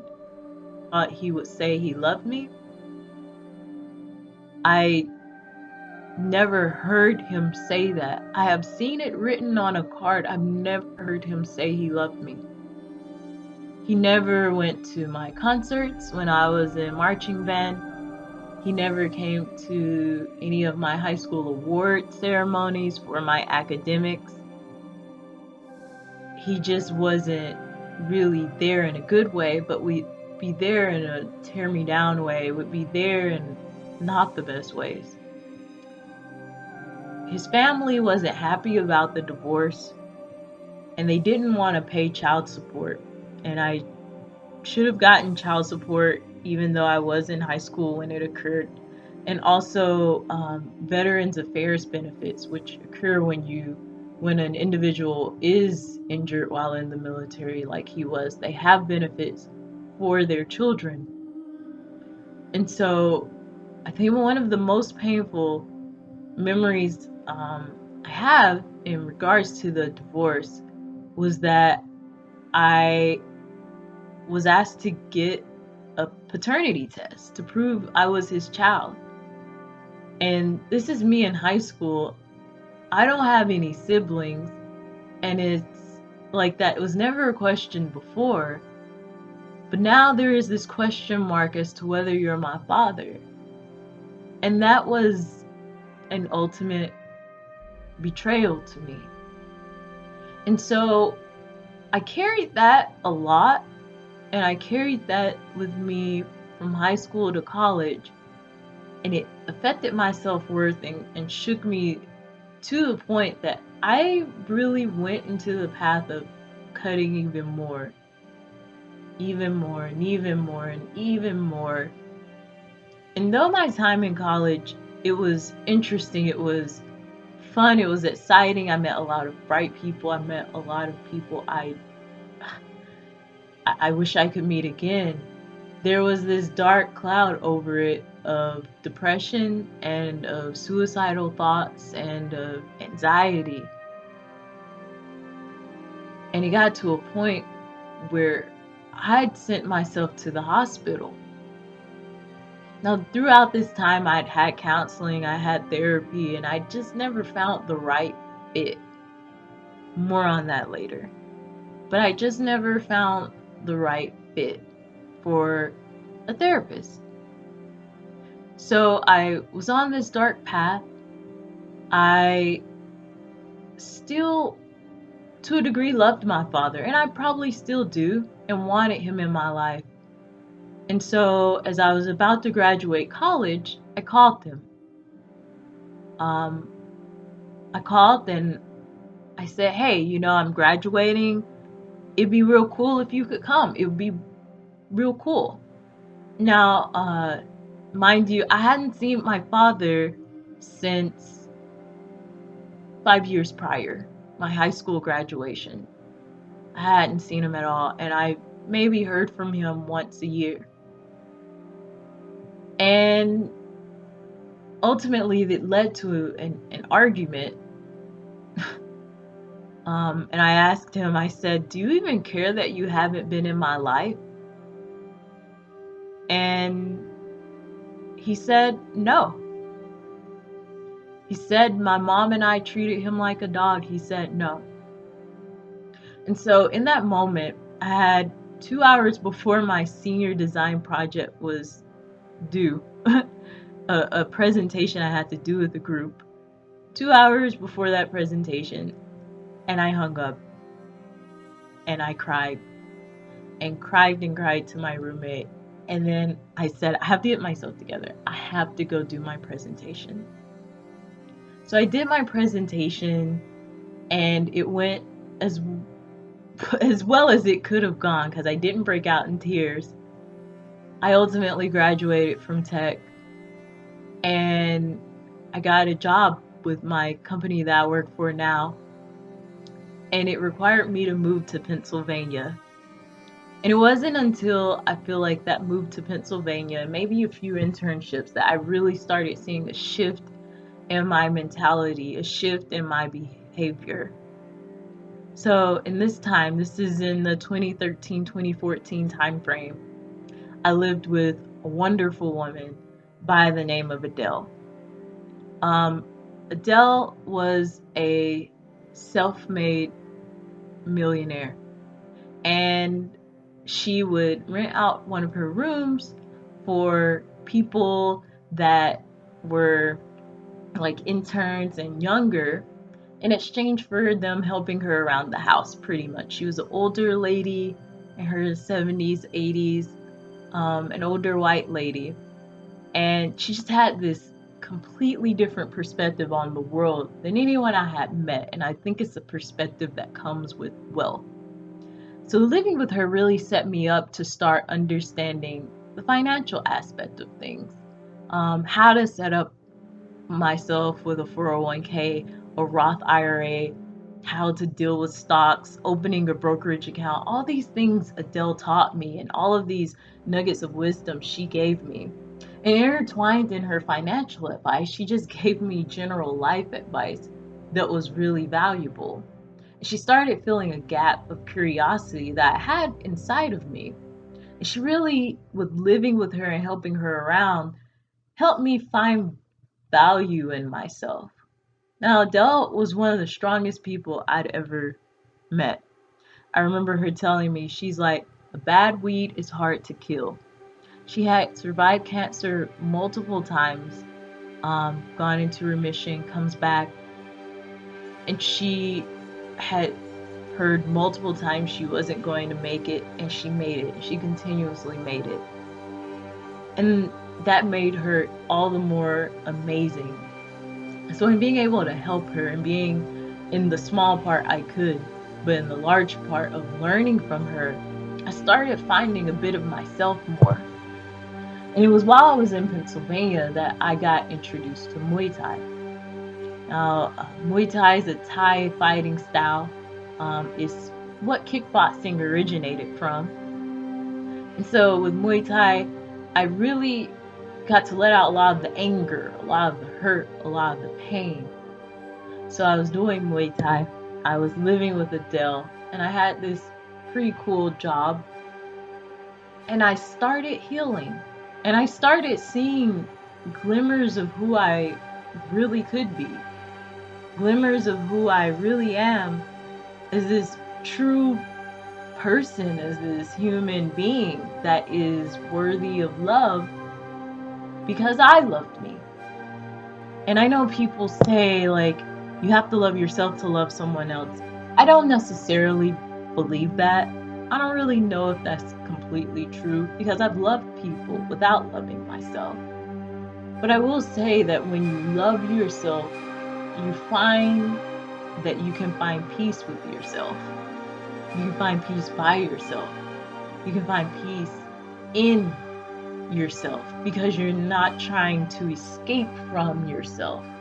You're not trying to spend all of your time saying, how do I get away from me? The pain, the hurt, the depression, the anxiety, and the cutting, the scars from the cutting. You're not trying to get away from it. You start to embrace it as part of a story, as part of the journey, as part of the past, as part of something that doesn't necessarily have to be the future. Or in terms of scarring, it is in your future, but the view you have on it shifts and becomes different. So with her, I really started shifting my view. And a lot of that was due to being how young I was and how much older she was than me, and seeing her see so many of her friends pass away and how she coped with that. Because when you're in your 70s and your 80s, your friends might not be there next year. Your friends might not be there in a few months. She introduced me to other people that were self-made millionaires and stuff. They had different health issues going on. And it really showed that the money did not buy the health. It can buy an extension of health, it can buy longevity at times, but it couldn't buy the overall health. And so those people were focusing on living life and bonding with their friends and bonding really with her. Because they knew their time was limited. And as you get older, you really start to appreciate that your time on this planet is limited, that every day is another day for you to make yourself better or worse. One of the biggest lessons that I really gathered from living with someone that much older than me is that the same 24 hours is gonna pass whether I'm working towards being better or I'm not. 24 hours will pass. The day will pass. The day will go on with or without me. It will go on. And I don't know when my day is gonna be the last day. But when it does come, I have to accept that. And I have to accept that everyone else's day will continue on. And coming to that realization really helped me make more of my day-to-day life, live more in the present moment, stop living so much in the past, stop living so much with father issues, and start living in the here and now. So after my stint in Pennsylvania, I lived in Texas for a while, and I moved from Texas, and I had a very interesting roommate there. Back to Pennsylvania and lived with Adele again. Lived in Adele's house. She was snowbird from Florida to Pennsylvania, so she was in Florida. One of the most interesting things, when I lived in Pennsylvania the second time, I lived with an Indian guy named Joy who had just moved to America. And he had never done his own laundry before. He was used to having servants and stuff. So what was really interesting was that I would help him do his laundry. I taught him how to do laundry. I taught him how to iron. I taught him how to use an oven. And it was really neat cultural exchange going on there. We still keep in contact every year and again. But that was just the part of me starting to really open my views. And mind you, over this course of this time, I started reframing how I saw myself, how I saw my religion, how I saw things like that. And so after moving to Pennsylvania, I moved to California, where I am now, and have spent the last 5 years of my life. And in this time, within the first few months of me being in California, I really struggled. I would say the first year or two in California, I struggled so much I almost left. But in the first few months, I dealt with 2 sexual assaults. And that really sent me to nosediving into a dark place, especially since one of the people I was still having to see on a day-to-day basis. So I got back into cutting again, way more. And I sent myself to the hospital again, although not as bad. And I said, I gotta stop this. I had gone, I had lived with Adele, I had changed my perspective, and now I was going back to the home comforts, right? The comforting cutting. It's the fried chicken and mac and cheese of coping mechanisms for me. So I met the best therapist I'd ever experienced in my life. She's my 5th therapist. Usually therapy hasn't been the best for me, but I still see her now, and in working with her, she helped me get through some of those dark times. And I reconnected with Muay Thai, I reconnected with fitness, and I started getting in a routine. And once I had this routine set up, I was really able to start seeing the light again, and seeing the light in myself again, and seeing the light in who I am as an individual, as a person, and didn't let the 2 assaults, the 2 sexual assaults, define me as much anymore.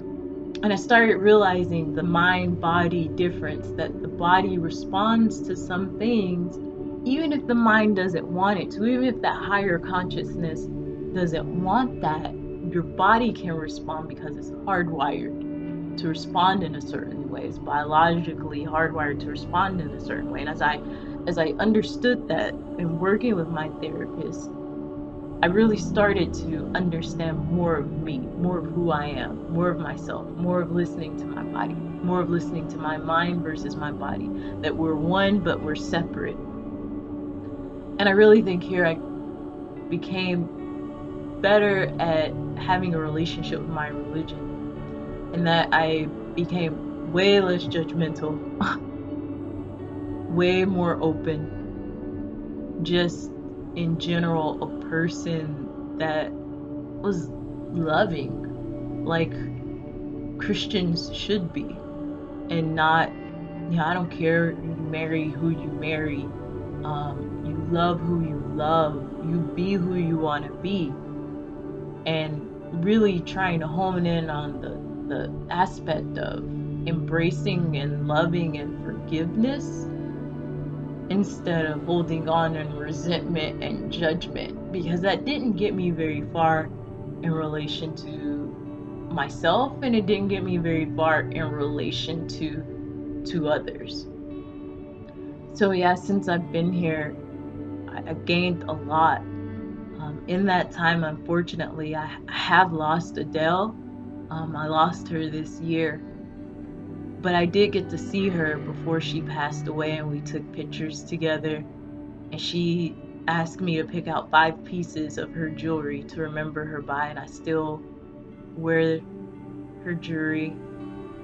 And I remember I asked her, and there have been multiple scares, and whenever she has a scare, I talk to her and ask her if she's ready, because this is the type of relationship we've had. And multiple times she's been like, no, she's been like, I'm scared. But this time she said she was ready. She said she was ready to see her mom again. And I knew when the last time I saw her was gonna be the last time I saw her. I knew that was gonna be the last time I saw her. But there was a peace there. There was a peace between us. There was a peace in her. And I'll never forget her. I'll never forget what she gave me. And every time I log into my Fidelity account, I think about her. Every time the stock market pretty much tanked in March, and I thought of her, and I'm like, what would she have done? What would Adele have done? How would she have seen this? And so I often think about her and just the everyday existence that I have. So there's a lot in my life that I did leave out. But that is a lot of my life that I didn't leave out. I guess all of that, like, if I had to sum things up in this 30 years I've had on this planet, I would say, find the things that make you happy. Find the joy in something. Find something that you can do it, and it can take you out of your depression, and have it be healthy. Have it build you up. You don't want to do it, and then when you finish doing it, you look at yourself and you're like, fuck, I did it again. Because that was the thing that sucked about cutting. It felt great. You get this endorphin release, but then when the endorphins die and you're tending to a wound and you're like, fuck, I did it again. So find those things that make you like happy and not like, fuck, I did it again. And then remember that time will pass.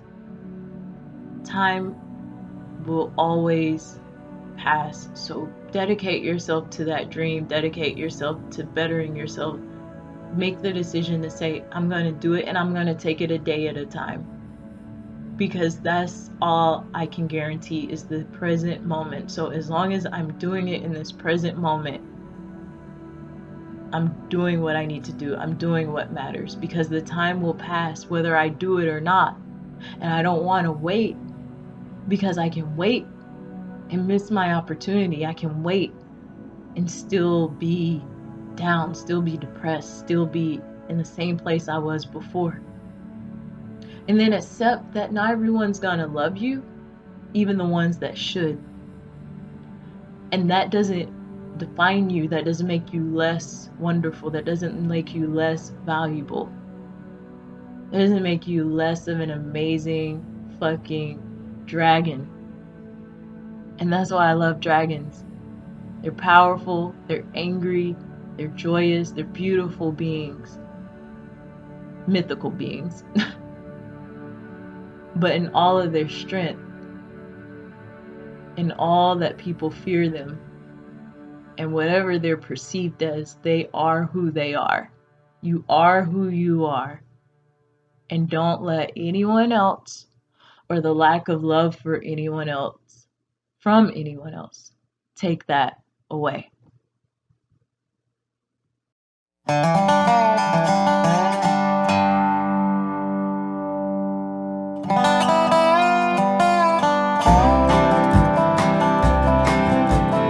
If I die, I don't want my ghost living here. There ain't nothing for a ghost in this sleepy town. Need to find some place where I'll be happy, dear. Some place where I can never settle down. 'Cause if I die here, my ghost will be as bored as I am. Trouble will find me long after my life is through. I'll become addicted to the fear in the eyes of the living. 'Cause around here haunting's the only thing that a bored young ghost can do. Maybe I'll go to New York, maybe I'll go to LA. Keep my mind as busy as I can. Maybe I'll write a script and make a movie one day about a small town kid without a dream and without a plan. 'Cause if I die here, my ghost will be as bored as I am. Trouble will find me long after my life is through. I'll become addicted to the fear in the eyes of the living. 'Cause around here haunting's the only thing that a bored young ghost can do.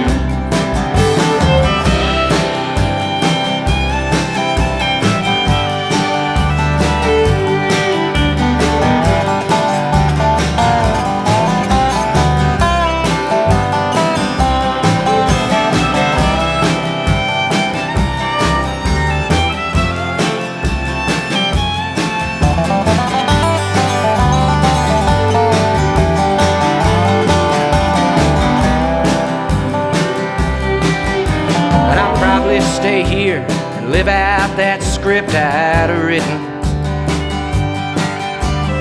Dreams are too big for a small town kid to own. They'll beat them out of you as soon as you get them. Baby, I'm starting to believe them, so please leave me alone. When I die here, my ghost will be as bored as I am. Trouble will find me long after my life is through. I'll become addicted to the fear in the eyes of the living. 'Cause around here haunting's the only thing that a bored young